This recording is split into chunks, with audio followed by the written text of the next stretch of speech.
Yeah, I wanted to set the stream for 7 p.m., but I forgot to adjust the time, so I only just realized that.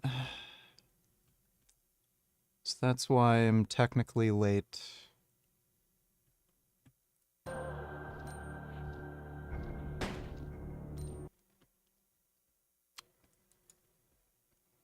We are going to go. Oh, yes. This is Christopher Chad Butler, the Princeton, West Virginia Police Department's Officer of the Year for 2017. Let's check in and see what he's up to these days. Here he is serving as a school resource officer, getting out of the car of an underage girl and putting his duty belt back on. And also here's Snapchatting an underage girl. But there have been many other allegations against him, and there's at least one video of this guy that I have seen. No, I don't think I'm your Valentine. And I will try to bring you. And you can help too by sharing this footage and making sure that everyone has seen what you just saw. And everyone knows who this guy is.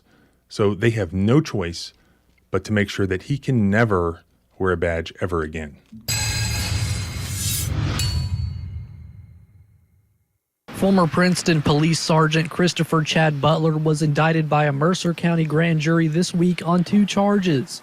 I just want everybody to know that the department and myself, we have cooperated 100% with this investigation, and we will continue to do so. And the department and myself, we do not condone this type of activity. We never have and never will. I would encourage that if there are any more victims that pertain to Butler or any type of this activity, that if they would please come forward.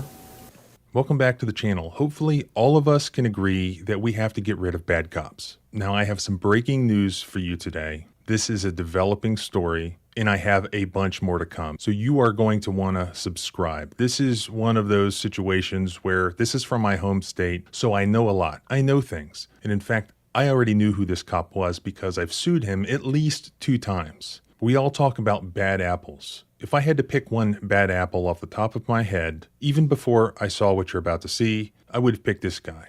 At the root of a lot of these bad apple problems is a lack of accountability, where you have a police department or an agency that enables the behavior. Like I said, this officer, Christopher Chad Butler, or perhaps former officer with the Princeton, West Virginia Police Department, was named Officer of the Year in 2017. And ironically, if you actually go back and read that article, this is what it says, talking about how great this guy is. Although he didn't name specifics, Butler said the cases that make him feel as if he's fulfilling his calling typically involve the most innocent citizens among us. Anytime children are involved, that's when I feel like I've really accomplished something, he said. Children are completely innocent. They don't realize they are in a bad situation and they really don't know how to get themselves out of it. That did not age well. In fact, it should have been a warning sign. This guy had been sued a bunch of times, including at least twice by me. So where do they put him if he keeps getting in trouble on the streets? Let's put him in the... What's my quick opinion on Candace Owens? She is a full-fledged retard and a Nazi. Don't know what else there really is to say. School. Next thing you know, an underage girl posts a TikTok video of this guy on duty in his uniform getting out of her car. Also exposed on social media is what I believe to be Snapchat. I don't use the app, so I can't say for sure. It's a digital communication between this officer and, as I understand it, an underage girl, perhaps the same one. I'm not sure. He's clearly in uniform, and this is what he has to say to her. Well, that was just lovely, wasn't it? That didn't seem like his first time saying something like that over Snapchat to an underage girl. And in fact, thanks to the community exposing this and jumping on this, there's now actually an FBI website seeking information and new victims who have encountered this guy. I'll link that below, but this is what it looks like. So as I understand it, he was exposed through the activism of the local community online. And in particular, it looks like this one Facebook page, West Virginia Offenders, is apparently doing fantastic work weeding out some of these people. Although they didn't know it, behind the scenes, there were some law enforcement that were investigating this guy. The breaking news is that he was just indicted. A grand jury just indicted him with 2 counts. 1, sexual abuse by a parent, guardian, or custodian, or a person in a position of trust to a child. And secondly, count 2, gross neglect of a child creating a substantial risk of death or serious bodily injury. Now, the second one, let me start with that because I don't have a picture or video from that, but I have a description of what that's about. Apparently, there is a photograph that surfaced somewhere of a young minor child holding this guy's service pistol and pointing it at him. So you have a police officer, apparently in uniform, handing his loaded gun to a young girl, very young girl. That's What in the fuck was this guy thinking? what I believe count 2 to be about. Count 1 has to do with the TikTok video that you just saw. So he was working as a school resource officer, which is basically a police officer who is stationed to protect students literally inside a school. And instead of protecting them, he was engaging in sexual conduct with one of the students at that school. How do we know this? Well, she posted a TikTok video where he's getting out of her car and he's basically putting his clothes back on. You can see him putting his duty belt back on. Now, why would he even let this minor child film a TikTok video of him putting his belt back on and getting out of her car? Apparently, he didn't know he was being filmed. So 2 felony charges. It's my understanding he's no longer working as a police officer with the Princeton Police Department. I'm told a lot more is going to come out. There's actually some crazy stuff that's going to come out, not only about what this guy did, but about a potential cover-up from the inside. So very limited information right now. All we have is the indictment. More will be released. I know some of what's still to come, but I can't release that just yet.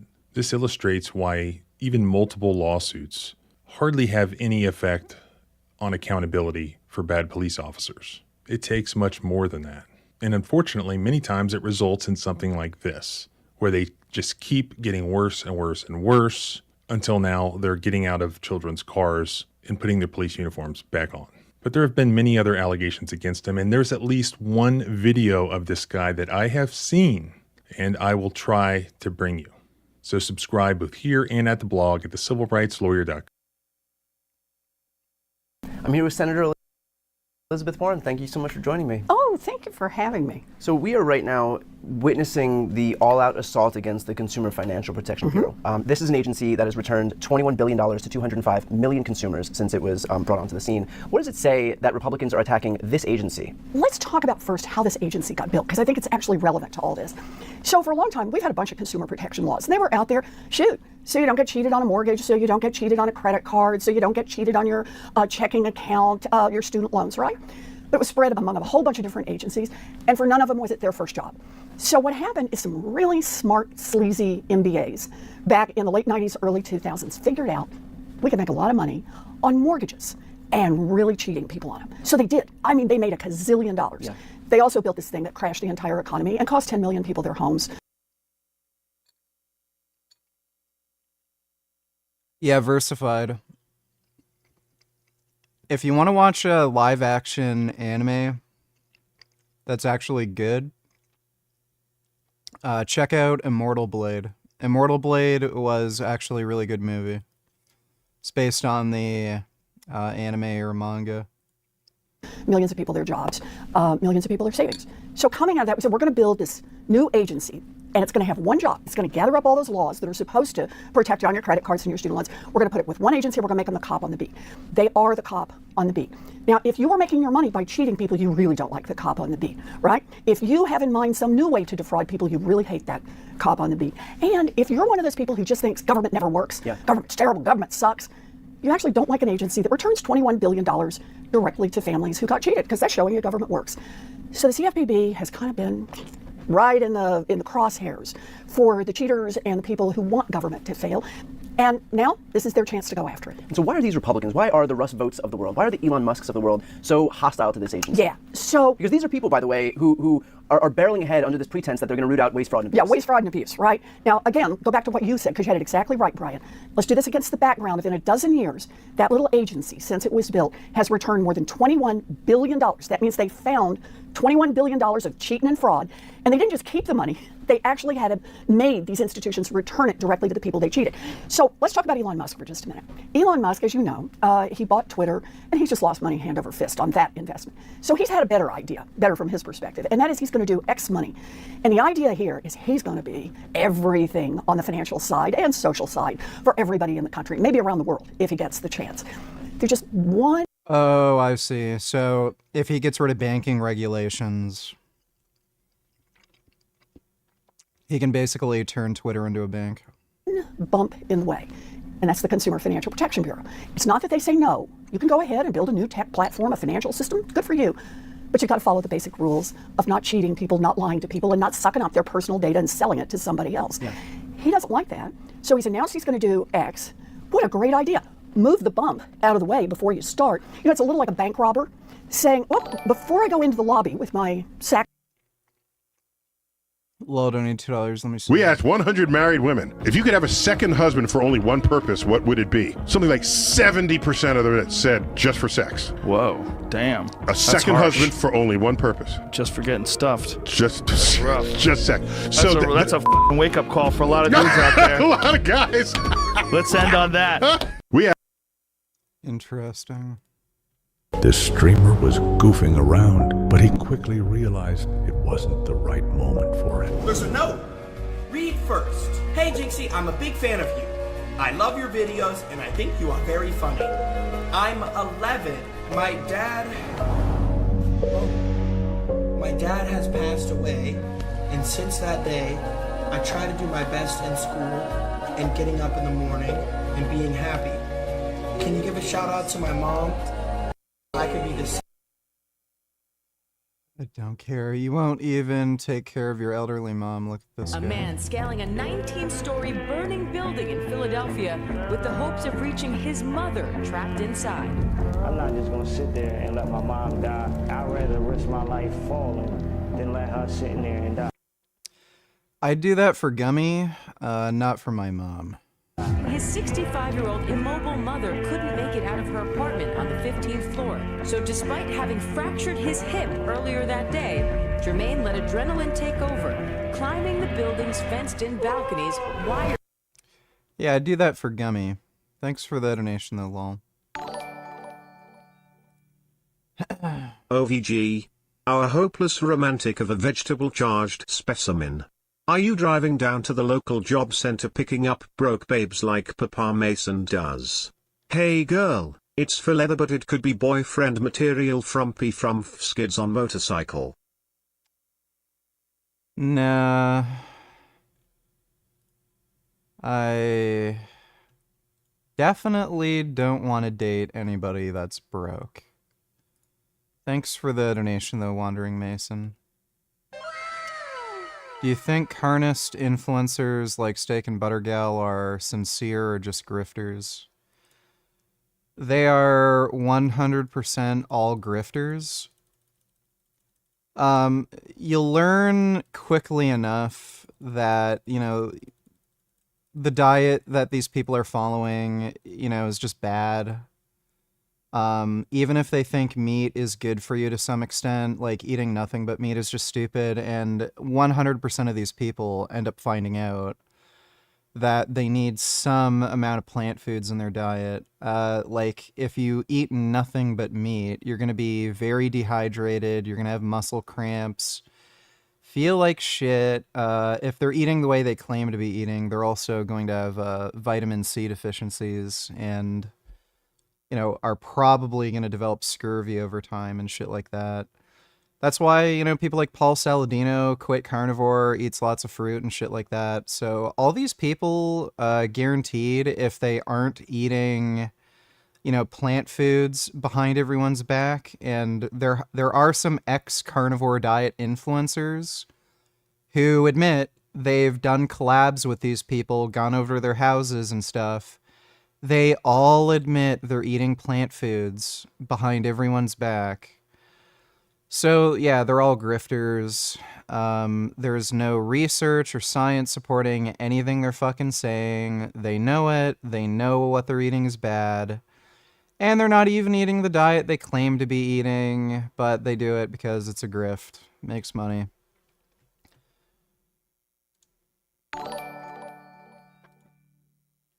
Wow, you're late. It's 6.31. Yeah, I was playing Call of Duty with a friend of mine. Thanks for the donation, Dodo.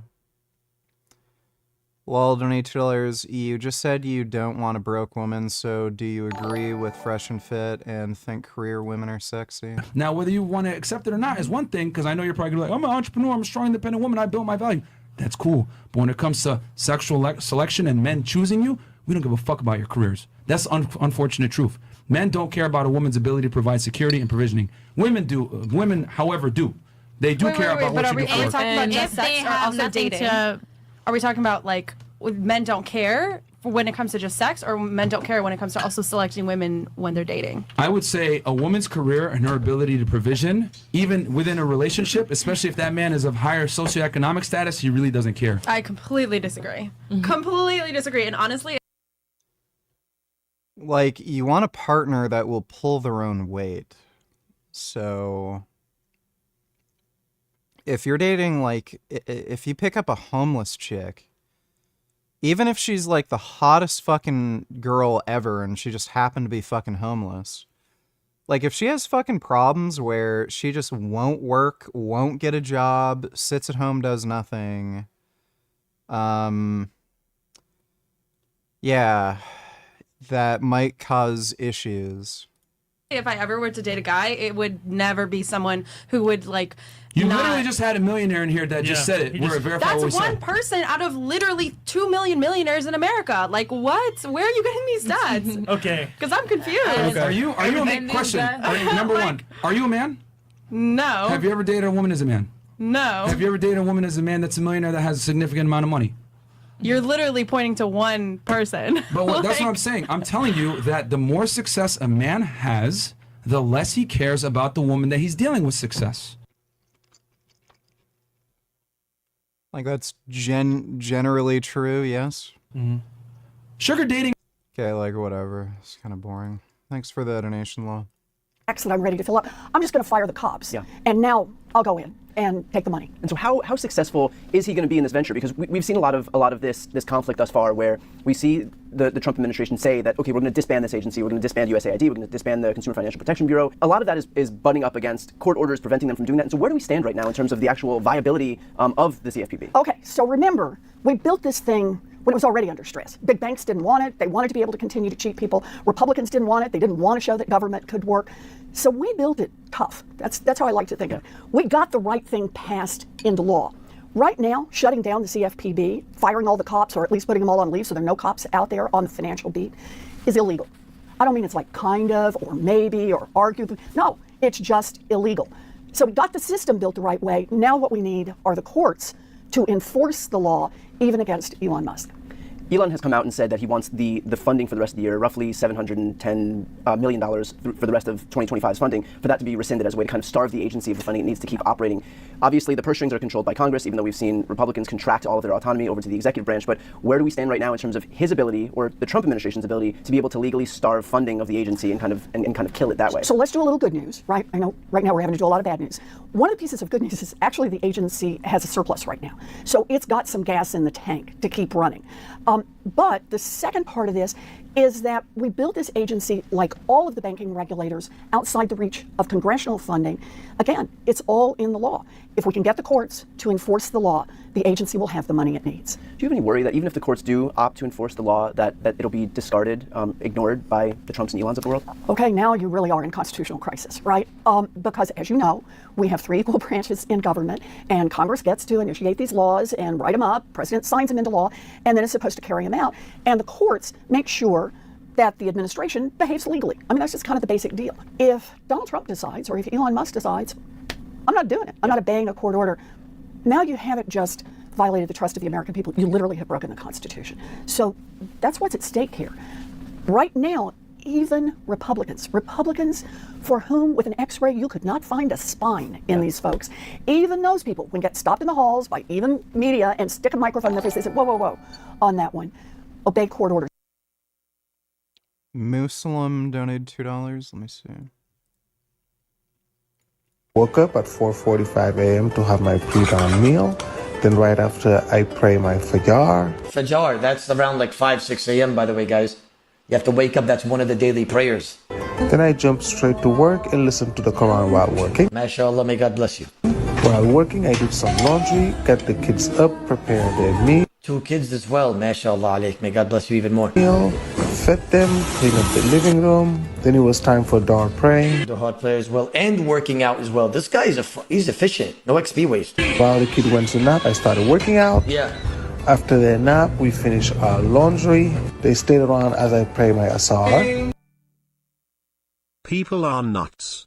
I've never been so happy single. I made 2 new friends at work. One a guy, one a girl.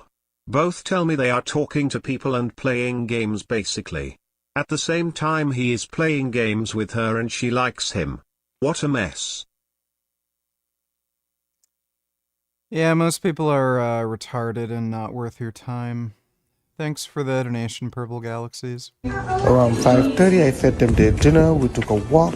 May God bless you, bro. This guy's efficient. By the time we came back, it was time to break my fast. Wow, fasting as well. Coffee and a kiss from my husband.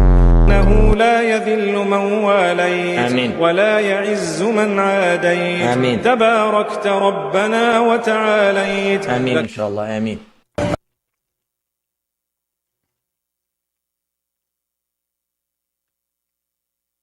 Has a right of way.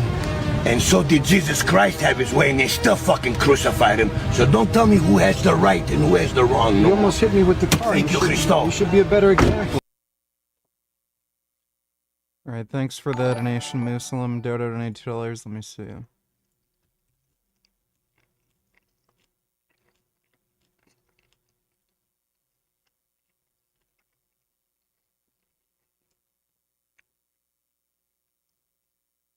That is true.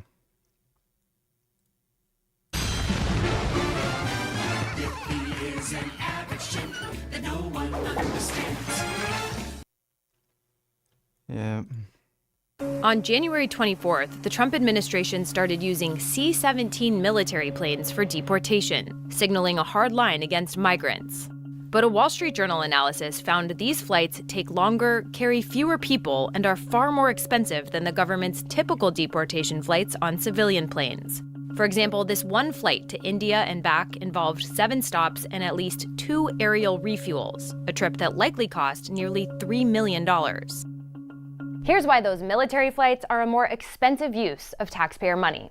President Trump campaigned on the promise to increase deportations. And very soon we'll begin the largest deportation operation. And a Department of Homeland Security spokesperson told us the military aircraft are a way to increase capacity and seats on flights. But Immigration and Customs Enforcement, or ICE, is already set up to deport thousands of people each month through what they call ICE Air operations.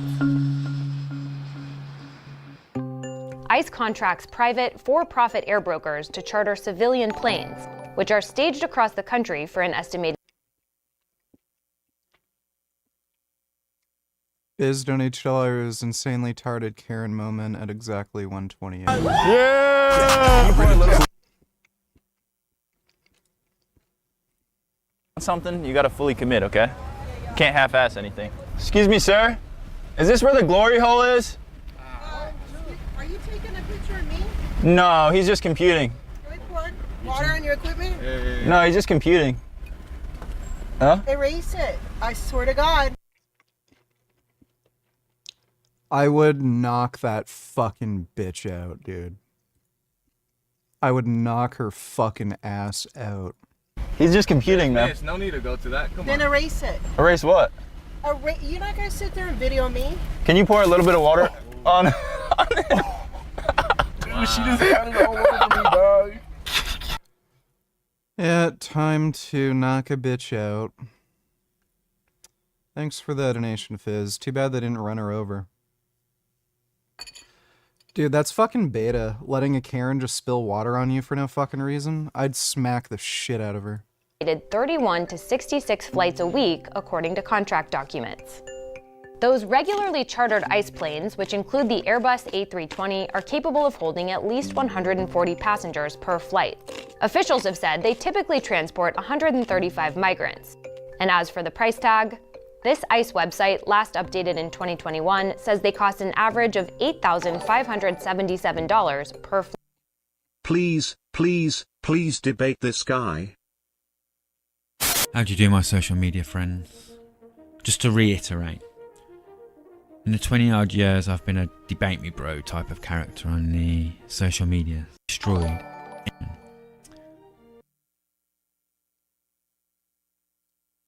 I don't know who this is, and I'm not gonna waste my time. Who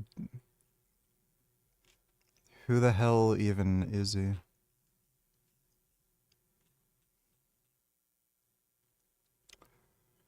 Thanks for the donation, Ritzy. He can message me if he wants to debate.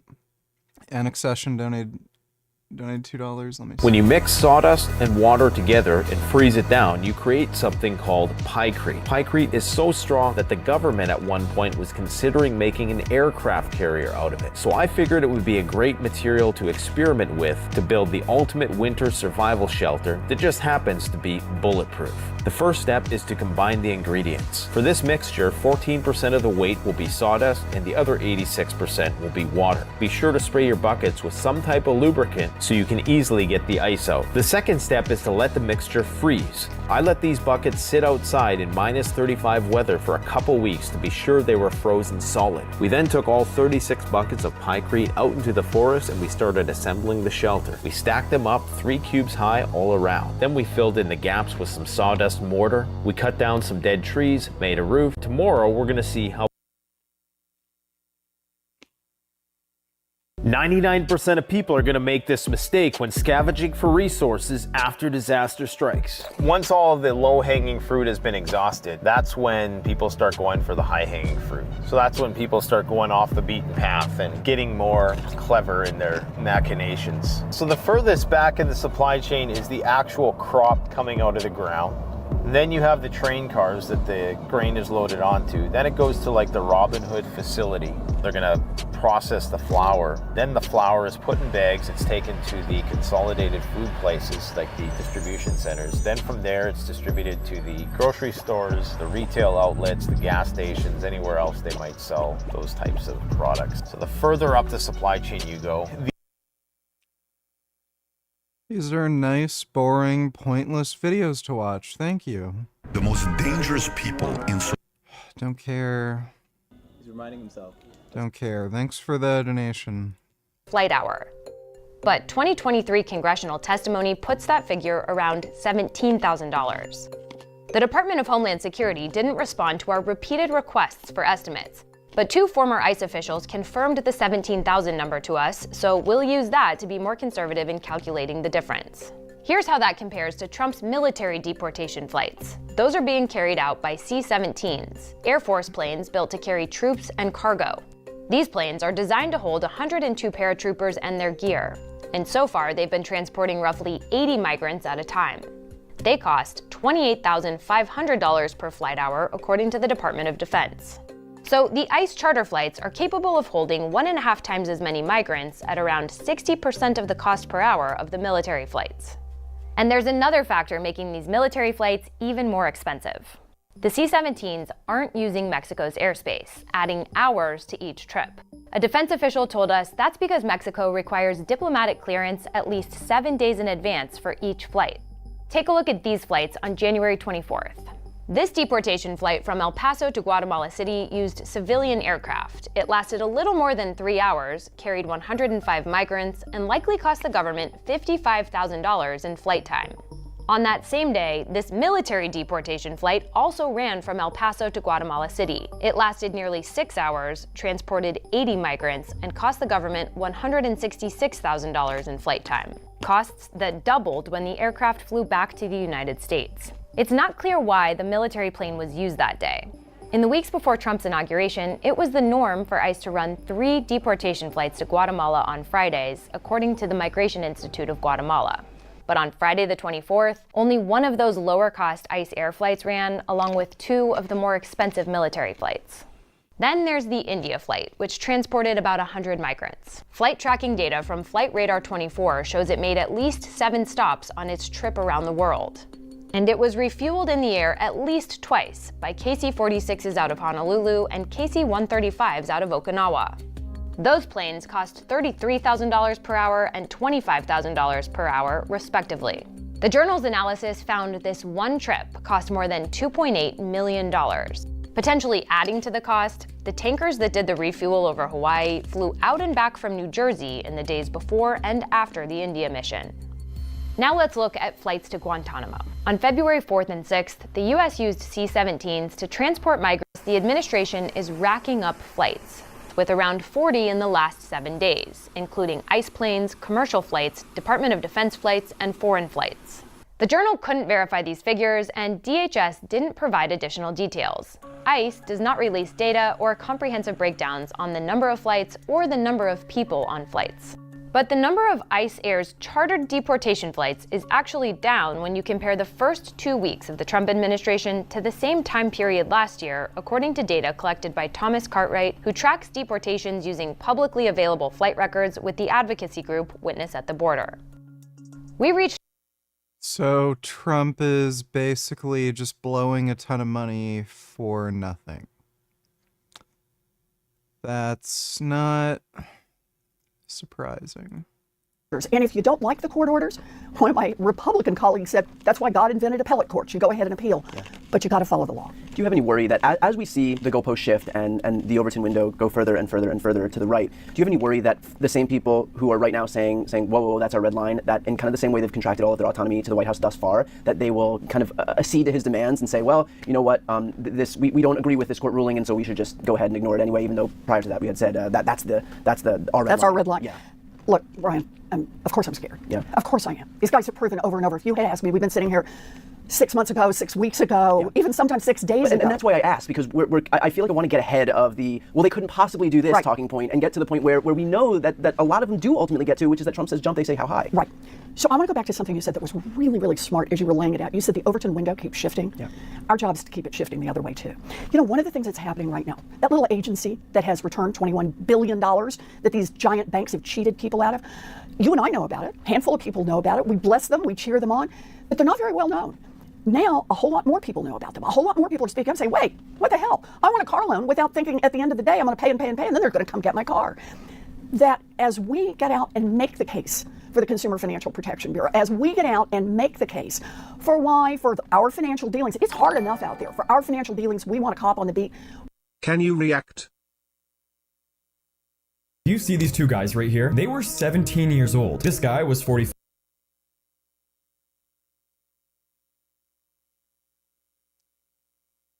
There's no fucking way they're 17.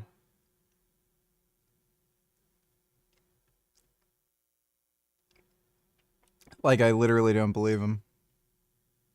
Here, they were 17 years old. This guy was 45.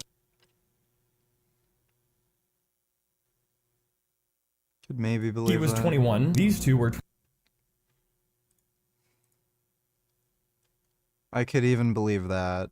Like, the bald head kind of makes a big difference. These two were 23, and she was 44, which begs the question, why did people used to look so old? Feels like every year a picture or video goes viral online, which has people asking the question, did people used to look older than they do today? And I mean, the answer is yes. These two were supposed to be 45 years old in this picture, and this is what a 45-year-old looks like today. And yes, you could say plastic surgery or whatever, but the truth is, even high schoolers used to look way older. At the end of the day, there are a number of factors playing into this, like a significant increase in sun protection, a decrease in cigarette and alcohol consumption, and just healthier diets. But a really interesting theory that I came across recently is that it all comes down to hydration. During the 1990s, there was a massive push to start drinking more water, and since then, bottled water has continued to rise in popularity. In 2016, it became the most popular beverage category in the world, and now, bottled water accounts for 1/3, which is one of the main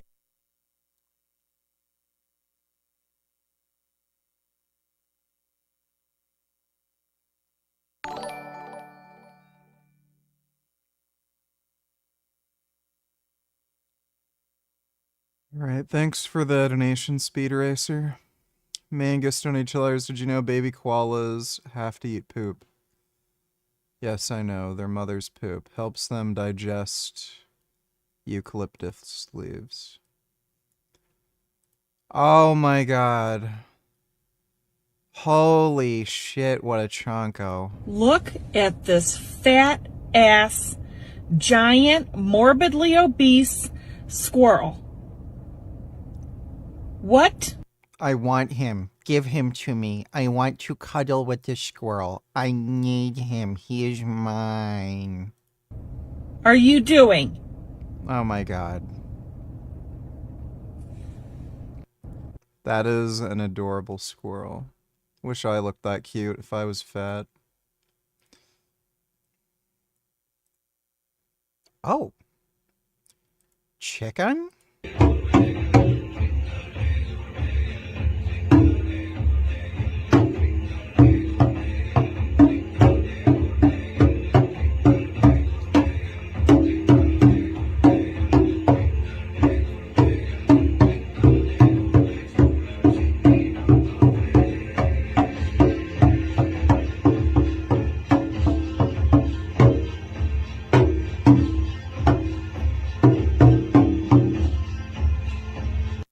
That's a beautiful chicken. I like chickens. Good munch. Oh my goodness, they are having a good munch. Oh, do you guys hear that? They're munching so good. Oh yes, yum yum yum. Oh, they love their snack. Look at those sweet little munchin' boys. Oh my goodness, they are munching. Oh, they are so nice. Thanks for the donation, Mangus.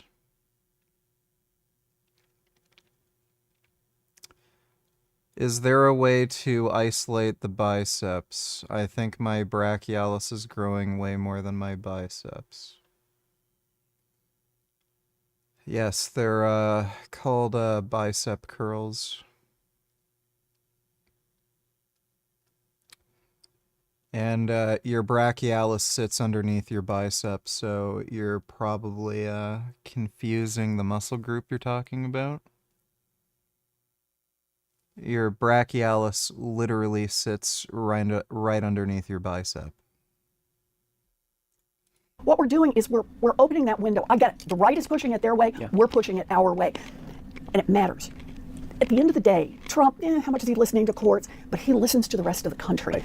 Our job is to get the rest of the country stirred up over this. So to that point, I think it's important that we understand the argument that Republicans are using to try and detract support from the CFPB. So, and this has been tough for me because usually you can glean a little bit of what their excuse, their justification is, even for trying to start funding from USAID and some of these other agencies. But the CFPB is just an agency that protects people from predatory banks and financial institutions. Right, it's just a cop. And so I am curious to know, what is the excuse that they're trying to use to discredit this agency? So this is actually the fun part. You put your finger at something really important. It's blah, blah, blah, blah, blah, blah, blah. And that's what it's been from the beginning. They've been to the Supreme Court twice. It is unconstitutional. And even their Supreme Court, the one that the Republicans all put in place, said, back up, boys. It's just fine constitutionally. They stand up in Congress and say, I am introducing a bill today to get rid of this agency. And it goes nowhere. And you know why it goes nowhere? Because a lot of people are being helped by the agency. Because literally tens of millions of people have gotten money back that they've been cheated out of, and they think pretty damn good. And lots of others don't get cheated because that financial cop walks the beat. So I would tell you a coherent argument if I had a coherent argument. The most coherent one I ever hear is, in effect, it's government, so it must be bad. Yeah. And I think that is really their wish, is that we have one example after another of government not working. And the good Lord knows there are a lot of cases where government doesn't work. There are cases where there's waste in government. And we need to clean that up. But the reality is that little agency, and they gave it the most awkward name they could, so it's hard to, the Consumer Financial Protection Bureau, right? CFPB, that little agency is a sliver of light that just says, we're here to just kind of level the playing field. So you want to make a decision about what car you want to buy or what a financial app you want to use on your phone. We're just here to make sure in the... Can you Discord chat tonight? I need your help.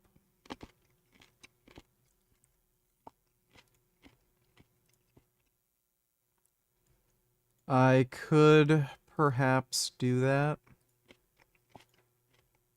What do you need help with?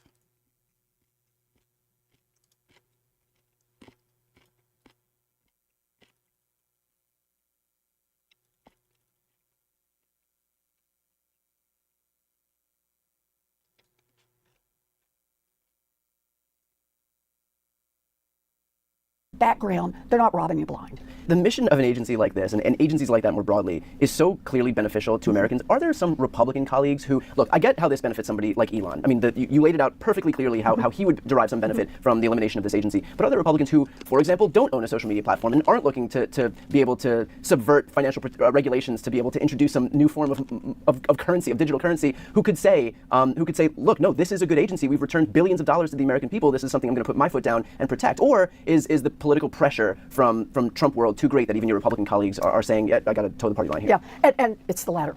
It's that people understand this. You know, I talk to Republicans and they get it. They understand we need, for example, ultimately it's good for everybody if there's stability in the mortgage market, and not if 1 out of every 3 mortgages, and by the way, it'll look just like the other 2 on its face, in fact is cheating people and will cause them to lose their homes. That's not good for anybody. And most of them ultimately understand that. But we live in a world right now where they don't want to hear it, they don't want to see it, and they don't want to speak about it. Yeah. If all of the This is probably going to be retarded. So, Destiny versus Andrew Wilson on Trump, Musk, RFK Jr., Kanye, and more. I would say let's try and keep things civilized, but that's entirely down to you.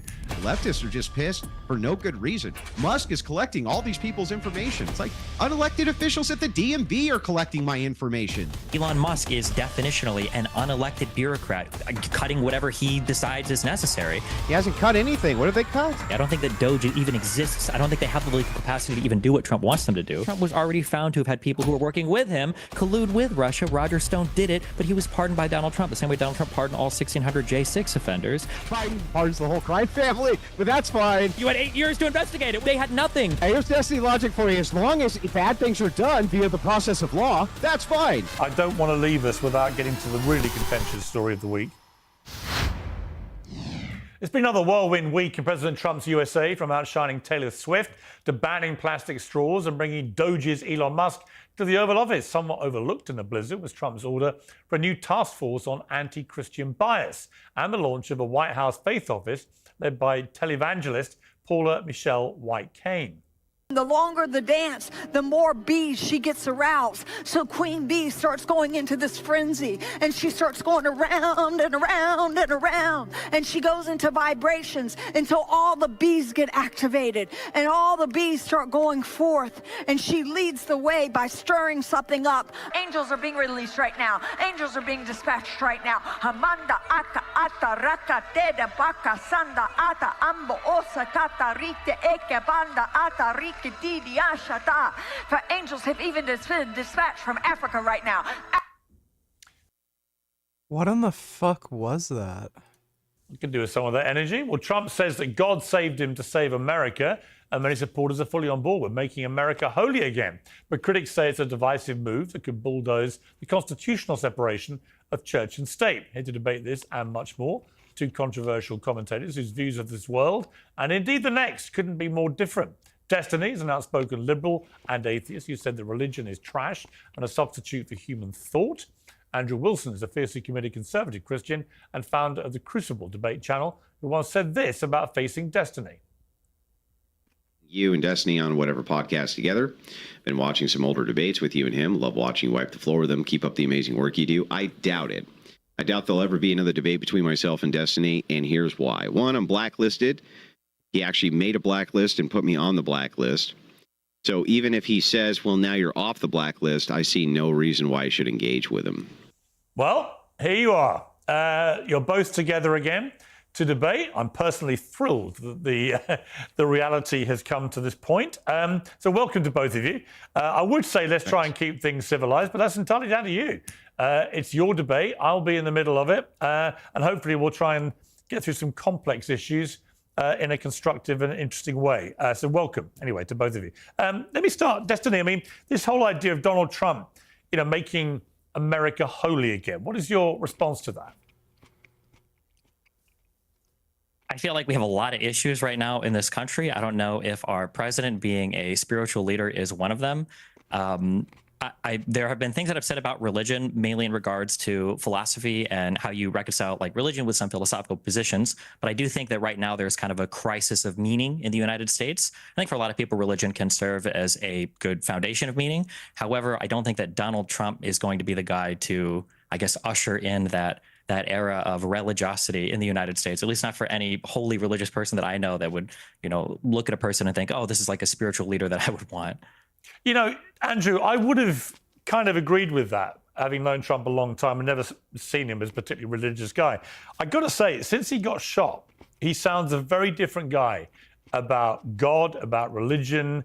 I've spoken to him myself several times, including once a week after he got shot, where he said, God must have had a plan for me. He must have saved me for a reason. He said, there can be no other explanation for why I came so close to being killed, but miraculously escaped. I do think he feels that really quite deeply. Yeah, there's no atheist in foxholes, as the saying goes, right? So a near-death experience often will bring people closer to the divine. This is a very common thing. Doesn't surprise me that Trump narrowly, Nope.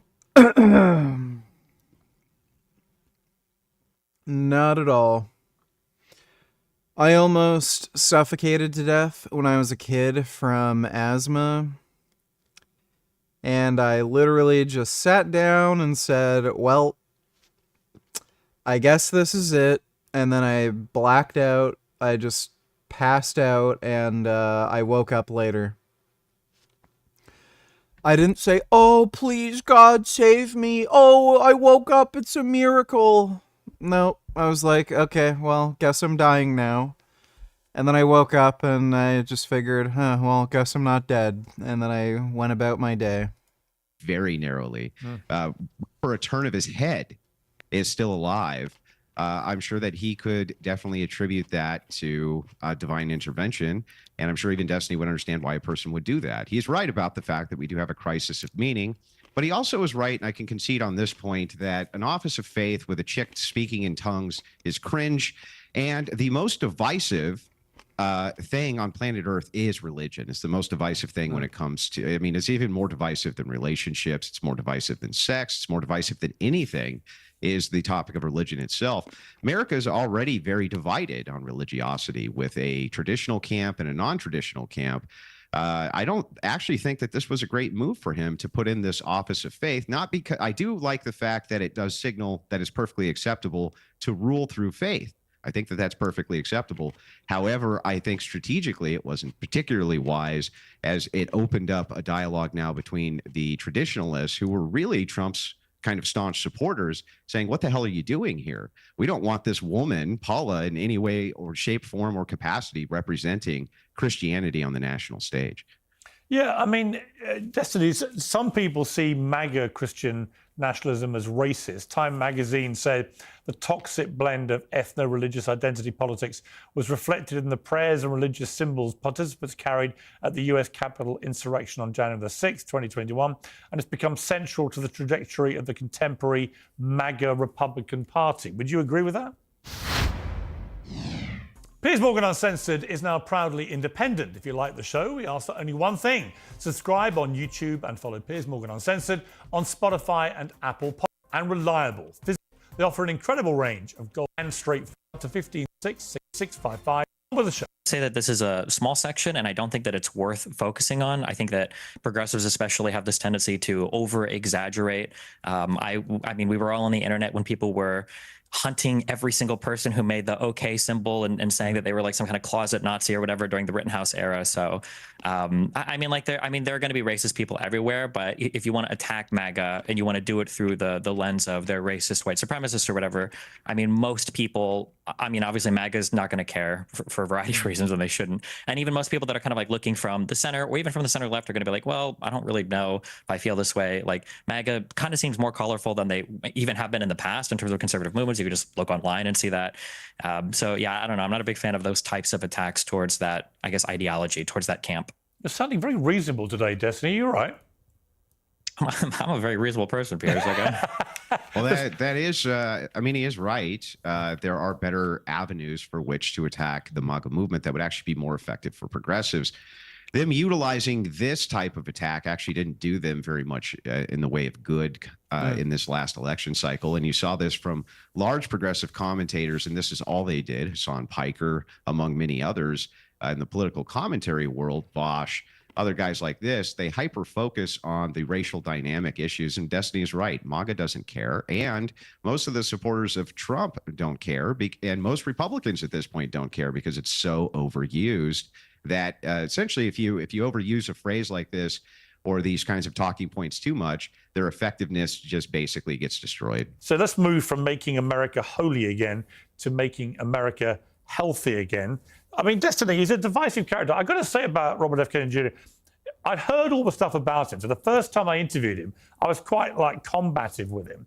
And I was pretty charmed by him and quite impressed by him, I've got to say. And I've interviewed him 4 or 5 times since. And I really don't think we've got the devil here at the head of the health service. I think we've got a guy who has a very curious mind, constantly asking questions, which probably need to be asked about the nation's health. He's also a fine figure of a guy for 70 who seems to practice what he preaches. Are you in favor or against him? Absolutely against him. I think that there's this talking strategy that people like RFK do that drives me insane, and apparently it works for people like you, where somebody will say something that sounds on its face reasonable, but if you think about it for like 2 seconds, it's the dumbest thing ever. Like the idea of like, well, we need to be examining the safety of these pharmaceuticals. Like we need to look at the data. And it's like, well, yeah, of course. How do you think these things get passed? Or what do you think all the research is for? Like people like RFK will just say these things that sound good. Like, shouldn't we be doing research on long-term outcomes of, XYZ drug? And it's like, yeah, we should be. And it's like, okay, well, yeah, we do that. Of course we do. The FDA has a pretty good track record, all considered. Andrew? Yeah, so I mean, I think that Kennedy's as fine a choice as anybody. It's not like these positions have been filled by people in the past who are incredible at them. Not even on the progressive side, often moving into trans issues, trans healthcare, which was a big loser for progressives. I think ultimately, I don't see any problem with this guy getting in there. I don't think he's going to do anything harmful, and I don't really see any problem with them moving into these various agencies and trying to do various reforms. I don't even actually see why progressives would be upset by that. So Destiny might say, well, there's things that he says that are already being done. So he's going to go in and be somewhat redundant. But it's like, if you already like those systems and he's already going in to do the systems, I don't even see why that would be a problem. Right. I mean, and Destiny, what I would say is that it always strikes me, if you ever see pictures from, say, Times Square or Trafalgar Square in London or Sydney. Religion in 2025, what a silly world. It is silly, indeed. Thanks for the donation, Dodo. I found this at the store. It's orange cream Coke Zero. You can see that it's orange. And it tastes like orange.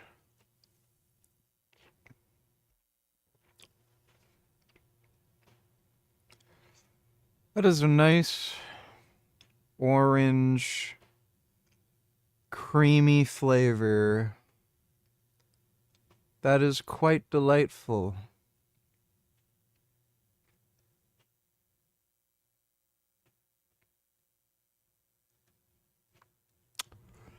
I haven't been drinking soda that much recently. I've basically only been drinking water. The only reason I've got this right now is because, it's a new flavor. Just wanted to try it. But yeah, for the last month, aside from energy drinks, I've only been drinking water. So I don't think I'll bother getting a soda stream. I feel very weird and spacey. I don't think I've slept nearly enough the last, few days. I feel really weird.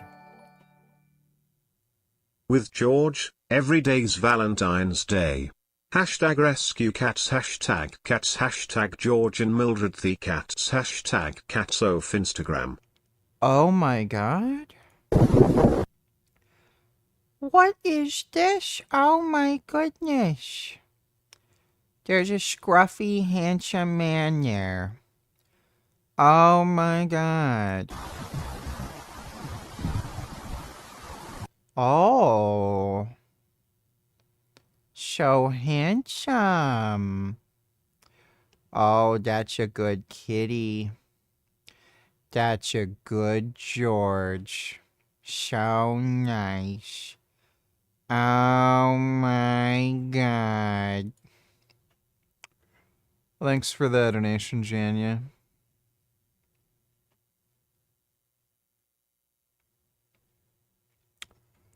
No, haven't been eating any edibles. I really don't like getting high from THC. It's not a good feeling.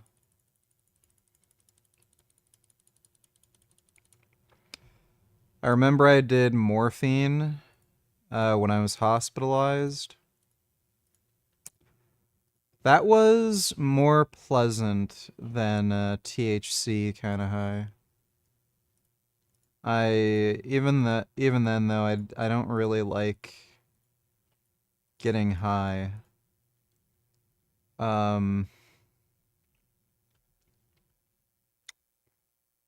I kind of like drugs that are more uppers and stimulate your nervous system, make you think faster, react faster. I don't like stuff like weed or opiates or anything like that. Like, it feels like it just slows you down.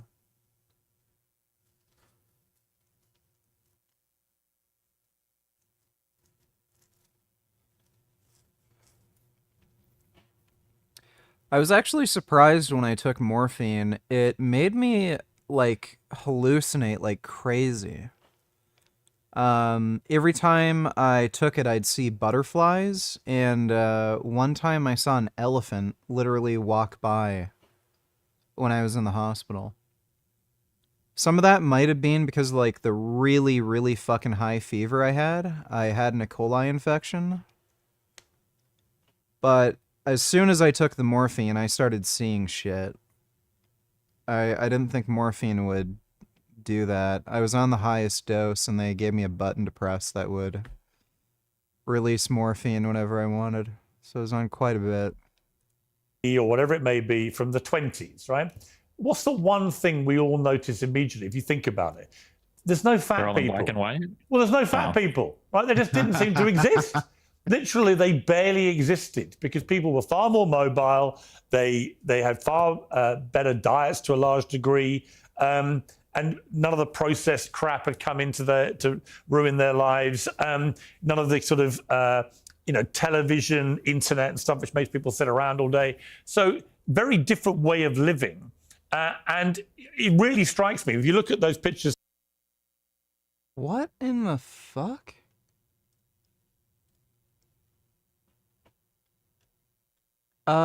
What is this shit?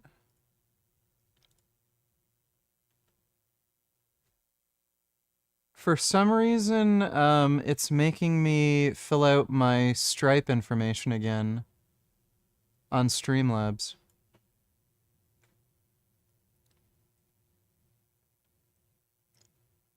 Oh, ID verification. You saw an elephant Yesterday to on then. drugs. Was it walking or flying like Dumbo? It was walking. It walked across my hospital bed. So yeah, it was just walking. Thanks for the donation, Dodo. Well, that's not too bad. I can just upload an ID photo later.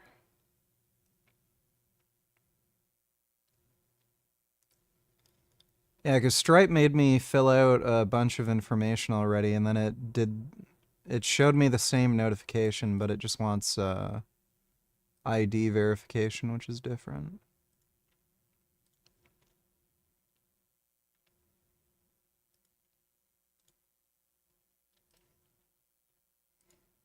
the world, particularly in the sort of developed world, like America, like large swathes of Europe, we've just got very fat and unhealthy. And if all that he achieves in his term as health secretary is getting Americans to really think about that more, wouldn't that be a good thing? I mean, I feel like he can luck his way into a couple of okay positions, but the problem is going to be what the focus is. And the problem is that the focus in some ways, I think, is kind of contrary to whatever MAGA believes in, although it's hard to know at any point in time what MAGA believes in. But for instance, I think that probably the number one thing that you could do to increase the overall health of Americans would be to bring down our average weight. And the best way to do that probably would be to find ways to restrict the ultra processed foods, the stuff that's like super high in sugar, whether that's through additional labeling or whether that's through taxes on ultra processed food or sugar. Either of those, I think, would be tremendously in a good direction. However, both of those things are what? An increase in taxes and an increase in bureaucracy. I don't know if MAGA is in favor of either of those things. If that was the sole focus of RFK, I would be more okay with it. But it's like, remember when Americans were freaking out about the trans fat ban? So they banned trans fat, and everyone was like, communism, I want my food to taste good. Why is the government coming in and taking away my tasty food? And then you have RFK Jr. There's a problem with our food system making our kids all fat, gay, and retarded. And then, like I can guarantee you, as soon as he starts, like, advocating for bans on certain foods or increasing taxes for processed foods, which would, you know, mathematically, provably reduce, like, obesity rates and shit, everyone's gonna say, RFK Jr., don't take away my McDonald's, it's more expensive. But you said you wanted your children to be skinny, smart, and not gay. And then, they're just retarded, dude. Nobody knows what the fuck they want. They're just stupid. Sipping on some orange coke, Trump is an orange bloke, dancing in my orange cloak, tanned no money so I'm orange broke, so funny guess I'm orange joke, tap it and woman orange poke, annoying orange that orange spoke, leftist tan is orange woke.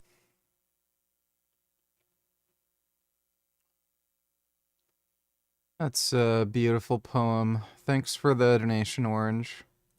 this obsession with like the fluoride in the water and red dye number 3 and the heavy metal microplastics in our ball sacks and everything else. And these things are very like, they're worth looking at, but they're on the peripheral, they're on the edge. What if he's right?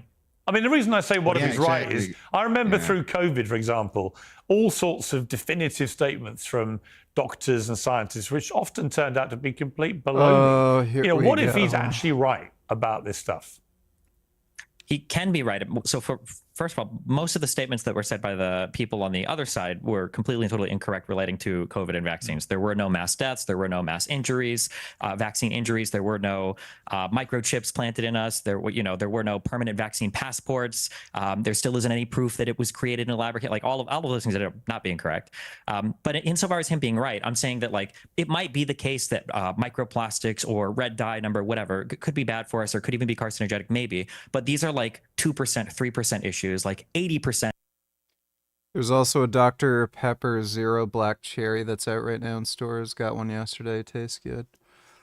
I haven't seen that yet. I'll be on the lookout.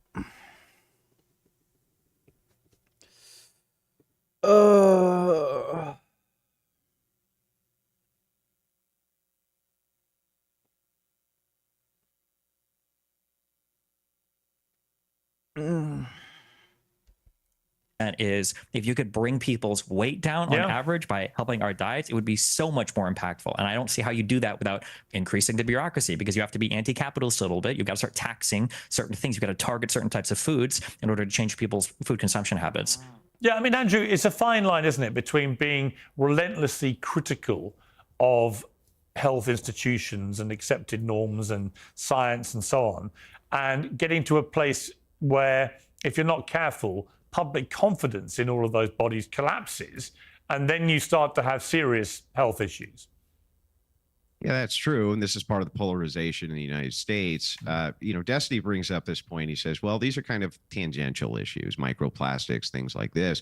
But the truth is, if we have states that have done restrictions on things like this, they've restricted sugars, they've restricted some processed foods. It does very little to mitigate the problem. I'm reminded of an article I read not too long ago about Japan, where the Japanese don't have the same epidemic when it comes to obesity that we have here.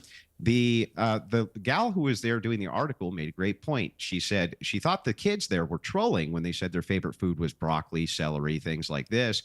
But when it was investigated, turns out they were taught that those are the good foods to eat and nothing else is the good food to eat. So in other words, there's national.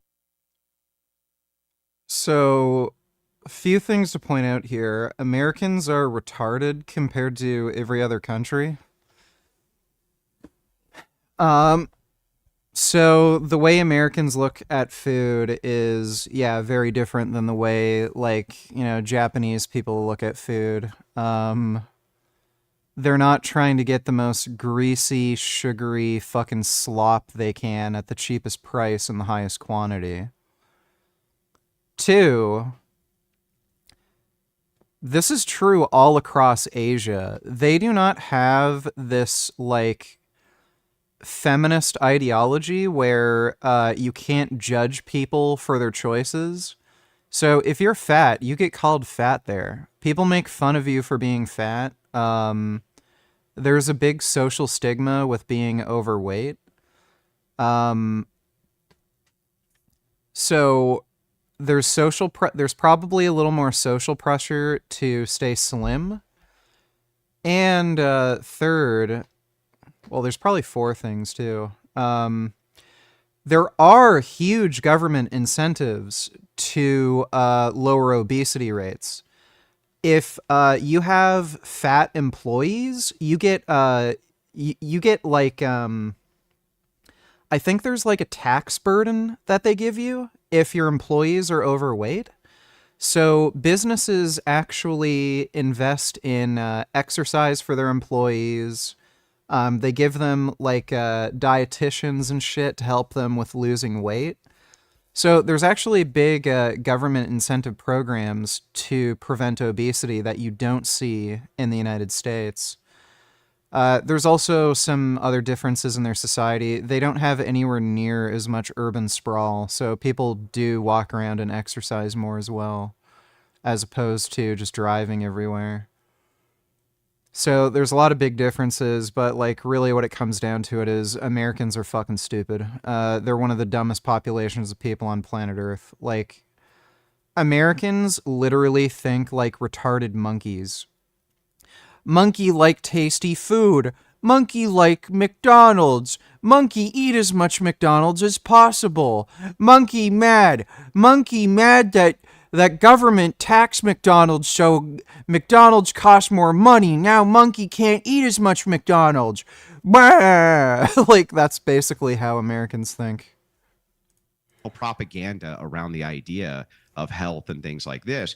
Instead of moving towards restrictions like Destiny's proposing, I would move more towards national propaganda. But progressives are very wary about moving towards propaganda. I don't know why. Even though now propaganda itself has a negative connotation. I'm just saying the word propaganda because people understand what it means, right? Like a national campaign for something like this could be very effective the same way they do it there. What's not effective, though, is restrictions. That doesn't seem to do very much. At least it has not so far. I also think parental responsibility has got to be massively reinforced, just generally, right? It's all very well blaming. Well, that would be part of a national campaign, though. In order to do that, No, I agree. But you do actually, like when I see some of the food that parents give their kids, not just in America, but we have it in the UK as well. We've got a massive obesity problem here. And it's where's the parental responsibility to stop shoving horrible... Yeah, but then we have to look at other things progressives don't want to look at, alternative family units, single motherhood, the intact family, things like this, which all feed into the idea of how kids are even nourished at home. These are all interconnected things. And it's not so fun then if you're running a national campaign to say, fathers should stay in the home. That's good for the family. That's good for the kids' nourishment. Things like this, you know what I mean? Suddenly, that's why they tend to steer away from that type of public discourse, at least at the governmental level, even though for the health of the nation, probably would be quite good. So, Destiny, your sheer progressiveness is going to stop any solution being achieved.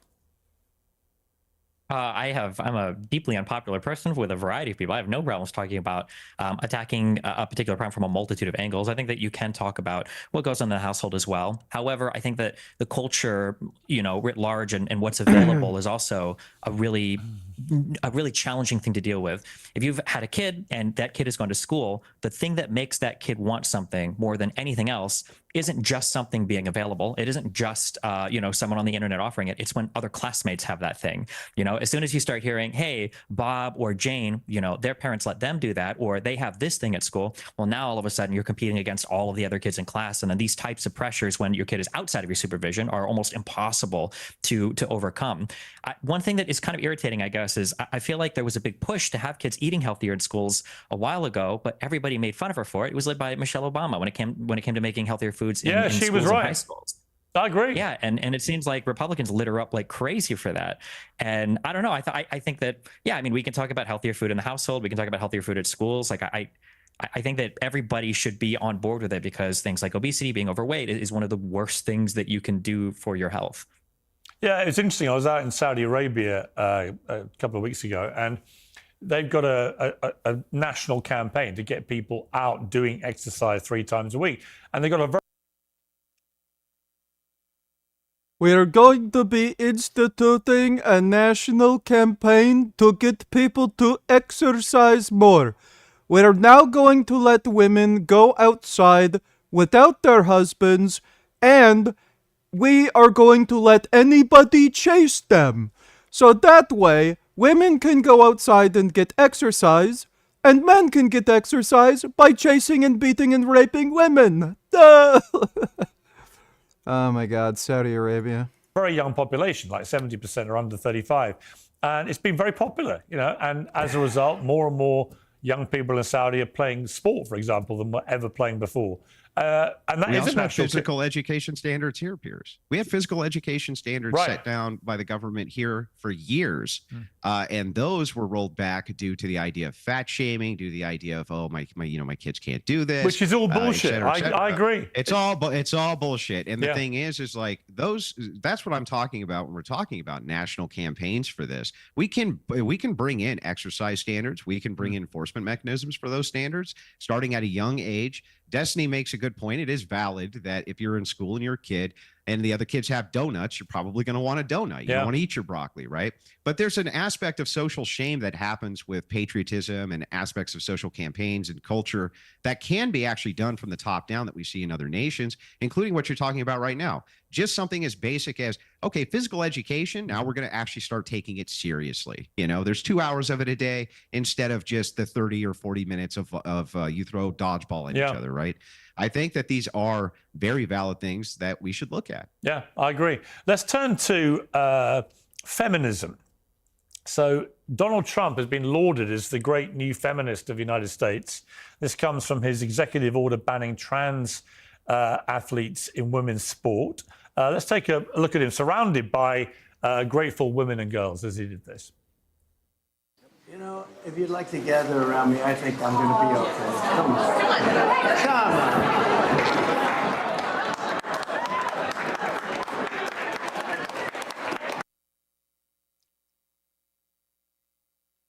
on. Which of these kids has a problem with trans athletes? I think they've calculated there's literally 8 trans athletes grades K through 12 across the entire United States. There's literally only 8 trans kids that are competing in girls' sports, grades K through 12. Like, it's just not a problem. Secret Service is worried about them. If we have to worry about them, we have big problems. Okay, I don't think I've ever seen a finer feminist, Destiny. I mean, this is like classic Republicans. Like Donald Trump tweets out at 4 a.m. that he's going to make the sun shine, and then at 6 a.m. the sun comes up and everybody worships him for it. I'm pretty sure, didn't the NCAA already roll back a lot of the trans participation in sports in the United States. And then I feel like we've already seen like the Olympic make moves against it. Like we've already seen like, I mean, in your country, in the United States, across the world, people have kind of like rolled back a little bit on a lot of the trans youth, especially the medication stuff. Yeah, but you said the Like, I feel phrase like this there. is When you say already- it's been a little bit and it's been piecemeal, sport by sport and age groups and so on, what Trump has done with one sweep of his pen is say no more of it at all, right? There will be no more trans athletes in women's sport, period. Now, I personally think this is absolutely the right thing to do. I think it's become the new doping, where people who have an unfair advantage have been, beating women, removing women from women's teams in, say, the Olympics and so on, actually beating up women, as we saw in the Paris Olympics, where somebody reportedly banned from the World Championships with male chromosomes literally beat up one female opponent so badly she quit after 40 seconds in the ring. So I do think this is a really He's still going on about that when she's not even trans. important thing. Do you agree with him? I don't think this is a very important thing. I don't even know if he can enforce this through executive order. Like, I don't know if this is going to be like some kind of Title IX challenge or whatever. I don't know what the courts are doing with this right now. It's just, I just don't think this is very relevant in the overall scheme of U.S. or world politics right now. I mean, if people don't want women competing with trans women, I especially at the college level and beyond, I don't really have a problem with that. I've never really had a problem with that. I don't know if these two groups of people should be competing with each other. And this is like a blip on the grand scale of things, I think. You know what's interesting, Andrew? I've talked to quite a few on the left since the election. They've moved from the position before the election. I'm not saying Destiny was one of them. I can't remember, and you can clarify if you want, Destiny. But a lot of them are like, absolutely, trans women should be allowed to compete in women's sport. Blah, blah, blah, blah, blah. And Biden and Kamala Harris supported this with actual policies endorsing it.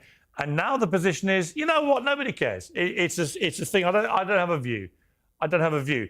And I think it's because, to their shock and horror, the single most effective political ad of modern times turned out to be that trans ad that Trump did, ending with Kamala's for they, them, Donald Trump's for you, but also including this issue of women's sports and women's safety and the issue of putting, as we had in England, in Scotland, actually, a male rapist who suddenly identified as a woman and got put in a women's prison. It cost the First Minister of Scotland her job. I think it's a big issue, far bigger than Democrats want to admit. And it's interesting, the narrative has changed from we're all in favour to actually it's just a small thing, we don't care about it. Yeah, this has been a major setback for LGBTQ, period. The trans issue has been the entry gateway for the one of the most brutal attacks against the left in modern times. And all you really have to do is just ask basic logistical questions like, okay, which prisons do they go to? You know what I mean? We were past bathrooms. We were into prisons and can children get gender reassignment surgery, things like this. This has always been a very, very unpopular position for leftists, but they can't really back away from it because the T got attached to the LGB, right? So they could never really back away from it. They've had to kind of defend it tooth and nail. To Destiny's credit, he's always had a more nuanced position on this of I don't care, at least to my knowledge. But ultimately, this is not popular for them. It's never been popular for them. When you're talking about what Trump is doing with the gender binary, I somewhat disagree. Not that he, the thing I agree with is that he proposed at a government top-down level. The United States only recognizes two genders. Now, Yeah, I played a couple of the Sniper Elite games. They're not that great. The bullet physics are really, really wonky. So, yeah, the bullet trajectory in those games is not accurate. It's really bizarre how much bullet drop. And it's not, like, it doesn't follow... It's not like, it's like they simulated gravity wrong in the game. It's really weird. It means sexes, male and female, right? That's what he's alluding to there. But I do think it actually was very punishing for feminists to have fought all those years for their sports teams and then have men just go in and kick the holy shit out of them, right? So that actually mobilized, Well, but I mean, it mobilized a lot of those feminists to move away from the left because they were like, wait a second, this actually wasn't the liberation we signed up for, right? We spent all this time fighting for this, and now you can just basically put on a wig and go break all of our records. I mean, it's just a huge loser for the left. And I agree. Destiny, I want to read you a quote from Andrew Wilson. He posted this week. The most disappointing thing about feminists is how made out of glass they are. With the slightest pushback, they break. They demand equality until you talk to them like you would a man. It's actually comical. Would you concur with him? I mean, that's everybody in politics. I mean, everybody's a snowflake depending on what the issue you're talking about is. I don't think that it's ever been a huge issue on most of the left when it comes to trans stuff. I think there's a vocal minority on Twitter and in colleges that scream about it. I think it seems like it's a huge issue because Republicans wanted it to be a huge issue. Even that commercial you were talking about was quoting something that Kamala said in 2019. So it seemed like some huge, ever-present issue. But I don't know. I guess I'm looking more towards like domestic policy, like things related to immigration or healthcare or what's happening right now in our executive branch or foreign policy. Like I thought the war in Ukraine was supposed to end on day one. I didn't know that we were signing up to be owners of Greenland and the Gaza Strip and the Panama Canal. These things I think are more important, at least to me. But I don't know. Maybe some people are really powered by what Republicans think. I don't know. I got a 13-year-old daughter. And I got to say, if I was living in America, she was born there actually, but if I was living in America with a 13-year-old daughter who likes sport, I would be very exercised about this. And particularly if she had to share changing rooms with biological men who said, I'm now a woman. Yeah, I think I'd be more worried about my daughter like dying in Texas, like trying to get a medical procedure done because I'm pretty sure there have been 3 deaths now so far in Texas of young women that are pregnant that can't have medical procedures done because the doctors have to be so careful when they're doing them that they can't accidentally abort a fetus because then they'll be held liable for crimes. So I think these are things I'd be worried about more than trans athletes, which are more than a woman potentially being killed in a boxing ring by a trans athlete. How many times has this happened? Well, it hasn't yet, but it will do if it carries on. Exactly, but it already has happened with the abortion thing. So that's what I'm more worried about. Yeah. Yeah, but children. Oh my god, dude. These people are just so fucking stupid. Like, what is there to say? He's just a fucking retarded, just Trump cocksucker. Children's gender reassignment surgery. That is something which has been on the table for a long time. That's one. And two, when you're talking about this issue, it's kind of revisionist history, right? Now, suddenly the Democrats don't care, right? Oh, we it was always a vocal minority. No, it really wasn't. These were very, very public fights going on at the Dodo $20. Trump says Putin isn't bluffing when he says he'll use nukes and that Putin isn't giving up territory gained. That's off the table. He says believes Putin when he says he wants peace. And that this war wouldn't have started if Trump were president.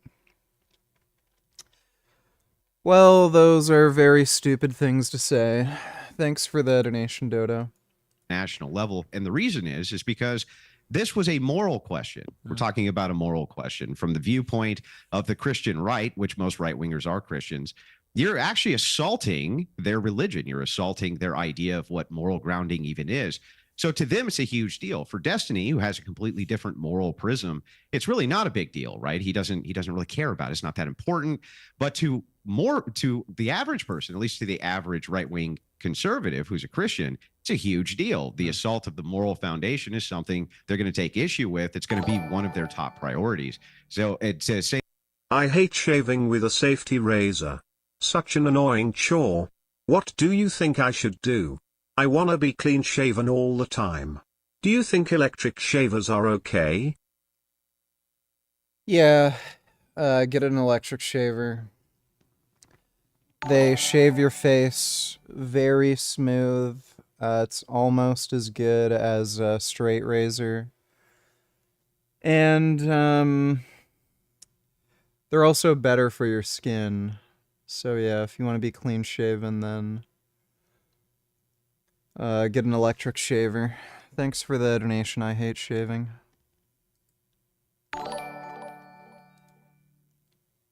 New Gideon video. D1 football player gets caught in a predator sting, gets driven in fake Uber. Imagine if Svaria was caught in one of these stings. That would be peak Ments. Yeah, that'd be great. Wish that would happen with Sfarage. Thanks for the donation, dude. Goes and sacks the QB. But today, Harris is trying to sack a little girl wearing the number 13. On today's explosive episode, discoveries almost ruin our whole operation. I don't know, like I'm thinking about just canceling it because I don't know anything about this ride. And we made sure to get our steps in as well. It's not a race, it's a marathon. He's over by he's at the... All right, but we're actually gonna have our security, Mr. Jimmy, be the Uber. So he's gonna be with our security the whole time. We're gonna have a hidden camera inside, recording him and everything. I'll probably post that whole Uber ride on edpwatch.com and obviously the uncensored version. And I'll also be posting the extended uncensored version of this video and the uncensored chat logs on edpwatch.com. The funny thing about this is none of our decoys really know where T came from, but after letting him know that we were seen, he let us know he don't care about any of that. And after doing a little bit of research on him, I figured out that he used to be a collegiate football player. So it's just sad that he's taking that talent for sacking the quarterback to now trying to sack minors, just very tragic. We're about to go pick him up and everything, but I don't think he's gonna like this cupcake. I'll be there in back in 3 minutes. Uber, come on in, man. Are you a silver Chevy too? I sure am, sir. Yes, sir. Okay. How's your day going so far? Yeah, it's going good. That's good. Heading up to Cleveland, right? Yeah, yes, sir. Sounds good. You have a hotspot in on your phone? I don't. My old lady pays the data on it. Any other fun plans for today? I mean, I don't know. I'm about to go to Cleveland and hopefully meet somebody up that I'm dating, but oh shit, it's like it goes well. Who's it, man? Catfish and stuff. Oh, shit, I hear you on that. I met my old lady online, and I was living out in California. She convinced me to move on out of here. So how long you been seeing this girl? Well, we just started talking on, was it Tinder or Meet Me? I just went with the flow, and she said, she was like, New Year's break, I can hang out with you, I'm free. I was like, that. So if it don't work out, tobacco place, she wants me to pick up some wraps, like a couple blocks away from it. You okay if I roll through there real quick, and then I'll get you up to her place? It's in Cleveland? Mm-hmm. Okay. That's when it suits very much while I drive. Are you just nervous? Yo, Harris. Yo, man, we gotta talk. What's this? What the f is this? We know you hate child predators and love what we do, but never before seen an early access to new video. Oh, on. Man, I guess that's my question, man. Why are we here, man? I don't know, bro. I just seen somebody, and it was somebody I was texting, I don't know. But... All right, man. Well, do you know how old she is? No. You don't? I don't, bro. I was just texting and she pull up. I was like, I bet. No, I feel that, man. I feel that. But she said that she was 15, and he said, no, I don't go around asking women because it's rude how you look. I'm just trying to fuck right now, man. So she told you how old she is, Nah, I didn't, bro. I don't even know. I didn't know she was that. I thought she was lying or something. That's happened to me before. Okay. So you just thought she was lying? Yeah, bro. I ain't gonna lie. Hell no. All right, man. Well, I mean, I don't want to have to go tell your family about this, man. I don't want to have to get other people involved. You feel me?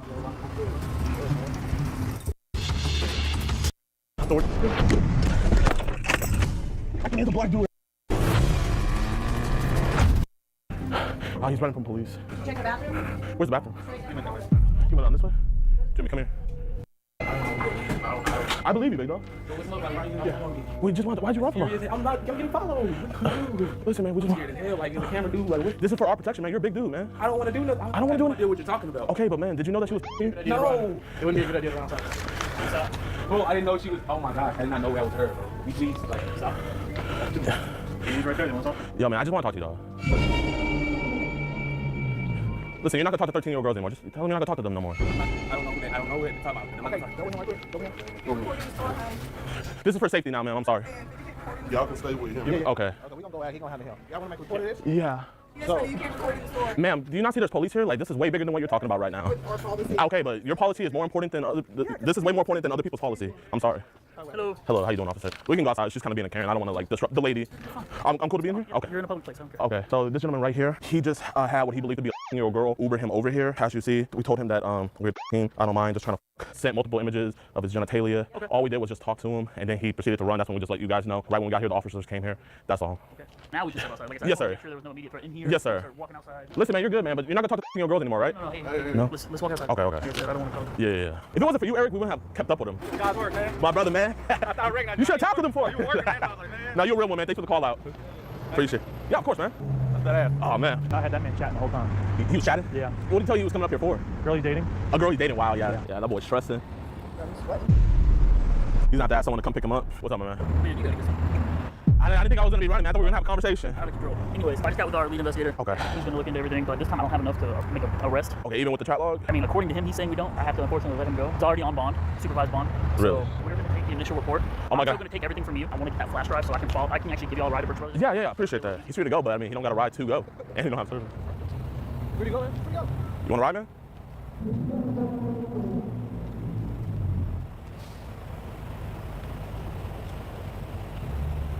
He don't know how he's gonna get home.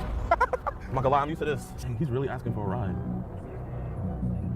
Alright y'all, so quick update on Mr. Harris. So he was not arrested that day, but I am currently in contact with the detective working his case. They're going to be giving his case to a grand jury, and pretty much we're just waiting to see on whether or not they're going to indict him or not. So if he gets indicted by the grand jury, that means they're going to bring the charges onto him and there's going to be a trial. I think we have substantial evidence. The detective that we speak to it, he also believes that it's very substantial evidence, so he is most likely going to be indicted. And when he is indicted, that's when, charges will be placed against him. So right when that happens, I'm going to let you guys know. Also, Mr. Harris, when he got back, he actually had to walk the entire day. And I'm not over-exaggerating. It takes over like 9 hours to walk back from where we dropped him off because he didn't have cell service. He doesn't have any friends out here or anything, so he had to walk all the way back from Cleveland, Texas to Houston, Texas. He hit up our Detroit account and he said this to me, and he also said all this to me as well. And I also have over an hour-long conversation with him. So if you guys want to hear that conversation, let me know. I might post that on the website. But yeah, definitely very proud of this one.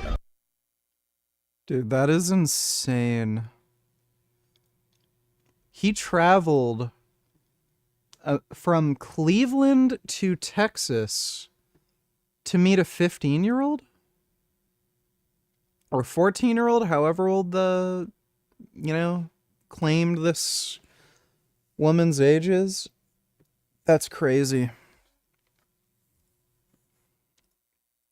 Say that Democrats were not fighting tooth and nail on behalf of trans inclusiveness, including in sports and everything. It's just insane revisionism. Of course, they absolutely were. I mean, I look at someone like J.K. Rowling, who got absolutely, destroyed by the woke brigade for standing up for women's rights to fairness and equality. Now everyone lauds her for her heroic stance, but at the time, most women put their head understandably, put their head under the vicious parapet and didn't want to engage. J.K. Rowling's a crazy fucking bitch. Nobody likes her. And that left people like her out on their own, getting completely killed by people who profess to be the Be Kind lobby. And talking of which, I wanted to play you this, Destiny, because it really annoyed me. Not because it's a comedian making a joke, that's absolutely fine, nor that I want her banned or cancelled or any of those things.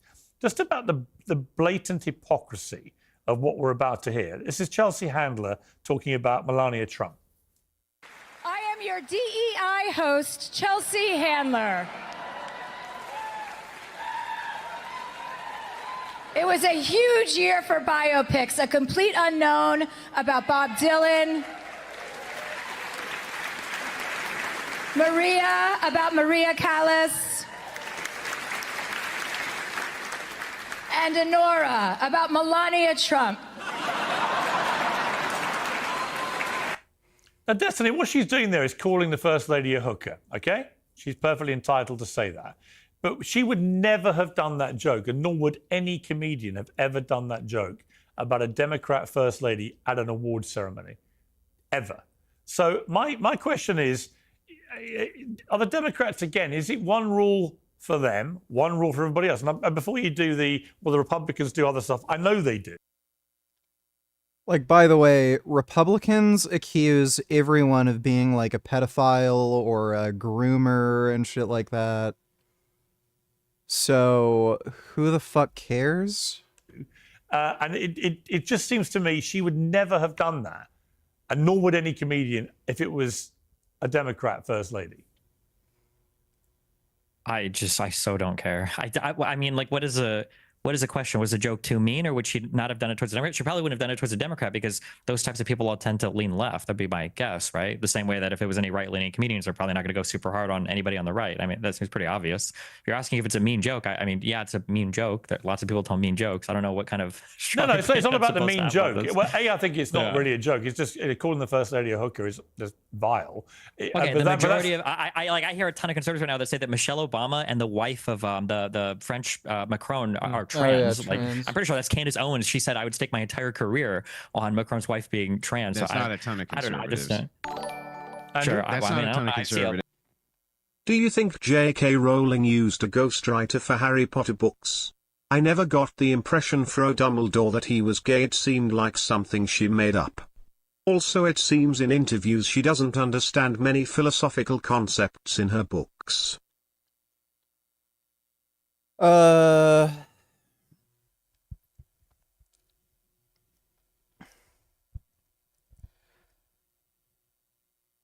feel like if she had hired a ghostwriter, people would have probably found out by now. So, it's possible, but I'd say fairly unlikely.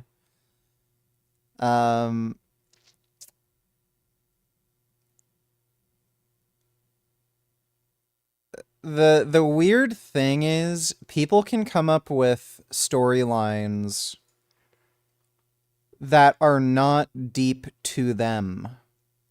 So, they might be able to like create this really interesting story and everything, but in their mind, well, it's just something that happened. It's purely coincidence. He just did it because he's mad. And then other people will read the book and then, they'll kind of put their own impression on it. Like, oh, the meaning behind why he did this was because it's like the symbol of like evil or something. Like, so she might not be a particularly deep thinker, and people are putting their own impression on, what a lot of the story means. Like, honestly, when I read the Harry Potter books, I thought they were fairly fucking stupid. It's just some dumbass, like, gay kid who happened to have wizard parents who just acts kind of like a weenie the entire time. And then, through sheer luck, ends up surviving some of these crazy circumstances. Nothing in those books are particularly deep or meaningful to me. So, yeah, one thing that really,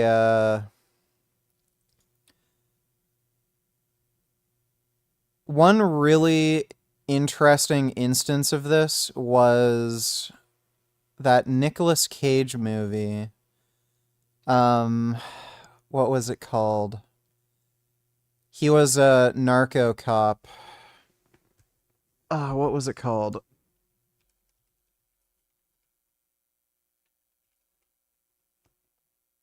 Bad Lieutenant. So if you watch Nicolas Cage Bad Lieutenant, there's a few scenes where there's iguanas in the movie. And there's been these big discussions about what the iguanas mean. And people were thinking it was like a symbol of his drug addiction taking over something. And then people directly asked the director why there were iguanas in that movie and what they meant. And the director literally just said, well, I think they're kind of cool. There's not really any reason for the iguanas to be in the movie. I just thought it would be interesting. He literally meant nothing by it, but when people watched that movie, they thought the iguanas were a symbol of something. And a lot of people took it to mean the iguanas were the symbol of his drug addiction and evil side taking over. When that wasn't it at all. He just literally put iguanas in the movie because he liked iguanas and thought they looked cool in the shot. So it's entirely possible that J.K. Rowling, she just writes a bunch of stupid shit that she thinks is kind of cool or interesting that has no particular meaning behind it. And then when people read it, they just give their own impression on what these stories mean, and it ends up being far more intricate and complex than it really is. So I don't think her writing style is particularly good. I don't think her books are particularly good or interesting. It's just some gay loser kid with glasses who happens to have magical powers doing gay nerd shit at school. Like, it's kind of boring to me. But a lot of people think, oh, it's a symbol of something. Like, it's not. She's probably just an idiot. And smarter people are just looking into it way too deep. As far as Dumbledore being gay, no, I never got any inkling that Dumbledore was gay, and she's clearly a fucking hack, and she just claims that later when she literally had no intention of these characters having any specific sexual preference. Thanks for the donation, though, Klecker. Kinda like this. And that song is about eating disorders. Am I right? What is that song about, and why did you decide to write about eating disorders? What does that mean to you? No, Gimme Choco lyrics mean it is about girls and women who love to eat chocolate, but they are afraid about putting on weight. Okay. Thanks for explaining that. And that song. Yeah. There's no reason to think, like, Jordan Peterson is famous for doing this. He'll read, like, some of the worst stories out of the Bible, like Cain and Abel. Cain and Abel it's the worst story I've ever fucking read. It's just stupid.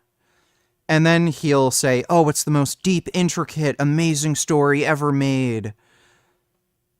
He's just projecting his own values and thoughts and feelings on the story, when if you read Cain and Abel, it reads like somebody just telling you stuff that happened. Like, chances are the writers who made Cain and Abel, they weren't thinking it had any kind of deep meaning or anything like that. They just wrote what they heard happened. So it's like, same here. Like, why in the fuck do you think, like, just because somebody wrote a song, it has some kind of deep meaning? Like, yeah, it probably is just about some girl wanting to eat chocolate but not wanting to get fat. It has nothing to do with, society's beauty standards and eating disorders, and I wanted to make a political commentary. Like, no, it's just about how girls like chocolate but they don't want to get fat. That's it. Thanks for the donation, Chocolate. A lot of jokes about that Michelle Obama stuff being trans, but I don't know. Yeah, well, the Michelle Obama dick jokes are very old and have been going on for a long time, right? I've seen those. You've seen those. And some of them are kind of funny. But the point is that with Chelsea Handler here, there's one of the most promiscuous women in Hollywood calling someone else a hooker is, right, by the way, hilarious. And also, you're talking about an entire party who is pro-sex work, pro-sex worker, pro-prostitution, pro-only. If I had to... If I had to give the Bible a number one story, like, they're all stupid.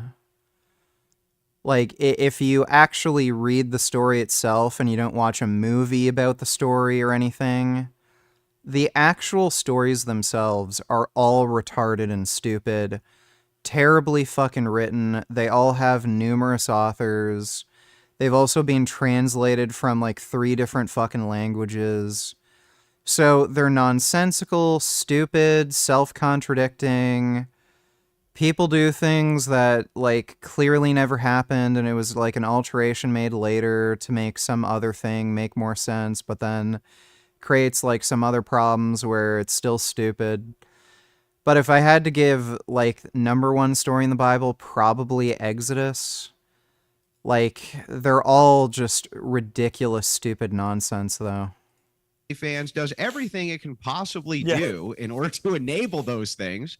And then at the same time, they're like, oh, I can't believe the first lady's a hooker. It's like, if it was anybody else who wasn't a Republican, they would probably glorify it. They'd be like, finally, our first prostitute first lady. Like, I don't even understand why, the depths of the hypocrisy here is actually kind of outrageous, right? Yeah, I completely agree. Well, I think the joke has more to do with pointing out, I think, the hypocrisy on the other side. For instance, if you make a joke about, like, I don't know if we're allowed, like, for Steven Crowder being gay, that's a common joke that people in the Yeah, the houses in Hogwarts especially make no sense.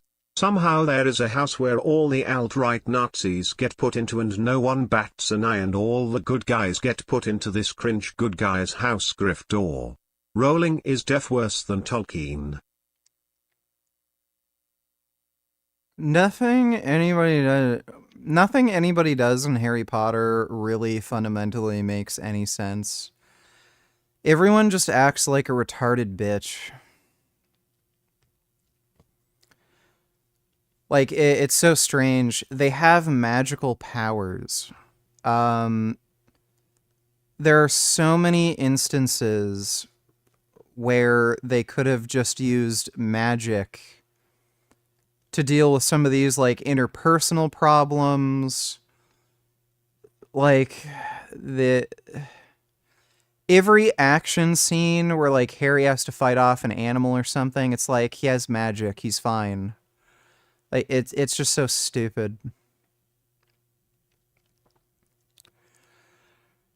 Everyone just acts like a pussy ass bitch. That's the biggest fundamental problem with any of those books. They're just nonsense, stupid. They don't make sense based on the setting, and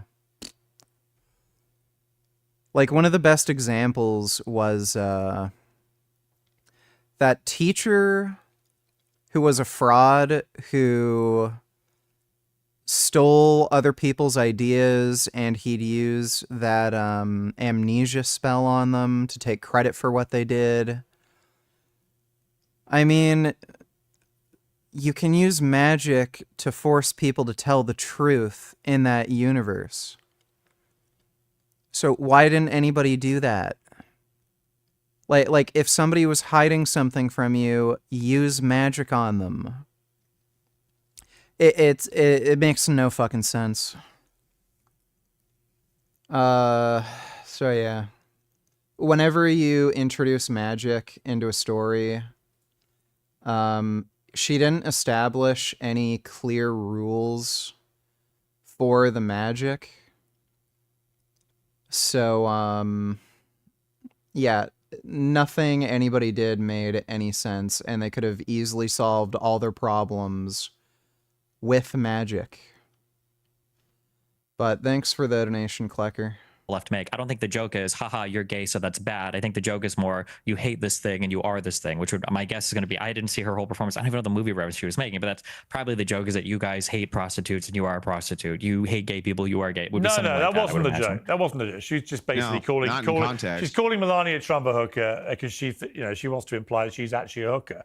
And I think the point I'm making is not that she's not entitled to do what I think was a crap joke. Of course she is. She's a comedian. It's the fact that you would never, ever see at an award ceremony in America, that I can ever remember, any comedian, right or left, make that kind of remark about a Democrat first lady, a current first lady, from a stage televised at an award show.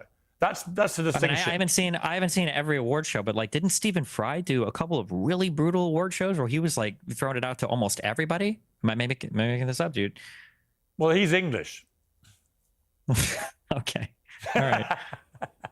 Let's move on. I guess you guys got away with that, huh? Yeah, no, I don't think that. I just don't think any of them have ever called a first lady a hooker. It just seemed to me, I don't know. It's all about crossing a line in comedy and all that. If you do it down the Comedy Store, you can do what you like. If you're on Twitter or X now, if you want to do things, okay, fine. I'm not going to say you should be cancelled. Well, I thought we learned when that guy made the island of floating trash Puerto Rico joke. I thought we learned there were no lines anymore. Why are we crying about her making this joke now? Well, no, because the left went completely nuts. They thought he did cross a line. Well, now we've learned. They There did is go no crazy about completely nuts. it. Now you can just joke about anything, I guess, right?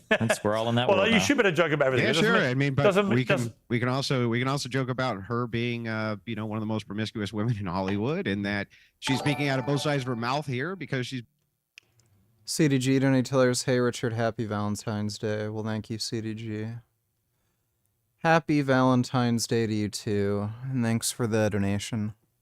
Been a big time supporter of sex workers, and now suddenly I think that's a really can't good believe point. She's a hooker. It's like, what are you talking That's about? that's a very good point, that she used it as a slur, having professed to be the complete opposite about sex workers. Very Yeah. good point. Talking of stinking hypocrites and vile people, let's come to Kanye West, who started the week parading his wife, Bianca Censori, naked on the Grammys red carpet. We're looking at these images now. It was a deliberate derobing. whatever. I mean, obviously any woman can do that. I thought it was all a bit cheap and embarrassing and pathetic, and I certainly wouldn't want to be doing that with my wife on a red carpet. What was far more serious to me was what then followed, which was literally just a bombardment of horrifically anti-Semitic, racist comments, and then some pornography that he began flying out. One of his posts, sometimes you have to do it like the Pharaohs, make your Jews work for you, but watch them as close as you can, whip your Jews. What was interesting to me, Destiny, was ultimately Elon Musk, I messaged him directly on X publicly and said, you're going to just keep letting this guy do it. He's breaking every single rule that X has about this kind of stuff. So the normal rules weren't applying to him, and he was doing it to 32 million people.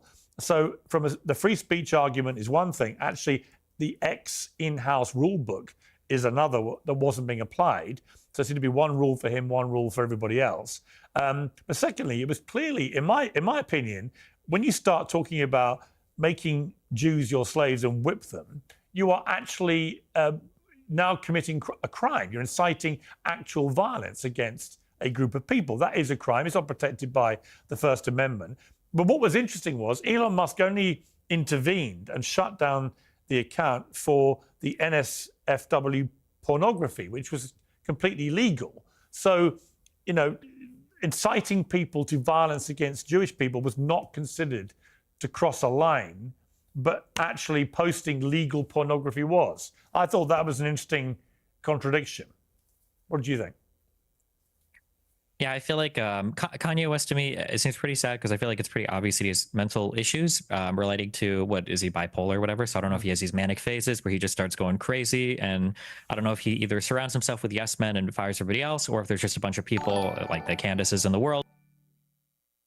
I think Lord of the Rings get ALS too overanalyzed by autists and overhyped by Christian lunatics like Jordan Peterson. The story is okay, but Peterson pretends like the conflict is one huge Bible metaphor for Christ versus Satan. Lamo, it's not that deep, Jordan.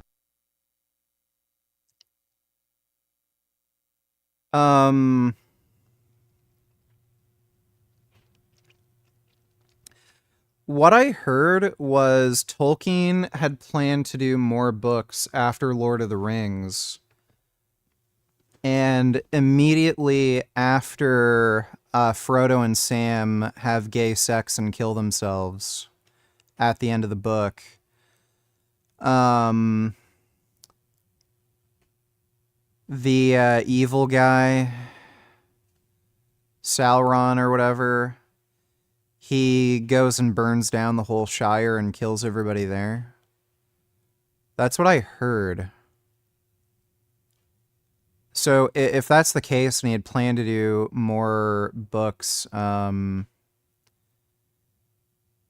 kind of changes the overall narrative quite a bit, because the implication there is like evil is ever present and unrelenting. So I don't know. It's not really kind of changes the whole tone a bit.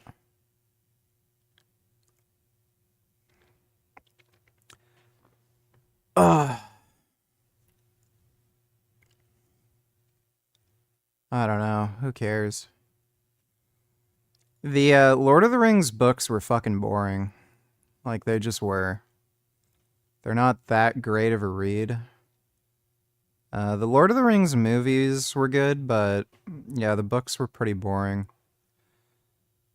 The Lord of the Rings also has nothing to do with the Bible at all. Literally nothing.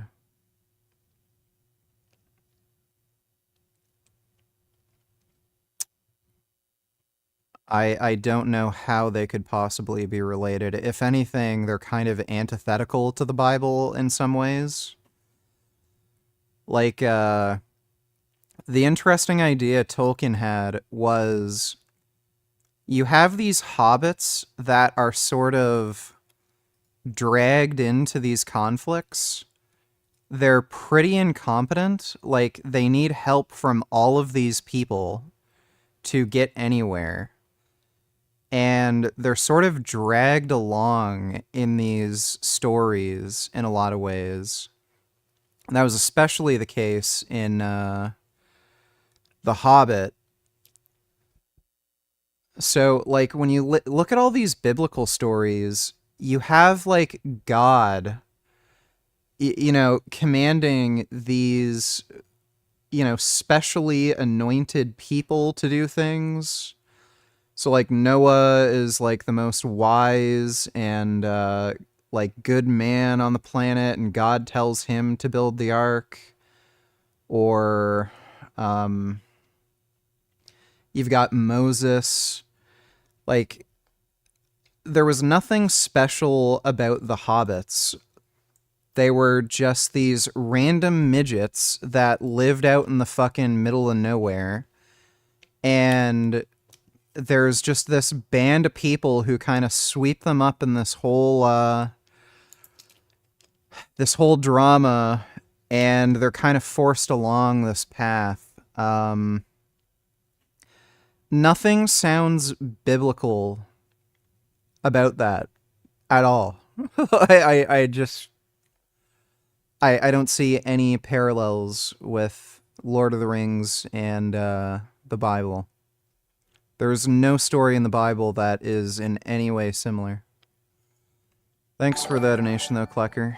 W donated $2. Let me see. Unless you've been living under a rock, you've heard of J.R.R. Tolkien's epic fantasy, The Lord of the Rings.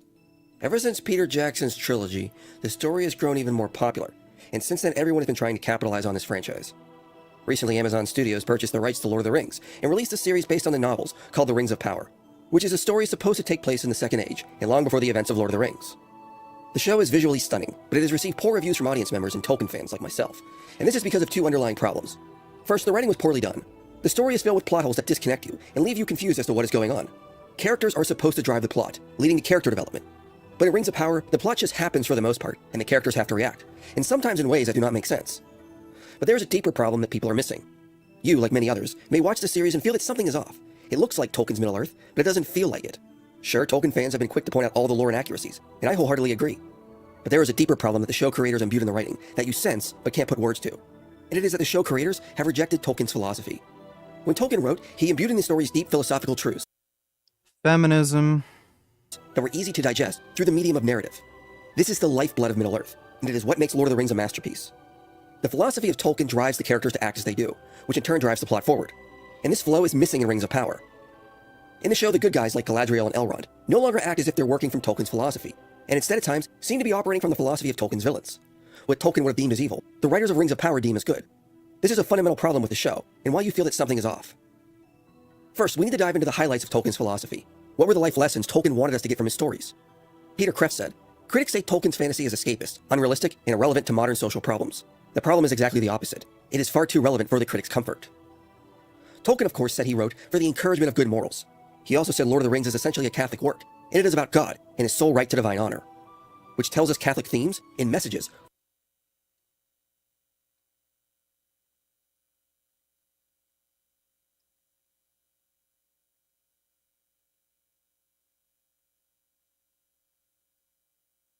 I never gleaned that from any of the fucking movies.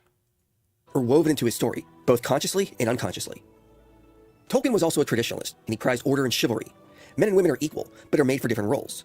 In Middle-earth, hobbits are meant for one way of life, the quiet and simple life in the Shire. Men are meant to live in cities, dwarves in their minds. Everyone is meant to live a certain way. And when they do, they flourish and find true happiness.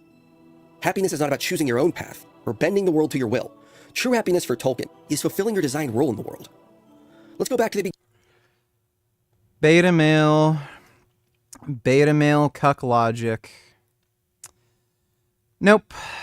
Totally, utterly wrong. You're the one who makes your own rules. You're the one with your own individual desires. And if you have the power to bend the world to your will, then that is the path towards your desire. Beginning of Tolkien's world to see how this idea is set up. In the Silmarillion, creation begins with a song. The creator Eru sings together with the Einar to create the world of Tolkien, called Arda, where elves, men, and dwarves will live. A theme in Tolkien's works is the importance of finding your rightful place in this song of creation. And it's a subtle lesson to us about how we should not strive for power or greatness, but we should be happy with where God has placed us in life and find harmony with the role we were created for. Yeah, be a beta male. Be a little cuck. Just don't stick your head out. Don't, try to, do things you want to do. No, you're right where you need to be. Just keep your head down. Listen to your masters. Be a beta. But then Tolkien introduces Melkor, the original Dark Lord, who will later be called Morgoth. During the singing of the Einar, Melkor sows discord into the song, making it chaotic. But then Eru, the god of Tolkien's world, rises from his throne and overtakes the singing of Melkor, and brings it into harmony, so that what Melkor meant for chaos, Eru uses for good. The chaos of Melkor is ultimately used by Eru to make the song even more beautiful. So we get the idea that chaos, or evil, is not good, but it can be used by good for a greater purpose. In fact, we get the idea that some chaos is allowed to make the song greater. A truly good story has evil present, because the triumph over evil is what really takes the story to another level. Evil is not something that is inherently necessary, but a world with evil allows for character growth that could not have occurred in a world without it. This is very much a Christian idea, as it is seen in the words of St. Paul and St. Augustine, who speak of God allowing evil so that a greater good could come out of it. Through Middle-earth, this is Tolkien's answer to the problem of evil. It is allowed only so that it can be triumphed over by characters who grow out of their experiences with it. But it's important to note that Tolkien does not place order as the highest good. For Tolkien, it is okay to break with tradition or order if your motive is love. At the core of Tolkien's world, love is the greatest force. No power can overcome it, and throughout Tolkien's world, characters are able to do things no one else could because they act out of love. Later in the Silmarillion, we read of the love story of Beren and Luthien. Yeah, that's a little retarded. You can love all you fucking want. Your head can still get lopped off by a sword. Like, when it comes down to it, you're gonna have to defend your ideology with violence, right? So, yeah, you can do things out of love all you want, but if you're not physically strong enough to defeat your enemies, you're fucked. That's a really stupid idea. Beren is a mortal man, and Luthien is an immortal elf princess. Beren asks for Luthien's hand in marriage, but her father, King Thingol, says he will only allow this if Beren obtains a Silmaril from the crown of the Dark Lord, Morgoth, something no elf lord has been able to achieve. This would have diminished the hopes of any other character, but Beren instead calls it a small price and sets out to obtain the jewel. But he is quickly captured by none other than Sauron. Luthien senses her love is in danger and breaks from her traditional place to save him. With the help of Huan the Hound, she manages to save Beren just in time. Then the two of them later sneak into the fortress of Angband. Luthien sings Morgoth to sleep, and Beren manages to take a Silmaril from his crown. Because they are driven by love and not greed, or glory in defeating the Dark Lord, they manage to do what no warrior was able to do. For Tolkien, their love allows them to do what the most powerful elf could not. So this bitch refused to marry this guy because she wanted a really pretty jewel and forced him to risk his life and put everyone else in danger by, like, angering this Dark Lord? Wow, yeah, definitely a Catholic would think of a story like that. It is only when Beren, out of greed, attempts to steal another Silmaril does it lead to their downfall. Morgoth wakes and causes a series of events that actually leads to Beren and Luthien's death. Then the story ends with their love being able to convince the Valar to allow them to return to Middle-earth and live out their lives as mortals. Anyone who attempted to obtain a Silmaril for greed, revenge, or power was ultimately doomed, but Beren and Luthien were allowed to obtain one because it was done out of love for each other. In The Lord of the Rings, the ring itself is a central key to Tolkien's philosophy about the dangers of lusting after power and greed. The ring is designed to tempt you with power and a master plan of how you could shape the world in your image. Boromir succumbs to the ring's temptation and sees himself as a conquering hero, defeating the enemies of Gondor and given the glory he thinks he deserves. When the ring tempts Sam, he sees himself turning Mordor into a beautiful garden for him to rule over. As Joe Kraus says, the ring holds out the false hope of power that people can use to remake the world. But Eric Katz notes that what saves Sam is his love for Frodo and his humility. His place is in the Shire, with one small garden of a free gardener. Boromir has no love that he sets above the temptation of the ring, no realization that he is not meant for the glory that he desires. Sam remembers his love for Frodo and his own humility, which ultimately saves him. This shows a deep truth that Tolkien brings to light, which is that real strength is not in seizing power so that you can conquer the forces of evil, but in humility, realizing that might does not make right. As Douglas Blunt says. So, this is just fundamentally wrong. Like he's wrong on a descriptive basis. Might doesn't make right, but might is what shapes the world. So you might do, like, Hitler was morally wrong for everything he did, but if Hitler won, well, he won. These are two completely different concepts. Might doesn't make right, but might wins. So you can have very bad ideas that are destructive, but if you're stronger, you win. And that's just the way the world is now. So this is just a dumb idea. Strength, according to Tolkien, manifests itself most clearly, not in the exercise of power, but rather in the willingness to give it up. Sam is able to go back to the Shire and flourish. No. That's not strength. Strength is strength. Because he resisted the temptation of the ring. He is able to become truly what he was meant to be, not because he rose up, sought glory in defeating the Dark Lord, but because he rejected it and cared more for his friend. Power, according to Tolkien, is not the path to happiness. Instead, rejecting power you are not rightly due is the path to happiness. This is a central theme in Tolkien's world, because if you notice, there is no savior in The Lord of the Rings. Unlike other stories, no one is actually able to defeat evil and rise up to be the hero of the story. Gandalf musters the forces of the West to stand together, but he never delivers a decisive blow. Aragorn, the rightful king, manages to squeeze a narrow victory at the Battle of the Pelennor Fields, but greatly diminishes his forces. After this, all Aragorn can manage to do is lead his remaining troops to the Black Gate as a diversion tactic for Frodo. The characters even know they might be sacrificing their lives to help Frodo, but it's sacrificial love and the rejection of power that ultimately aids the cause. And Frodo, on Mount Doom, is not even able to resist the temptation of the ring and fails to cast it into the fire. In the end, Frodo loses, dooming Middle-earth. It is only when Gollum manages to get the ring from him and accidentally falls over the cliff is Middle-earth saved. There are no saviors. Yeah, I mean, that's really dumb. In Middle-earth, no one who rises to power and defeats Sauron. And this is a very Christian theme. As Peter Kreeft says, the ring is so powerful that no creature can overcome it. Similarly, Christianity teaches that sin is so powerful that no creature can overcome it. Beta male horseshit. Again, just an absolute beta male fucking cuck idea. Oh, you're a slave to your own emotions. You're not strong enough to resist your urges. You're just gonna do things and it's against your own will. Things just happen. The only thing you can do is say, sorry, can you let me into heaven? I'm really sorry. I didn't have the strength to control my own fucking actions. I'm a little retarded monkey. So can you accept my apology, God? I want to play in the bouncy castles in heaven. It's such a weak beta male fucking ideology. You make your own fucking choices. You... I don't... It's so bizarre to me that Christians can, on the one hand, say free will exists, but then on the other hand say, oh, sin is insurmountable. Everyone's gonna fuck up and, do evil and make mistakes and all this shit. Then how does free will exist? Please explain that to me. If you're saying you can never do the right thing all the time, please explain to me how there's free will if you can so confidently say, oh, well, it just happens to everybody, it's just a guarantee. It's just the human condition. We're slaves to our emotions. We're gonna do stupid things. Oh, yeah, but there's free will. You're accountable for all your actions. But, oh, if you just apologize hard enough to God, he'll forgive you. It's just idiotic. You're the one who makes your own fucking choices. It's all your responsibility. No. If Frodo wasn't a weak-ass beta male, he could have thrown the ring in on his own. It's just a stupid little fucking ring.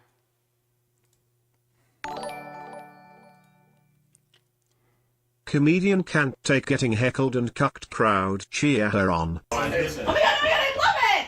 Somebody already sent that to me. It's not interesting. Thanks for the donation, dude. I don't even understand the context. She just starts screaming. Dodo Natillers, Trump just came out and said J.D. Vance gave a great speech in Munich. The speech. Whiplash and confusion among leaders in Munich. Topic. Okay, I'll look at that in a second. Thanks for the donation, Dodo. Tolkien was a stupid gay Catholic. What did you expect? Sauron was unironically based and just flexed his power to midgets.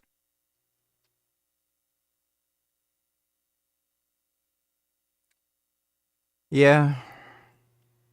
Basically. So now some of this makes more sense that somebody like the stupid... Okay, I get it now that it's just explained explicit to me, the connection with Christianity and Lord of the Rings. I didn't realize he had such a, like, weak beta male cuck ideology. Thanks for the donation, though, Resto. Our world lead as President Trump and his cabinet espouse what critics say are something closer to the Kremlin's talking points on Russia's 3-year onslaught against Ukraine. European leaders today were hoping for reassurance that President Trump understood how they view the Russian threat. And after the president said this week, Ukraine, quote, may be Russian someday, unquote, said that he trusted Russian leader Vladimir Putin when it comes to Ukraine, and even blamed Russia's invasion of Ukraine on former President Biden, discussing whether Ukraine could someday join NATO. That just happened yesterday. With European allies concerned that those comments resemble Putin's views of the conflict, European leaders had hoped that they were maybe missing something. And then today they heard a speech by Vice President J.D. Vance at the Munich Security Conference in which the Vice President rebuked U.S. allies in Europe and signaled support for Europe's far-right parties. Take a listen. The threat that I worry the most about vis-a-vis Europe is not Russia, it's not China, it's not any other external actor. And what I worry about is the threat from within. If you're running in fear of your own voters, there is nothing America can do for you. Speaking up and expressing opinions isn't election interference. Even when people express views outside your own country, and even when those people are very influential. CNN's chief international anchor, Christiana Mapour, is in Munich, and she spent the day speaking with world leaders. Christiana, good. I don't understand how the fuck any of that makes sense talking about Ukraine. To see what are world leaders telling you about how they viewed Vice President Vance's speech? Well, honestly, it was stunned silence to a lot of it, quite a lot of shock in the room. There were a lot of senior delegates there. Afterwards, the German defense minister basically said his words were, quote, unacceptable. A Spanish delegate said it was indecent. But on the other hand, they did like the fact that he did say NATO was here to stay, that the United States viewed it as a very strong, transatlantic alliance, and they took that good part of his speech, so to speak. But it was meant to be, they thought, going to be about mostly Ukraine and how to implement the Trump potential peace plan with Putin. But instead, it was a speech really that amounted to diving deep into the cultural, political, and ideological wars. I spoke to the NATO Secretary General, who apparently has a pretty good relationship with President Trump. He's the former Dutch Prime Minister Mark Rutte, and he wouldn't be drawn on exact negotiations with Vladimir Putin, saying, we don't want to let Vladimir Putin sit back in his armchair in the Kremlin and know what we're going to do. So I kind of pressed him on that. Here's what he said. You will admit that already President Trump has telegraphed to him as he sits in his Kremlin armchair that he agrees with Putin's position on Ukraine never joining NATO. This is something that NATO promised Ukraine at your last summit in Washington. Alhamdulillah. What did you think of the UFC last weekend? Hope you have a good weekend. Stay positive, stay strong, brother. It was good. Duplessis beat the ever-loving shit out of Strickland. So, yeah, Strickland is not anywhere near as good as Duplessis. So that question's been answered. Strickland reacted to it really well, showed good sportsmanship, said, yeah, the guy just beat my ass. Unlike, what's his name, that fucking pink-haired loser, O'Malley. But, yeah, it was good. I'm looking forward to the next fight. I think, Duplessis is supposed to fight, Khamzat. Thanks for the donation, sprained ankle. Oh, hey, Gum Gum. Gum Gum. How you doing, Gum Gum? What's going on, Gum Gum? Right-wing retards political parties like Republicans or have to annoy the fuck out of me with this Putin cocksucking. Yeah, we need diplomacy. Diplomacy stopped Hitler. Just give Putin a little bit of land that sure stopped Hitler. Lol, fuck these cucks. You know what they need to do? They need to fight with love. Yeah.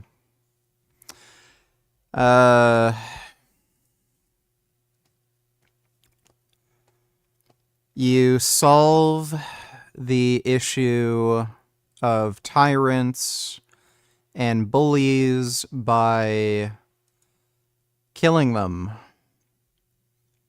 I don't know why everyone is trying to solve problems with diplomacy. You can't use diplomacy with somebody who isn't diplomatic. The guy's invading another country. He's a fascist. He's a dictator. Kill him. Use force. The pussy ain't ever gonna use fucking nukes, so just obliterate him. Thanks for the donation, though, Klecker. Its future was in NATO. Is that off the table?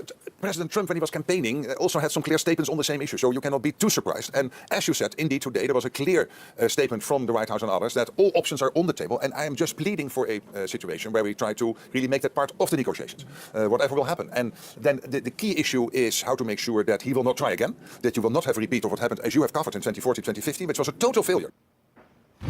So security guarantees are the big issue, and that is what is unclear, absolutely.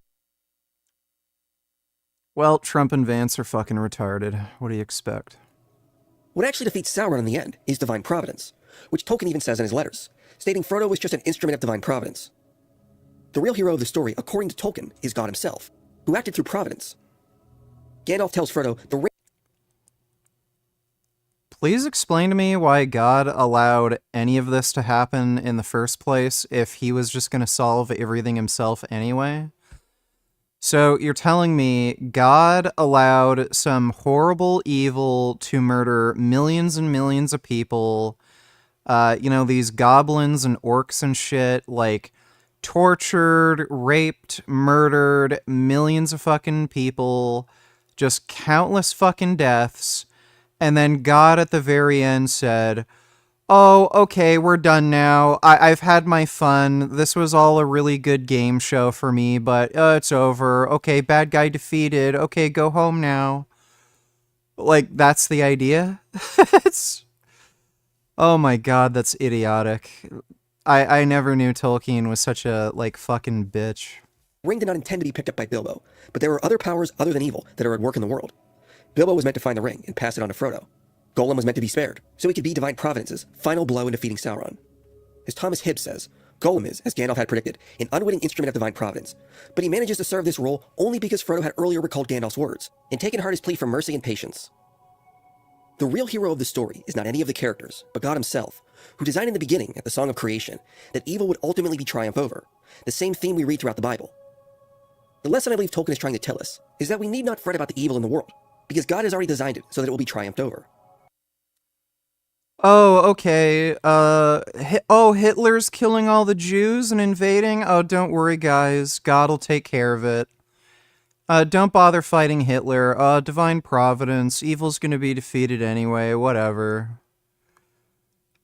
This is just a ridiculous, stupid ideology. But we still need to do our part by acting in love when we're called to. Middle-earth doesn't need saviors, it needs servants. No one can be the glorious hero that delivers the final blow to evil. That seat is left only for God, and anyone who attempts to rise up and overpower evil ultimately becomes evil. Instead, the people of Middle-earth, and us likewise, are called to live humbly and be driven by love. This is just outrageously stupid. Just unbelievably, outrageously, ridiculously fucking stupid. If you see a bad guy and you kill the bad guy, you're evil now. 'Cause you killed the bad guy. Yeah, all those soldiers in World War II that, killed SS officers and tried to get to Hitler, they're all evil now. They killed Nazis. Only God's allowed to do that. Love. If we accept this, we can play a part in the Song of Creation that will lead to the downfall of evil. This is what we see in the characters of The Lord of the Rings. People who know they are... Why did God create evil? If he's just gonna defeat evil, why did God create evil? Does he just like watching people suffer? Is that the idea? Too weak to be the hero, but still work to play a part in defeating evil. They act out of love and duty, and this, according to Tolkien, is how we are supposed to live. How we are not... Okay, this ruined Lord of the Rings for me. Lord of the Rings is a stupid fucking series Tolkien is a fucking moron. None of his fucking books or literature make any sense, and they're all stupid. I can never watch Lord of the Rings again and enjoy it, knowing this is what he meant by all the crap that happened in the story. This is just retarded. You seen Perspective Philosophy's video on Lord of the Rings? Could be worth a watch on 2x. It is about what the ring actually does and why the hobbits are not tempted by the ring as easily. One ring. Well, I think the idea was the ring takes advantage of a being's lust for power. So beings that don't have as much of a lust for power are more immune to the ring's effects. That's kind of why the spider in the ring, it's a fan theory. That's why that big spider they fought never detected them the way it should have. And it never tried to grab the ring. It's because the spider didn't have a lust for power. It just wanted to feed. To rule them all. One ring to fight them. One ring to bring them all. And in the darkness, fight them. Hello everyone, and welcome to the first ever episode of Film Philosophy, where all of them did. This one ring was designed to rule over all others, to manipulate the wearers to be bound to Sauron's will. The idea behind its construction was domination and control over others, which is something worth noting. Sauron's plan didn't work, otherwise none of the events of the movie would have taken place, but the One Ring was still an immensely powerful artifact and had profound effects on Middle-earth. But to understand the ring's true nature, we need to go back all the way to ancient Greece and Plato. That's because the Ring of Power is the ideological descendant of Plato's Ring of Gyges. The Ring of Power is a transformation and, I'd argue, an improvement upon its predecessor, but the original comes with a philosophical outline, which helps understand the ring's function. The Ring of Gyges is a thought experiment used by Glaucon in Plato's Republic in order to determine whether justice is good in and of itself, or whether justice is a means to an end, a way to stop more powerful people taking what they want at your expense. The power of the ring was to give the wearer invisibility, and was supposed to be used by Gyges, a shepherd from Lydia, to usurp and kill the king and marry the queen. Essentially, it offers a removal of culpability. No one sees what you do, so you can get away with whatever you want. So a magic ring that lets you go invisible and do whatever you want. Does that sound familiar? The power of the ring.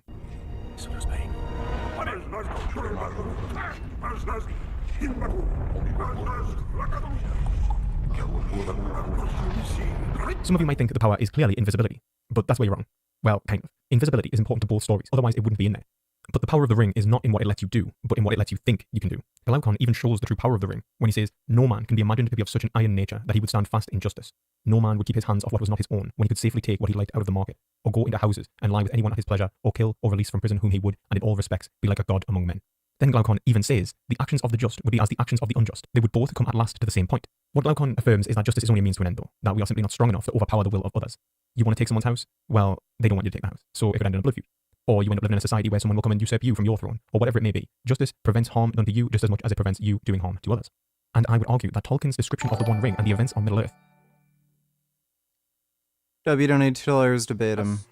Yeah, I'm in Wichita, Kansas, but we are a unique breed.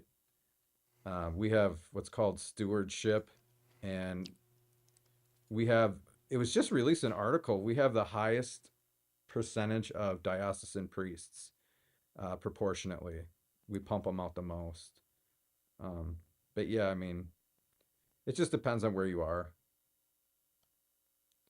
Oh, audio source. Melkite Greek Catholic here. Saints intercede for us just like Protestants as their brothers. Audio output. I am so glad we have a Eastern Catholic in here. I need to go to some more Eastern Catholic masses. I don't think I've ever been to one. Believe it or not. Yes, that is well said. All the graces of Christ come into the world through the Blessed Virgin. That is well said. She's the mediatrix of grace. All graces come through her Blessed Mother. Now, St. Alphonsus de Liguori and others, saying that she's, or Father Garrigou Lagrange saying that she's the neck connecting the body to the head, the Church to Christ. I mean, yeah, you can't get to Christ without Mary. It's just impossible. And she's actually the one that will give you the necessary dispositions and prevenient graces to go to Mass and receive the sacraments and get the most efficacy as you can out of them. Link, please. Oh, let's see here. Just give me a second. Just kidding. Saint Valentine. Oh gosh, that's really old. Let's give you a link. Okay, so give me a second, Amanda. I saw the folded hands. I got to answer your prayer. I mean, right? Say a Hail Mary for me while you're... Nah, I'm just kidding. All right. You know, I'm going to have to go into my... Hold on a second. My studio here. Membership.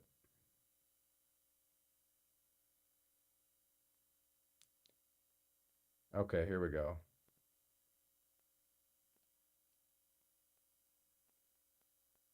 Here we go.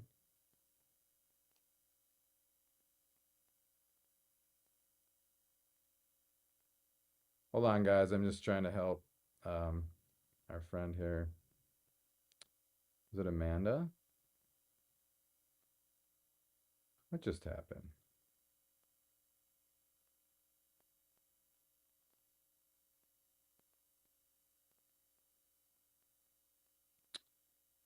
Oh, gosh. Why, like, why is this like this?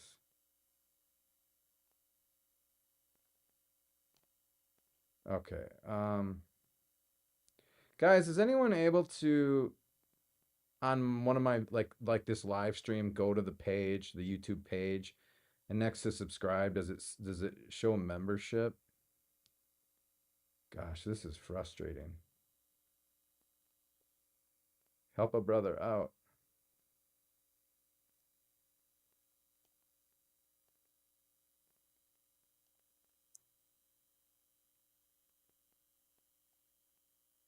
Wow, I got 1, 2, 3, 4, 5, 6 members. Thanks, guys. You're the best. This is... It says see perks. Oh, Retro, that's because you're a member already. So for someone that's not a member,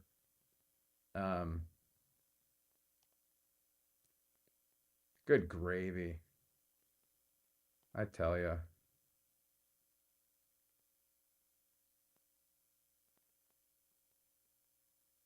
You guys having fun? Does anybody want to debate yet? I'm literally typing in the I'm chat. gonna try this.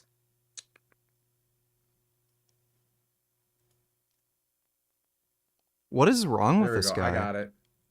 Boy, that took some. Amanda, how do you want it? Do you want me to just post it in the chat? Yeah. Okay, here it is. Amanda, I hope you're well, what in the Sam?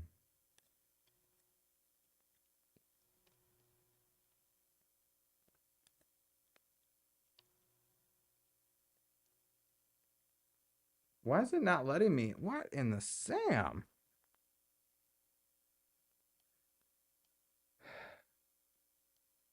Let me try one more time.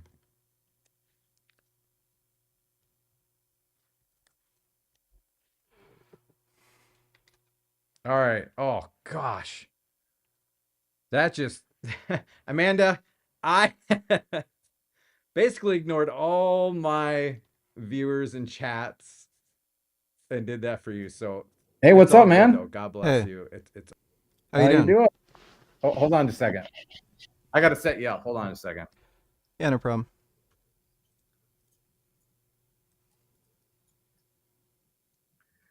So your channel, you got a pretty good subscriber base there. Yeah, I think I'm at 300,000 something ish. Gosh, how long have you been at it? I think it's been 10 years. Oh, okay. Yeah, around there.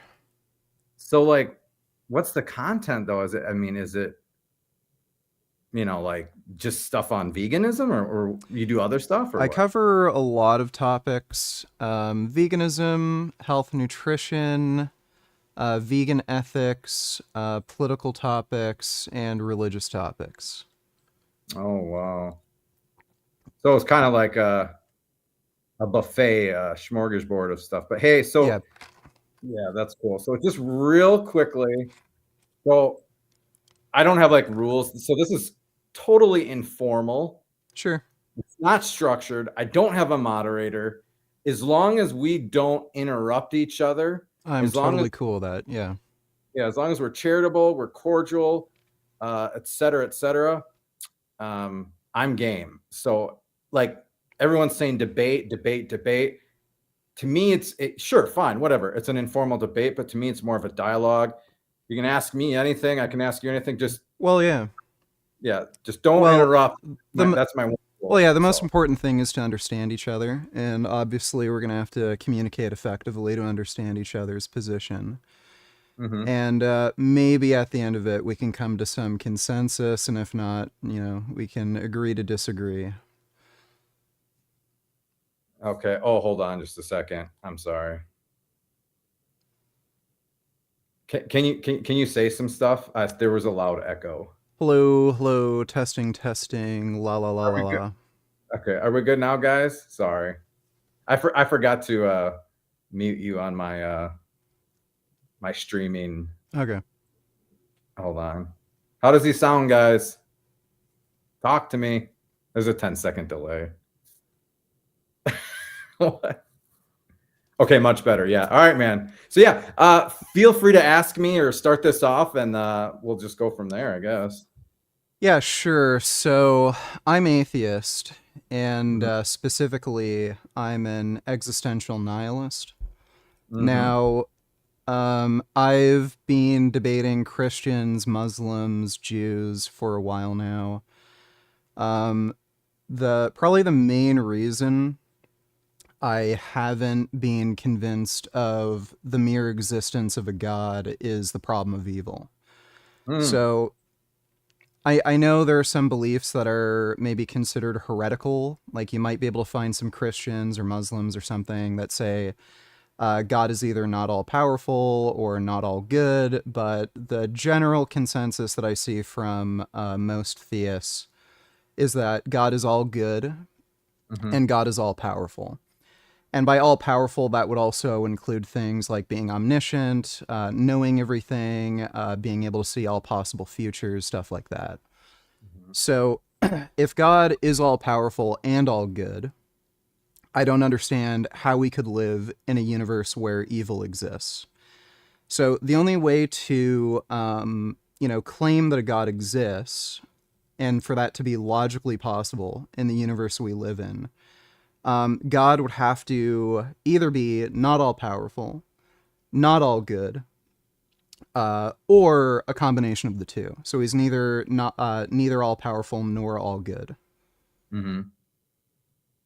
Okay, so can I ask? And again, so this is like you shouldn't answer a question by asking another question, but I would just because I want to be on the same wavelength and come to the same term. So how would you define evil, or how would you perceive it, or whatever? Like if I said, well, what do you mean by evil, or what is evil, or what isn't it?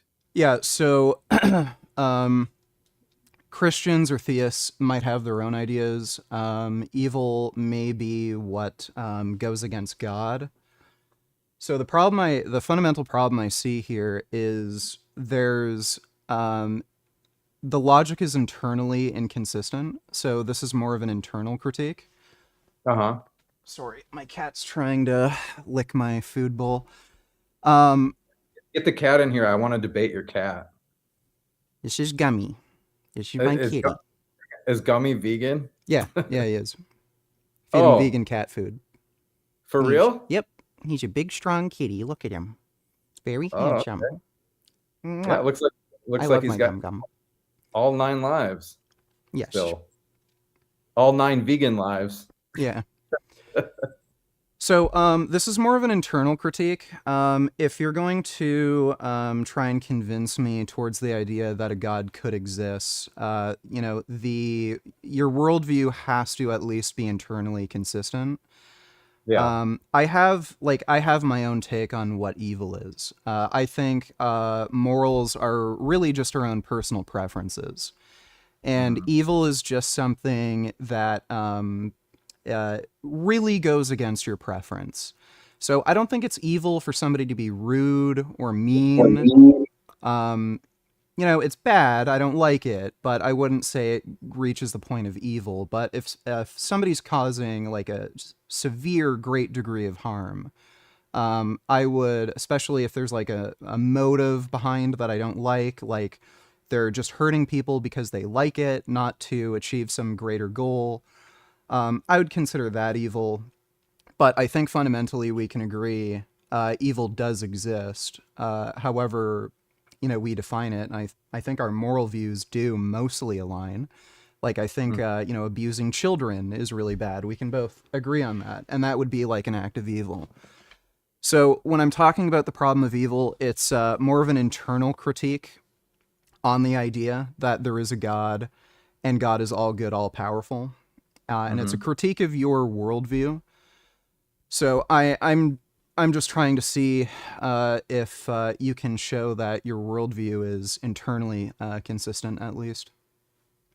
So I don't mean to like dodge or digress or whatever, but so I'm going to get to that. So I'm just curious, like, how did you come across my channel and why did you want to come on my channel? Which is totally fine. I'm not like offended or anything.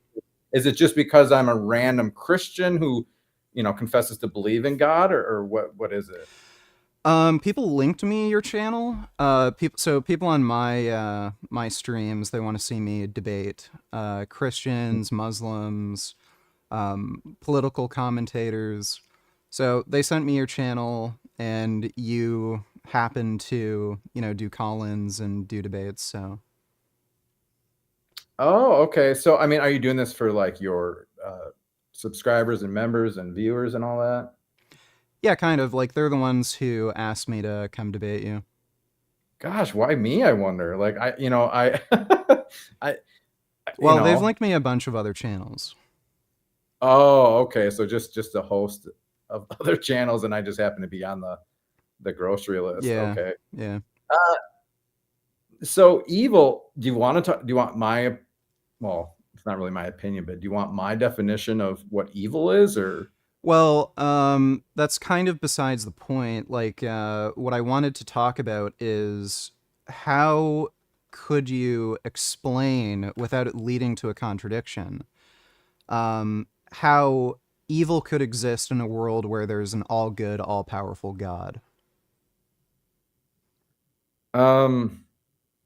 Well, so here's this is where I would start. So God has to be free. Okay. The only way that God is limited is he's limited by his own nature. So like, for instance, God could not exist, or he can't lie, or, you know, I mean, I could come up with a million things that God cannot do, but he still maintains his omnipotence and his divine attributes. So just because, you know, the whole like, oh, could God create a rock that he couldn't move whole thing is illogical, because it would be out of his nature. To create something that you couldn't do is not in his nature. So, but the freedom of his will, right? Creating us in his image, we mirror that freedom in a subordinated sense. So we have a will to choose, right? To act freely. We're limited. Obviously, we can't do anything and everything, right? I can't just go fly out of this room and, you know, fly around Wichita, Kansas, or, you know what I mean? But we have a limited freedom. But, you know, God so God has two wills. He has a permissive will and an absolute will. And in his permissive will, he allows us in our freedom to choose, right? And basically, God, being love itself, he wants us to participate in that love. And love is an act of the will. It's not like just some sentimentality. It's not just emotional. It's the act of the will, of benevolence, to like will the good of another by sacrificing. And so when we turn away from our ultimate end, our ultimate good, which is God himself, in any which way, but primarily like towards creatures or whatever, therefore we have a privation of the good or God or of grace. I don't want to get like too theological on you, but so evil isn't something. It's not an essence. It's not a substance.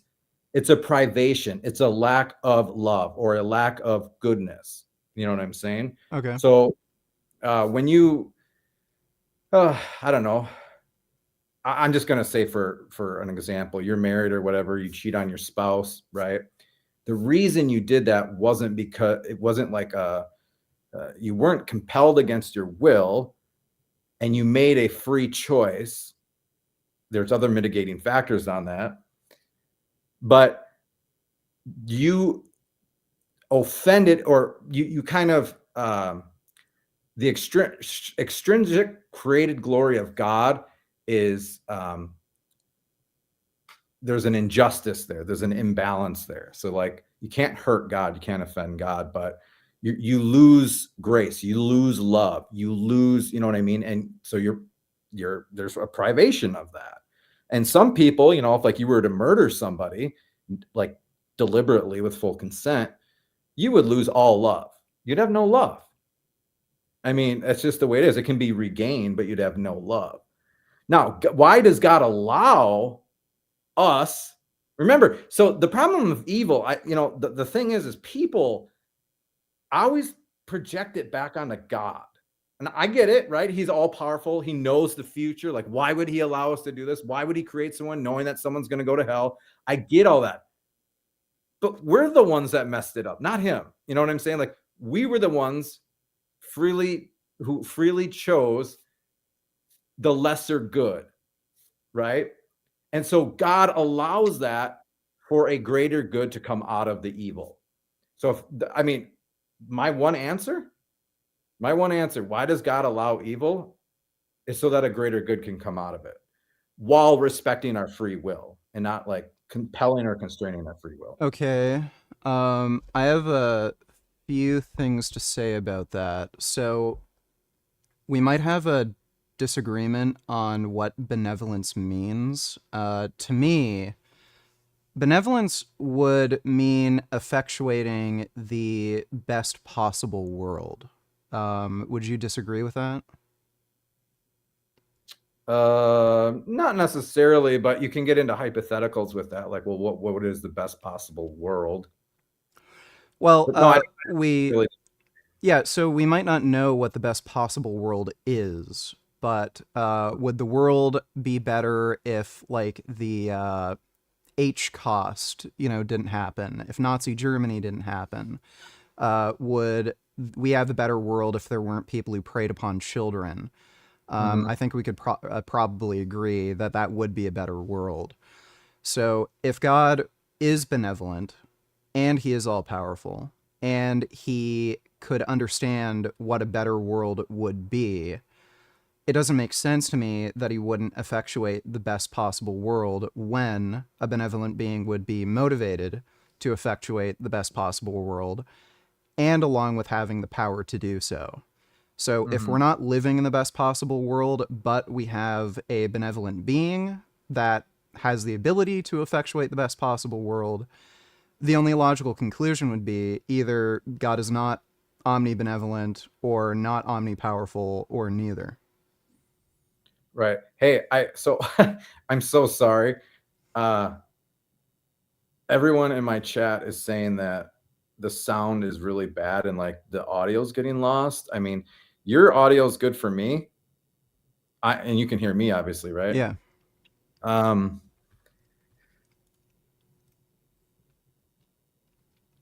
What are they saying is bad about the sound? Both of their sound cutting in and out. How's the sound now? I might have to bring you back in. Hold on just a second. I mean, it's kind of pointless to continue if nobody can. Guys, how's the sound? Can you say some stuff, I guess? I don't know. Hello, testing, la la la la la. Okay, all right. Let's continue. So sound is good. Okay, gosh, so it's funny. What's your first name? I'm so sorry. Richard, I'm sorry. It's funny because some people on my chat, they'll be like, you sound that. And then a couple people say that, and then other people say like, oh yeah, it's perfect. Okay, we're all good now. So let's go back just a bit. And can you just repeat I think we're talking about benevolence and yeah. creating a perfect world and why H-Cost and Nazi Germany and pedophilia and all Yeah, that stuff. so just to go over it real quickly, benevolence to me would mean, the inclination or the desire to create the best possible world. So if God is omnibenevolent and he has the desire to create the best possible world, and we also add on the attribute that he's all powerful and all knowing, that would mean he would have the power and know how and have the motivation to create the best possible world. If you would agree that we're not living in the best possible world, that would lead to a contradiction, because that would be logically impossible if there was an omnibenevolent, omnipowerful being. So either God is not all powerful, or he is not omnibenevolent, or neither. Okay, so benevolence to me is like promoting the good of the other, promoting the welfare of the other, right? Obviously not wanting evil to befall someone else. Would you agree with that? Or? Yeah, I'd agree. Okay. So that's the thing. God desires the good of every single person that he's created, right? But again, to me, you can't get away from the free will or the freedom of the individual, the created being. You know what I mean? Like to be able to love, you have to be free. And God took a risk, right, in creating I would kind us. of disagree with that. Okay, how so? Well, I mean, there's a lot of fairy tales about love potions. If you give somebody a love potion, they love you. It's just that they didn't have the free will to do so. And I think, yeah. Go ahead. I'm sorry, I cut you off. Yeah, so love is basically just a phenomena. I think what people have, like a problem that people have with the idea of like forcing somebody to love you through like divine intervention or a love potion, where God would just force everybody to love everybody. It would go against this kind of principle we have where we wish we had the choice to do something, but that wouldn't get rid of love. That would just get rid of choice. And the problem I see here is that I don't know if a benevolent being would be particularly interested in choice itself. They would probably be motivated more by what's actually happening, like the phenomena they see. Are people flourishing as well as they could? Are they as happy as they possibly could be? Are they as loving as they possibly could be? I don't think a benevolent being would necessarily care if you have free will to do so. And I also see another problem with this too. You could have the best of both worlds. You could, in theory, have free will and have everyone be all loving. Do you believe that God has free will? Yeah. Can I say some stuff, or do you have you want to finish your point? Well, I finished my point. Yeah, you can respond to it, but I guess I could finish a little. Like, you do believe God has free will, right? Oh my. Well, see, here's the thing, right? We'd have to define, what do you think free will is? I would, define it or whatever. But God's free will isn't necessarily like ours. God has something that transcends free will. But I wanted to go back and ask you to define what you were bringing up, these love potions, right? Sure. I would ask you what your definition of love is. Like, what is love? Well, it's an emotion. It's a strong attachment.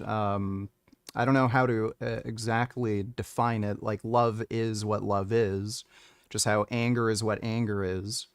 It's just an emotion that we have. See, that's where I think we fundamentally disagree, and that's okay. That's okay. I'm not trying to like say you're wrong, I'm right, and all that stuff. But I mean, just being a Catholic Christian, right? Love is an act of the will, right? Where you will the good of another, the fundamental integral good of another. So this is an analogy I can give you. Do you have children? No. Okay. You have a cat. Yep. Is it Gummy? Yeah. Yeah, Gummy. Okay. This isn't going to be a perfect analogy because it's a pet, but I know. It would be for me. Okay, yeah, exactly. I see him like a son. Exactly. I used to have a dog. So you would say you love Gummy, right? Yeah. What does that mean? Well, again, it's an emotion. I feel love for him, but it also entails like certain behaviors. So from that love, I also, provide for him, give him comfort, cuddles, food. I try to make sure I do the best for him. Okay. You just said give him food and do the best for him, right? Yeah. That's love. So love is an act of the will where you will the good of the other, the benevolence, the welfare of the other, right? And usually how it works is there's nothing in it for you, even though you do get something out of it, like the emotional dopamine, all that. I get that, right? But true love is where you sacrifice yourself for the good of another without expecting anything in return, just for the sake of the object of the loved object, just for its sake alone. So I have 3 daughters, right? They are selfish. They whine, they cry. They give me, they give me some delight, some joy, whatever, maybe like 5% of the time. But 95% of the time, it's literally just pure stress. And I'm working to support them, to feed them, to get them dressed, clothe them, shelter, everything. So I'm literally sacrificing myself for their good without expecting them to pay me back, whether it's finances or, hugs, kisses, or whatever. I mean, little babies can't give you anything, like nothing but pain and suffering, yet out of the love. So it's not, for me, it's not emotional based. Are there emotional elements in love? Of course, especially sentimentality and romantic love, like eros. That's the Greek word for like erotic. Of course, you're going to have feelings in that type of love. But what I'm saying is like the fundamental aspect of love, or what love is, like in its essence, is literally to will the fundamental good of another. And if you want to do that for your cat, Gummy, great. I think you do. And, here's the thing. If Gummy would push back on you and claw you and just not, cuddle with you or sleep with you at night, or, just piss you off 24/7, wouldn't you still try to will, or like, for the sake of Gummy, like do good to Gummy? Yeah, absolutely. Yeah, exactly. Now, can you do that? And I don't know if you have siblings, parents, whatever, but is that possible without freedom or freedom of the will? Yeah, absolutely. It is. Really? I don't see why it wouldn't be. Well, then you would be under compulsion. You would be like an AI robot. You wouldn't be able to like have discursive reasoning and then to act with the will to choose. You know what I mean? So the kind of desire to do well for someone, regardless of any kind, if we're defining love as the desire to do the best for someone without anything in return, if that's what love is defined as, then yes, you could eliminate free will and just have people act in that way. If you're going to add on top of that another requirement for love is the desire to do the best for someone without anything in return, in accordance with your own free will, then sure, then that would require free will. If you add that requirement in, that free will is necessary to effectuate love. So I want to go back to what you were saying about taking care of others or willing the good of others. You said free will isn't necessary for that. So the question, I did point out, we didn't really cover this too much. You can't have the best of both worlds. You could, in theory, have people of their own free will always make the best decision. So I agree. Okay, so here's the thing, right? I do agree with you. And you know what that's called? What? In our faith, it's called the beatific vision. So what we believe, right, through faith, is that if we die in a state of sanctifying grace, I don't know if you know those terms, right? If we die with the love of God on our hearts, we will go and see God face to face. People call it heaven, right? You go to heaven, you see God face to face. When you're in heaven, seeing God face to face and possessing God fully, it's impossible to fall away, to make a bad choice, to sin. So It's do you have impossible. free will in that scenario? Yes. So here, thank you. Then I see that leading to a contradiction because Hold on just a second. Sure. That's a really good question. So when we get to heaven, right, we will have something that transcends free will and transcends liberty itself, where we're still free, because God, right, God in his essence is free. The only limit he has is his own nature. That's the only limit he has, but he's free in his essence, right? But it's impossible for him to lie, to sin, to, you know, whatever, to do evil or whatever. When we get to heaven, we will be participating in the divine nature to such an extent where we see God face to face, that the beauty of seeing God face to face, it will be impossible for us to turn away. Well, you'll push back and say, well, that's not free will. Well, that's what we were made to do, right? Well, I That's wouldn't say that's not free will. I think you could have a situation where you have free will and you always make the right decision. Now, if God has an interest in allowing us to have free will, but also being able to express, love, then clearly there is, this kind of perfect world that could be created where we have the best of everything. We have free will, we can express love, and there is no evil that exists. So if you agree that a benevolent being would effectuate the best possible world with, these set of conditions, all love and free will, then we could have a world with no evil, free will, and love. So if God isn't doing that, then by your own definition, he would not be either benevolent, all-powerful, or a combination of the two. Okay.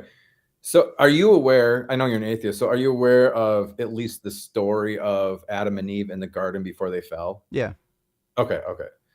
So we were bringing up before, like, the benevolent deity creating a world, like, is this the best of the possible worlds that he could create? I mean, I don't know, it's a speculation, but the Garden of Eden, is like the personification of that, or the answer to that question.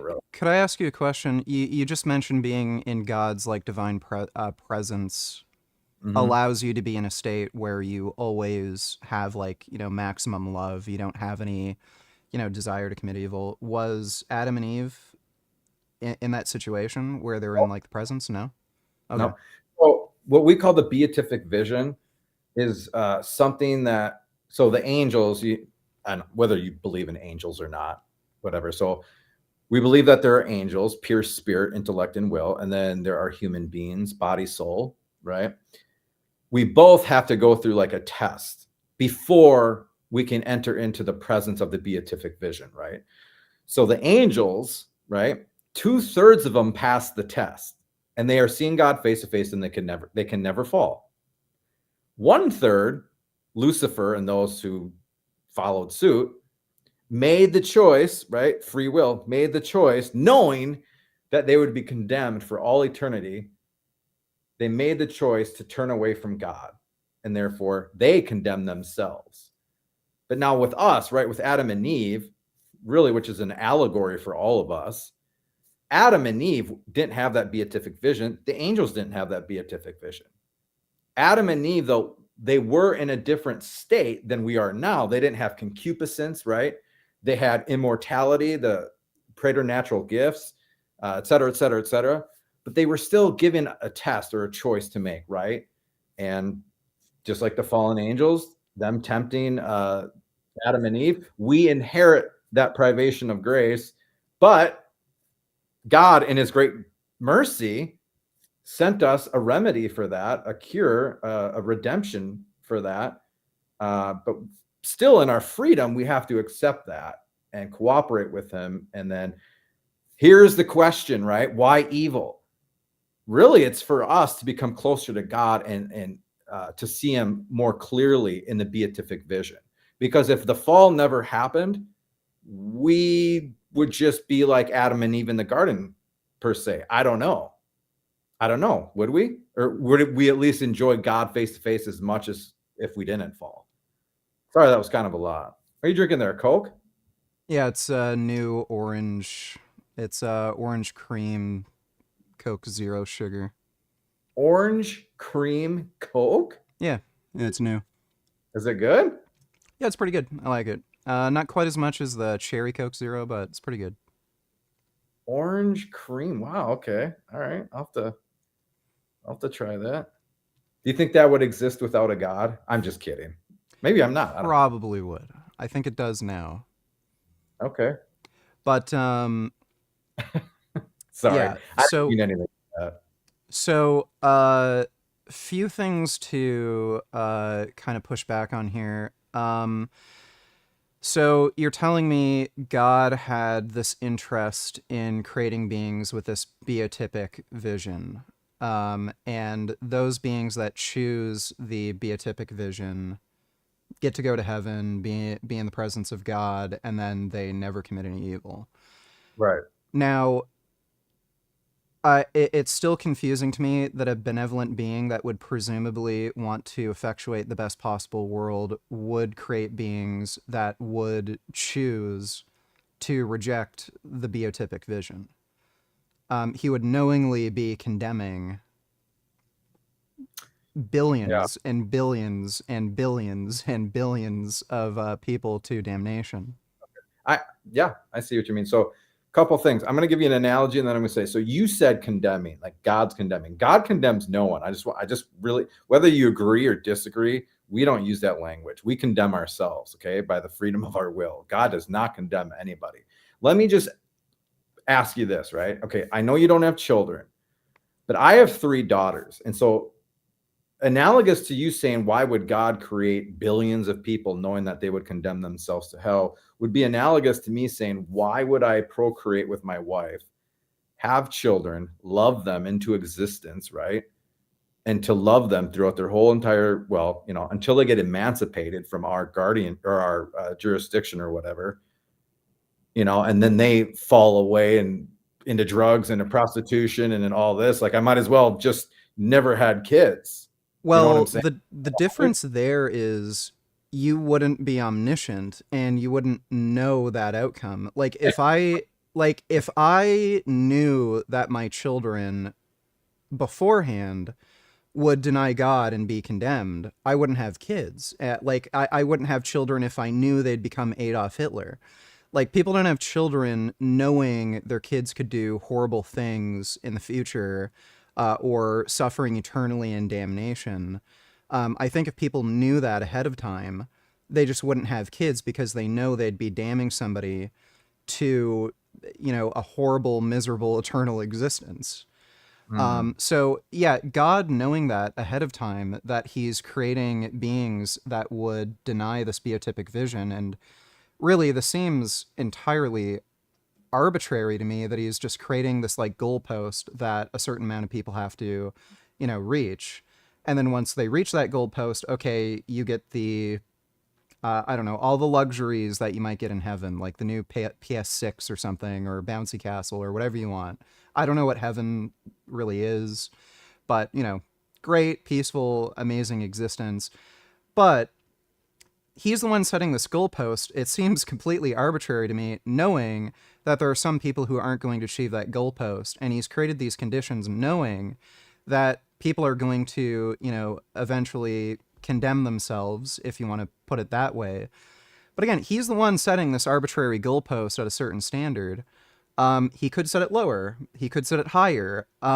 It just seems like he's setting these arbitrary conditions where he knows full well there are going to be billions and billions and billions and billions of people who are going to suffer, die, and then get damned eternally.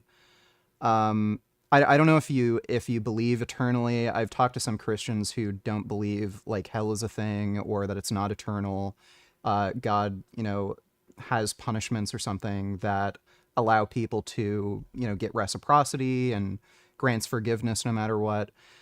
But I mean, if that's even if it were temporary, it just doesn't seem rational or sensible to me that a benevolent being, somebody who's omnibenevolent, would knowingly condemn people to really anything horrible, let alone something eternal, just because they don't meet arbitrary standards that he knows a certain amount of people won't meet. Like, again, I'm not claiming to be omnibenevolent. I don't think anybody is. But if somebody knew their child was going to become Adolf Hitler, and they knew that ahead of time, they could see into the future like God can, they wouldn't have children unless they're like horrible, miserable people and they want, mass people to die. I don't think anybody would have children if, at least any sensible, reasonable person would have children if they knew their children were going to be condemned eternally. They would just live the best lives they can, try to get in God's good graces, not have children and condemn them and have them be condemned, because that would just generate more suffering. So it seems completely antithetical to how a benevolent being would, think. Okay, so let me come at you this way. So do you have siblings or parents? I got to go to a human. I can't go to your cat. Oh, you can. I see cats as people, but I've got my mom. I'm close with her. Gosh, the analogy really only works with children, but okay. So let me just I'll say it then. I don't know what's going on with the audio there, what you're doing, or if it's me. But anyways, I have 3 daughters, right? I know. I mean, as a human can know, I know that they're gonna die, right? Do you think they're going to suffer a lot when they die? I mean, I know some deaths are more sufferable than others, but they're going to suffer when they die. They're going to suffer through this whole life, right? I'm sure you've met people that will not have kids. Oh, yeah. And their answer is this: I don't want to bring them up in this crooked, crazy, dark world. I don't want them to suffer. I don't want them to this and this and that, right? Well, with that mentality, none of us would be here. Like, none of us would be here. So I kind of put, I don't really see that. It's a difference in values, right? Have you ever heard of the philosopher, I think it's William Benatar? He's an antinatalist. Did you say William Benatar? Yeah, I think it's William Benatar. I know his last name's definitely Benatar. Is that Pat Benatar's? Maybe Pat Benatar. I'm not good with remembering names. I just know his last name, Benatar. It's just a difference in values, right? So there's some people that don't really value existence itself. And they don't really put much value even on well-being. They put a lot of value on suffering. So if the choice is between existence with suffering, non-existence, they're going to favor non-existence. It is a very fundamental different value, and it can be hard to understand that perspective. But yeah, there are some people who really just don't value life itself that much, and they just really, really put a lot of value on suffering. But again, even if we agree that there's some amount of suffering that's worthwhile to, experience existence, and I would agree with you, I think there is a certain amount of suffering that we're willing to go through for existence to be worth it. Again, it still doesn't get rid of this problem that an omnibenevolent being would condemn people, not even necessarily eternally. I don't know what your personal stance is, but especially if we're talking eternally, and in this life, decades and decades and decades of, disease, cancer slowly eating away at them, muscular dystrophy where you're just slowly struggling to breathe more and more, and like every moment is just a horrible struggle. We're seeing especially now, a huge increase in depression, anxiety. If a benevolent being would have the power to, have the best of both worlds, where we could have free will, we could love in the way that you're talking about love, and we wouldn't have the existence of evil. It just seems completely antithetical to the goal of a benevolent, all-powerful being. So the only way to explain this logically would be that this being is not all-powerful or not all benevolent, or a combination of the two. Mm-hmm. Yeah. Well, can I just ask you a few questions? Like just Yeah, sure. And then I'm actually going to have some of my viewers or whatever maybe ask you a question or two if you don't mind. Yeah, go ahead. Go right ahead. So the evil problem, I see a lot of atheists, they focus on the evil argument, like solely on the evil. So there is evil X, therefore why no God? Well, where does the good come from? You know what I'm saying? Like love and just everything that's good, the sun rising, you being here, you and I just talking, and this is good stuff. Like, where does that come from if there's no God? I don't understand. I don't see why you'd need God to experience love or experience evil or hate or misery or bliss or any of this. These could be perfectly explainable through natural means. I mean, there does seem to be a survival advantage for these emotions. So, if there's a rival tribe attacking your family, that kind of anger you feel that somebody would be attacking you and hurting your loved ones, that can give you kind of the motivation and strength and that adrenaline rush to have the, power, strength, and charisma to fight your enemies and protect your loved ones. So these emotions do seem to have a survival advantage. They can be explained through perfectly natural means, where just through process of evolution, natural selection, these sorts of traits where we feel these things are selected for, and they just offer us a survival advantage. So yeah, I don't think we need any kind of divine power to experience that. And even if we did, that doesn't necessarily mean the being is all good or all bad or all powerful. They could be sort of a mix of both. Mm-hmm.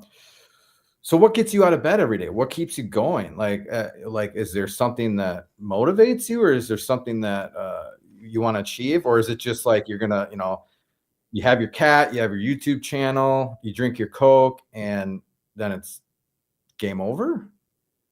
Yeah, a lot of people have trouble kind of understanding this. Like, again, I'm a nihilist. I don't think there's any objective meaning to our existence. We are all eventually going to die, and it's going to mean nothing.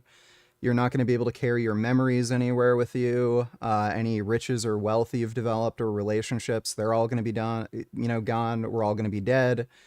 The universe is going to eventually, reach maximum entropy, and there's just going to be Hawking radiation, extending throughout the universe infinitely, and it's just going to be black and dark and nothing.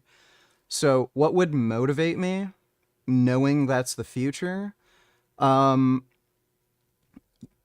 We have a choice. We can either, look at things in a negative view, or we can look at things in a positive view. And whether it's my own choice or not, we all have desires. Some of this is probably biology. We all want to eat. We all want to sleep. We all want to enjoy ourselves, have fun. Why? Well, I don't think we can necessarily choose our desires, right? These are kind of biologically inbuilt within us. So you can't really choose if you feel hungry. Like, if you don't eat for long enough, you're just going to be hungry. So, all right. So yeah, how do I get out of bed in the morning? Well, there are things to look forward to while I'm here. I can get up and play with my cat. I enjoy working out. I just have a variety of desires. I like motorcycles. Making money is fun. I get to buy toys that I like. So I know it doesn't lead anywhere. I know it doesn't lead to any super special magic place after I'm gone, but I just enjoy what I have while I can. See, to me, okay, and I'm not trying to sound uncharitable or like push back on you, but to me that all sounds, because you brought up an arbitrary God or whatever. I'm paraphrasing you, but like how God made this world and everything and goalposts, and it just seems all arbitrary. Well, I think, and that's okay. I respect your opinion, your beliefs, but just what you said about what's the motivation for what you do and why you do, to me, just humbly, I'm just saying, seems completely arbitrary. Because so your means is an end of it in itself. You know what I'm saying? The means is the end. But like for me, well, this is an interesting discussion. Hold on just a second. Yeah. My means, like everything I do, is ordered towards the end. Well, what is that end? I want to see God face to face. Okay. Now I'll play devil's advocate and say, like, well, let's say there's not a God or whatever. Okay. But you know what I mean? But to me, it gives everything purpose, meaning, but especially it gets like love in its purest form, right? If I were an atheist, I wouldn't know what love is. That's just me. I'm not saying you don't love. Okay. I'm not trying to say that you don't. But to me, being a Catholic Christian, I know what true love is. And it's just willing the integral good of another person without expecting anything back. And it's participating in divinity.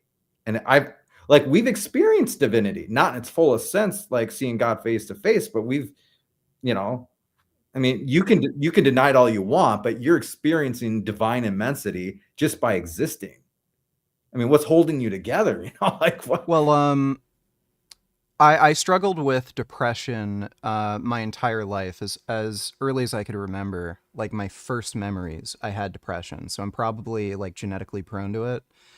I actually cured my depression almost a year ago now. I think it's been 9 or 10 months. Congratulations. It was after a mushroom trip. And there is actually really good research that mushrooms are effective with treating depression. But it's what I learned from the mushroom trip that cured my depression. Happiness really does come from within. There's nothing that is external to you that dictates how you feel. This entire time, I didn't realize that happiness was like literally sitting on my shoulder, and I just had to turn around and look. There's ways to make yourself feel miserable, and there's ways to make yourself feel amazing and feel very motivated. Like mushrooms? The mushrooms showed me this. It's what I saw during the trip, and it was really interesting. We can get into it more if you're interested in talking about it. But like, if we lived in a universe with God, and you had this goal of, eventually meeting God and being in this divine realm, what then? What are you still going to feel the same about it after a year, after 10 years, after 100 years, after 1,000 years, after 1,000,000 years? Like, apparently this is an infinite, existence. There's ways of thinking about that where this is it. That's all there is. I've met the end. There's nothing higher to achieve. Like, there's ways of making yourself feel miserable even in the best set of circumstances. There are celebrities that have just crazy, insane wealth that like nobody can even really comprehend, that are insanely depressed and have nearly committed suicide. Will Smith, he was on a podcast with Bradley Martin. I think he has nearly $1 billion net worth, which is just like nobody is making that kind of money in their lifetime. And he said once he hit the peak of his career, he just reached a peak where he couldn't get any higher. And he was like, this is all there is. Like, I can't get any more, and I'm still not fulfilled. I'm still not happy. And he talked about how he just needed a completely different perspective and he just needed to learn to appreciate things. Yeah. So like when you're talking about like from an atheist nihilistic perspective, like how do you get out of bed in the morning? How are you motivated? Like I'd feel miserable.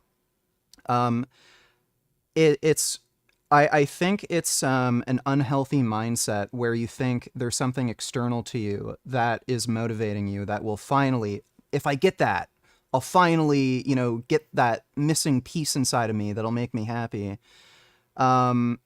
If it helps you, thinking that, in the afterlife you'll finally meet God and that helps you get out of bed, more power to you. If it makes you happy, it makes you happy. But I think that general mindset of I need that thing, that pretty, thing over there to make me happy. I think it's a self-destructive mindset. And if I'm wrong and you're right, and you do, get into, the divine realm and meet God, I don't think it's that novel experience might make you feel great in the moment. Just like if you get a new car or, some new toy that you've been lusting after for a while, and you kind of feel this emptiness inside you, but you grind and work hard and you finally get it. And then, okay, it didn't do it for me. I'm not feeling any different. And then it's on to the next thing, on to the next thing. And if you get into that divine realm where, okay, this is the peak, Christians kind of theorize what heaven is.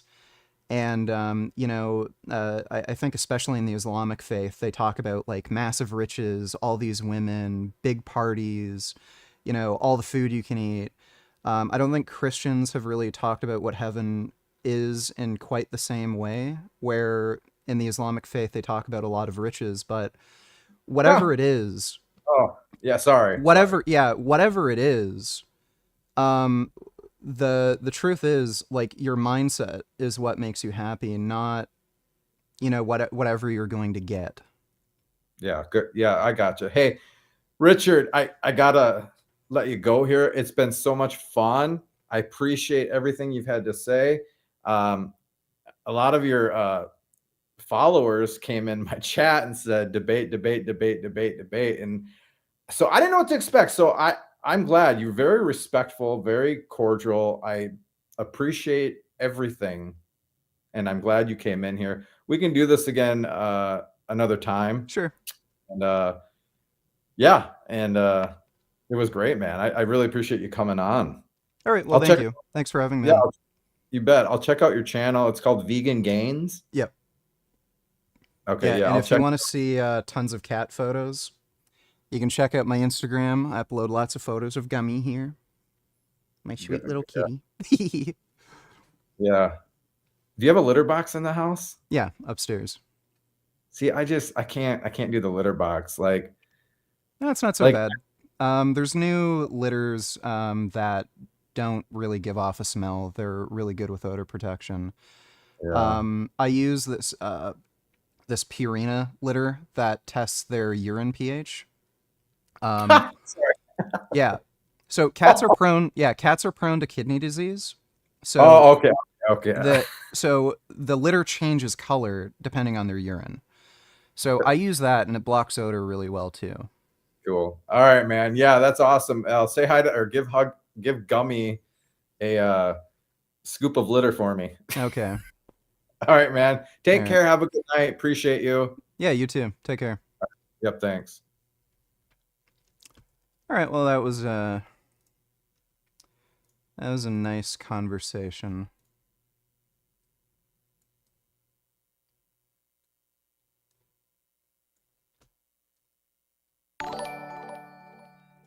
Dodo donated $2. I can't understand a word Musk is saying. Please, in chat, why does Trump say that for Musk? Only for reporters he doesn't want to answer questions from. He can't understand them. They'll enter that alien. There's no like aliens visitor. Like if are you but then of little that's the was like he thought it was like it's to be the we could. He stutters a lot.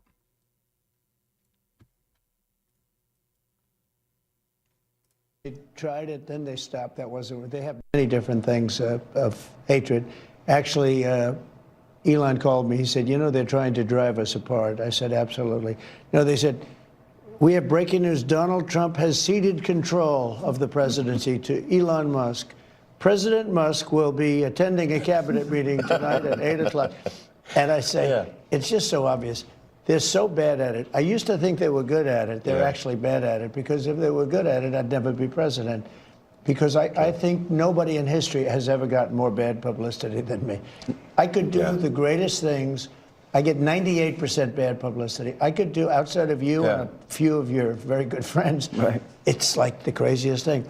But you know what I have learned, Elon? The people are smart. They get it. Yeah, they do, actually. They get it. They really see what's happening.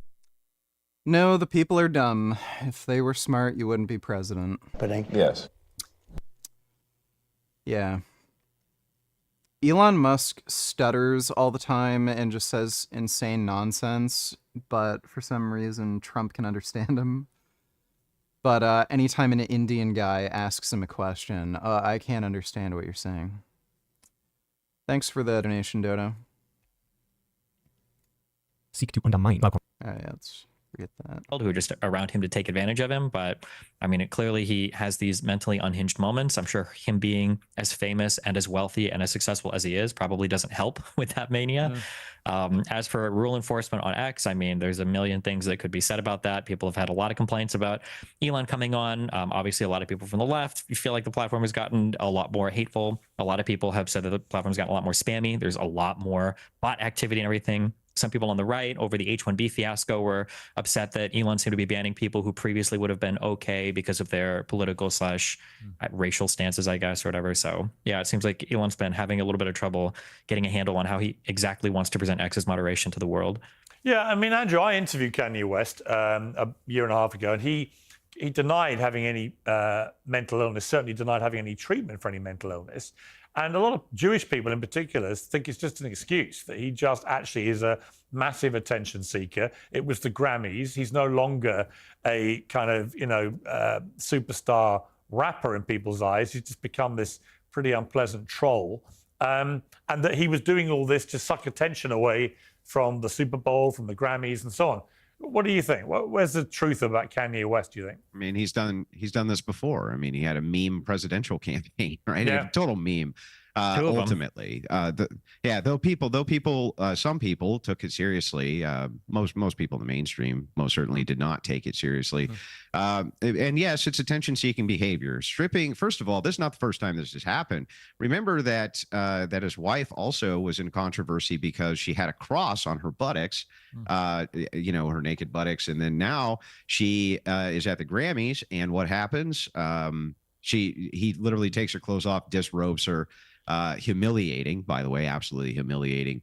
I felt ashamed on her behalf. I hate saying that, right? But I just couldn't believe it, right? The disrespect towards your wife, that's to me in many ways unconscionable. When it comes to the X thing, though, the freedom of speech, what we're talking about here is this line in freedom of speech, which you're right, Elon Musk has not figured this out yet because it's not really possible to figure out.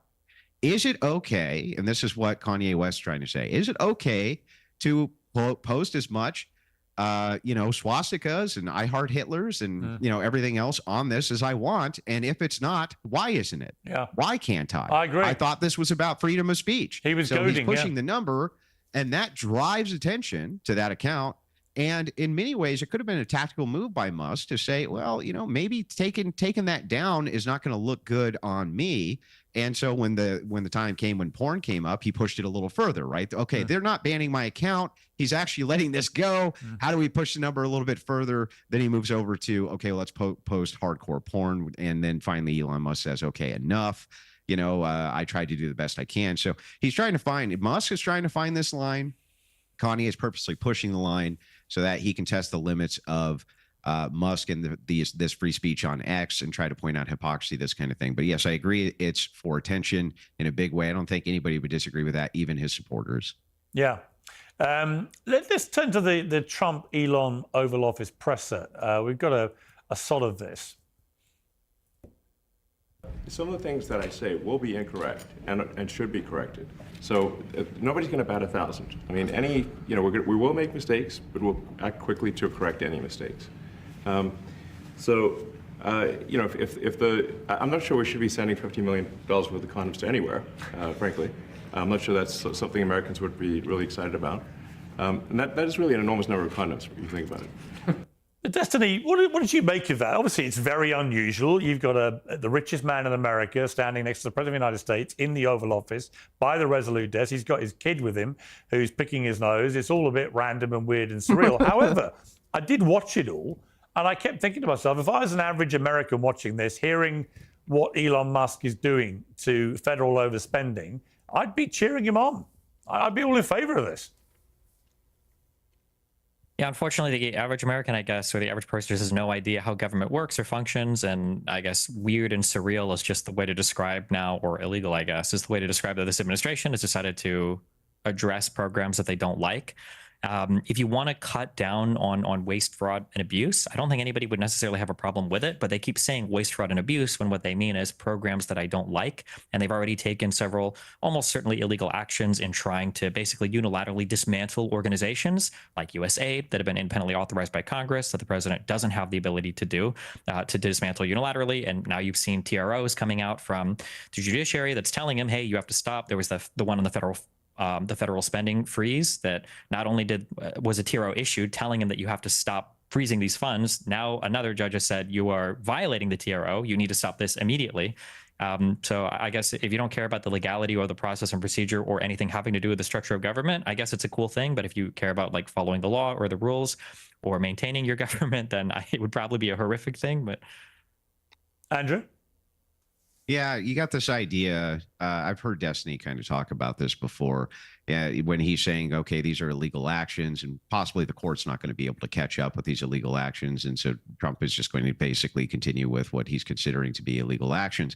Thing is like people forget about things like jury nullification or like the idea that you can have laws. And even if you're the enforcer of the laws, in this case, the executive branch, you don't actually have to enforce these things. There's no, like you're put there for a reason, just like a jury can nullify a law by saying, even though the law says you're guilty, I can still come back with a not guilty verdict.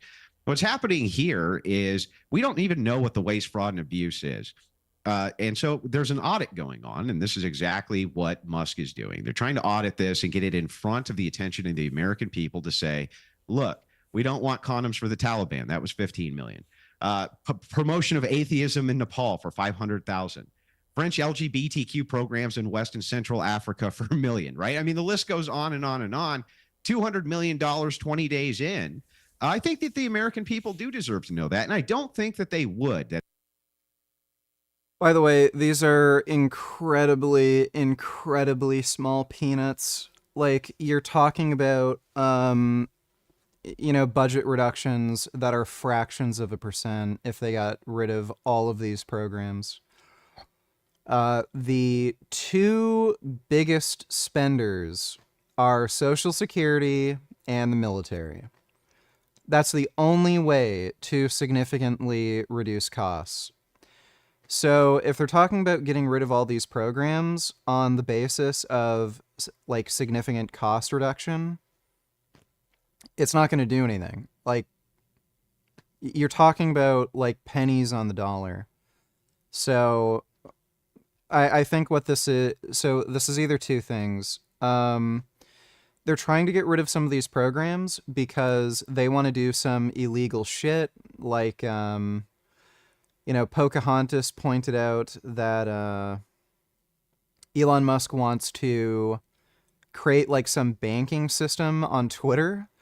Now, he has to go through banking regulations in order to do that, which protects consumers. So he won't be able to scam anybody. If he loses a ton of money, he'll have to pay them back somehow. That might be some of the reasons why they're going after some of these institutions and social programs. Another reason is this is just a prelude to getting rid of Social Security. That this would be front and center or a thing we would be focusing on absent this audit. And I think that more of these government agencies should be audited. Now, Destiny can he can say, well, technically, due to the rule of law, we have judges who are making these impositions and this and that. It's like, yeah, that's fine. But that's all part of the process, too. It's all part of the process of law. the process of law is playing out exactly like it should. Judges are supposed to create injunctions if something illegal is going on, et cetera, et cetera. There's nothing wrong, though, with auditing these places. And for the spirit of transparency, I think that leftists are just... They're not auditing them. They're just cutting their funding and stealing from them. Pissed for no good reason. Like they go, oh, Musk is collecting all these people's information. It's like unelected officials at the DMV are collecting my information. The unelected officials at the Social Security office are collecting my information. Like many government offices collect my information by people who I definitely didn't elect, and neither did Destiny. They're totally fine with that. But for some reason with these guys, no, that's too much. That's a good point. I mean, the reason... Well, that's no, a good point, The reason why is because these... No way Elon Musk wants create illegal shite onto man, that's fucked up. Yeah, it is. Thanks for the donation, Dodo.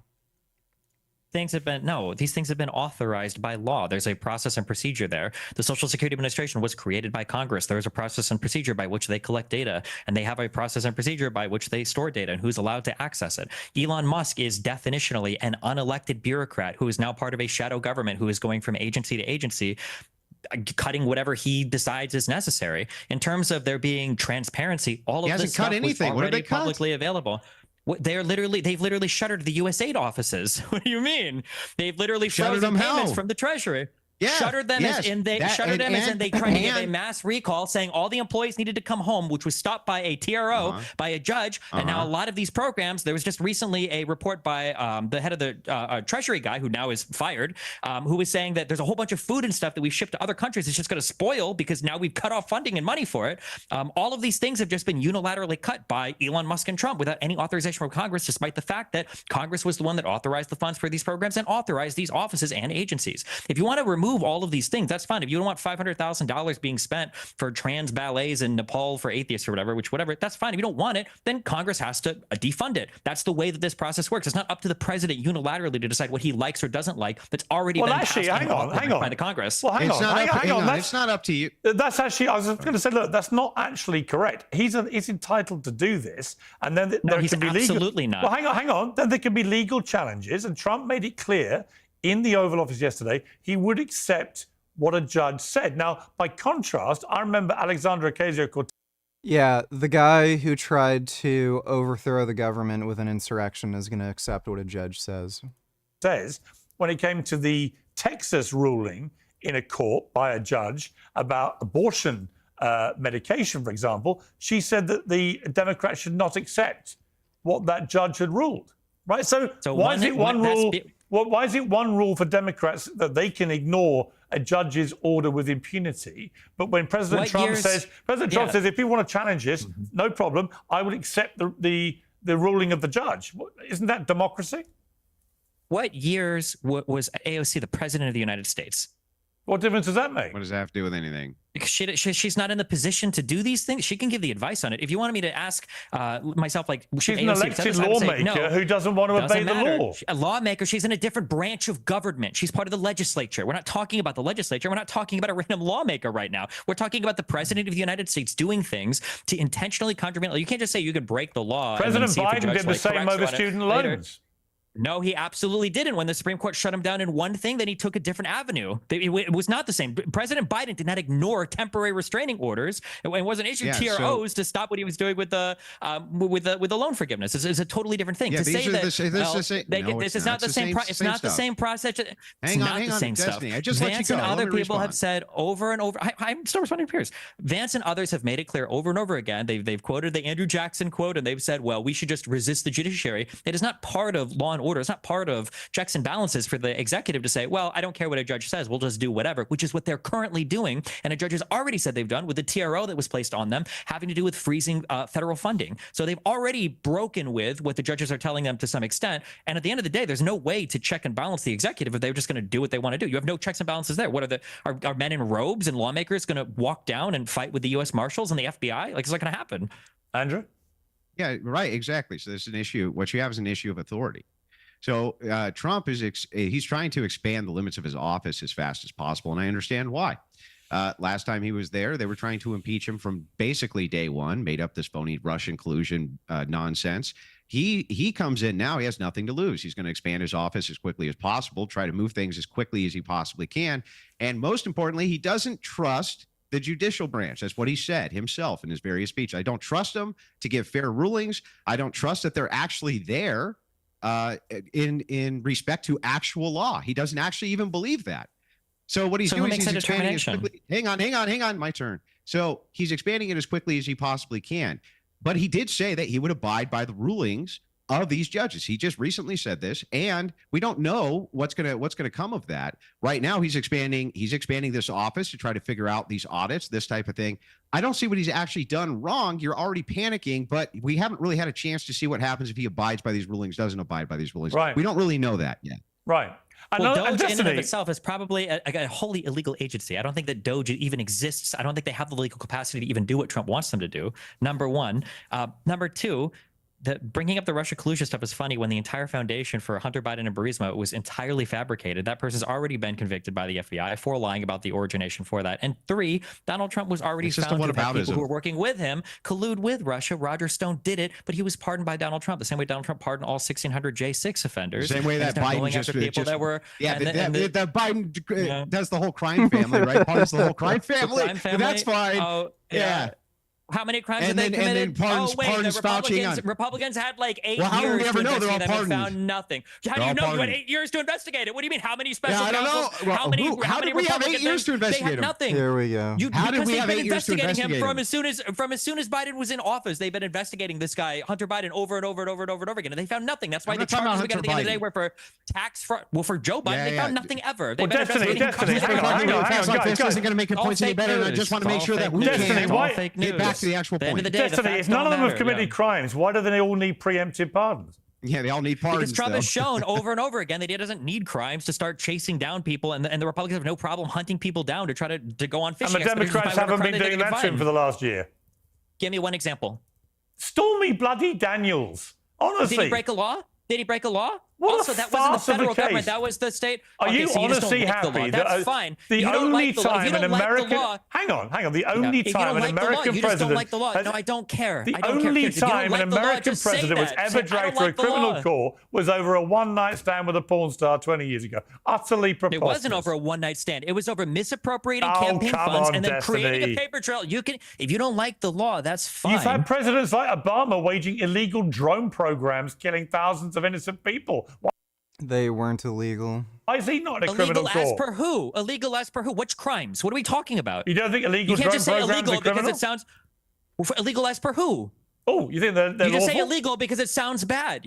Apparently so. What Yeah, about the illegal invasion of Iraq by George Bush? What are we talking about for illegal invasion? Illegal. I'm talking about crimes. Which crime? Which crime? What crime are you talking bigger about? crime For than New York sleeping State? Dude. There is no point in talking to Trump supporters. It was a crime. How do you misappropriate campaign funds? I'm making the point. I'm making the point. The only time an American president has ever been dragged through a criminal court was not over running illegal drone programs or illegally invading sovereign countries. It was over an alleged one-night stand with a porn star that involved a bit of paper shuffling. It was completely ridiculous. You have strong feelings about what you think should be a crime or not, but if you don't care about the law, there's no legal argument to be had then. If you just think it's a crime because it's bad and you don't like it, or if you think it's a crime or it's not a crime because you don't think it's a big deal, that's fine.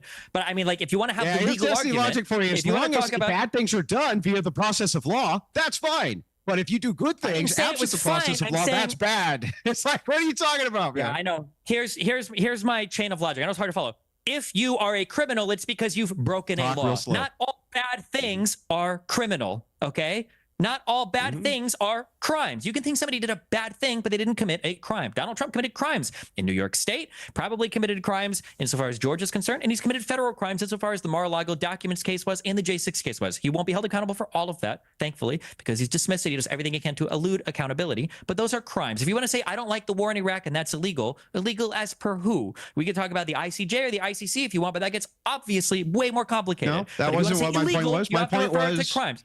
Yeah. It wasn't my point. My point was to say that from your view, you're only concerned about process of law in this case. Yes, right? the law, yes. Not correct, about yes. hang on. Not about the moral implications of the actual waste, fraud, and abuse that is brought up. Only that the technical process is followed. So it's like Okay, but what if they're not following your technical process, but they're actually finding waste, fraud, and abuse from a moral implication? That's actually a good thing. Now, I don't even agree with you that that they're breaking any laws. I don't even agree that they're breaking any laws. These challenges are brand new. We have no idea how this is going to play out. You don't, I don't, but we have no idea You if have a he's good going idea. to We think we adhere know. to what the court is going to say. No, we don't have a good idea. You have no idea what you're talking about. It's not. We don't know for sure that Trump is going to just go, oh, I'm just going to Jackson the courts. The courts can enforce their own law. Like, that is speculation that's beyond the pale. They've I don't already even done think that. A there's judge has political already will. issued a ruling saying they've already violated a TRO. So that's already happened to some extent. Now, how far will it go? Who knows? But they've already done exactly that. Doge does not have the legal authority to go in and unilaterally. No, they're giving a legal shutter challenge federal back, offices. Destiny. They have. They Yeah, didn't they're even giving a legal respond. challenge back. Read the TROs. Their response was, "Oh, we're going after fraud," and the judge laughed. And he said, "This isn't even a That response." doesn't mean that doesn't. Wait. So yes, they are. Not only are they going to respond to this, but they're setting up for legal challenges to go back the other direction. This is obvious. And by the way, this is part of the process. Like, I don't know why you just pretend like these politicians don't expand their offices all the time. And that's what the judicial does, right? It comes in, it'll rein it in. It'll say this is constitutional. It's not constitutional. You can do this. You can't do this. They do it all the time. There's so much precedent for this, in fact. So if he doesn't adhere to what the judges end up saying, to what these courts actually say, when he has no more legal standing to fight it, then you have a leg to stand on. Right now, you don't. He's right already now, done that. He's acting, Okay, well, he's acting the best he can All right. in the ability of the office of the president of the United States. Chaps, we will see. So the goal, because so the Destiny, goal should be to just break as many laws as possible, then, and then see what happens. No, That's Trump the has made right it clear course he'll of accept action. the ruling of the judges. If he doesn't, that's another matter. Look, I want to end That on doesn't some- even follow anyway. Like, Guys, I that want to doesn't leave. follow logically. We're running out of time. I don't want to leave us without getting to the really contentious story of the week, which is paper straws. Let's watch a clip of Donald Trump talking about straws. We're going back to plastic straws. These things don't work. I've had them many times, and on occasion they break, they explode. If something's hot, they don't last very long, like a matter of minutes, sometimes a matter of seconds. It's a ridiculous situation. So we're going back to plastic straws. I think it's okay.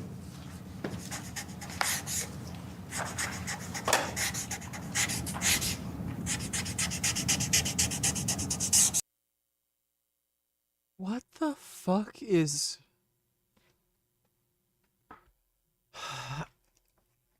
We're living in crazy retard land, dude. And I don't think that plastic's going to affect a shark very much as they're munching their way through the ocean. Okay. Destiny, can we at least agree that paper straws suck? Or rather, you can't suck with a paper straw? You know what? I'm going to be like a good conservative. Paper straws work just fine. I've used them. Just to spite conservatives, I'm going to buy 1,000 paper straws. I'm going to replace every plastic straw that I see in a straw from now on with the shittiest paper straws that dissolve the second you put them in your fucking soft drink. That's my goal for the next 2 years. That's my way of protesting. Andrew, your response to that dramatic statement from Destiny about paper straws?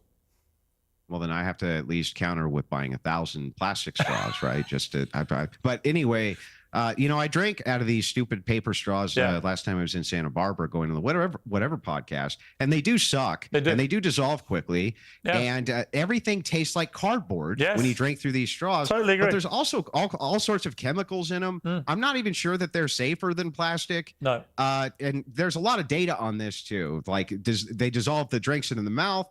And they have all sorts of chemicals, preservatives in the paper. The baseline plastic is non-reactive. There's all sorts of like little things that you can point out here that is problematic when it comes to paper straws themselves. But ultimately, they just suck. Like, if you're going to replace, like, well, what people in California do? They get metal drinking straws, right? Right. And then they use the metal drinking straw. They just bring their drinking straw with them. Yes. Like, maybe that's a good alternative. I don't like the idea necessarily of drinking out of plastic. I don't think that's the greatest idea, but the paper straw thing was always stupid. Yeah, I agree. Well, gentlemen, we're going to leave it.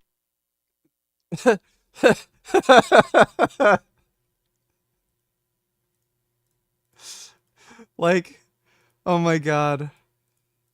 Yeah, there we go. Yeah. paper straws, they have all these chemicals in them that are like bad for you, and it's not good to use paper straws because you get these harmful chemicals. Ugh. Like literally after saying that, puffs on a cigarette. We're going to leave it there. It's been, I've got to say, I'm pleasantly surprised by the tenor of our debate today. How have you guys found it? Well, you got to give us different topics, and then we'll really go at each other. You know what? We'll get you back and we'll do it again. I'm not being topic shamed, but I really... We continue... Oh, that is some retarded shit, dude. Following the folks who voted for Trump, but are sort of learning what it is that they voted for now that Trump's actually doing it. And terrible examples. But a more hopeful ending to the story, because I thought there was a follow-up video made on a story that went really viral. And the story was about a farmer. And then a different farmer who is not a supporter of Trump made a video and sort of articulated more than just F around and find out, right? That being the response from a lot of people, and I understand it. But hey, here's what the takeaway should be from the fact that Trump go. So before getting to the about how, given a Trump administration policy, he could lose his farm, and he was benefiting from a program that was a part of the Inflation Reduction Act. And I hope you don't lose your farm. Click the subscribe.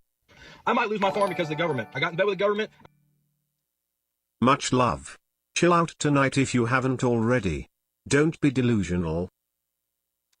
Alright, I might do that. Thanks for the donation, Nut Muffin. I was promoting getting in bed with the government because I thought it was a good idea. So, NRCS. So already we're off to the wrong start. Eventually he does acknowledge that with the Inflation Reduction Act, but it's not that you got in bed with the government. It's that you got in bed with a perfectly fine woman. Okay, here's the analogy. And you're having a good time, and then it bites you. That's the... So, and with that being said, they called me today and said, hey, I know we have this signed contract. We're reneging on it. We're not going to pay out on it.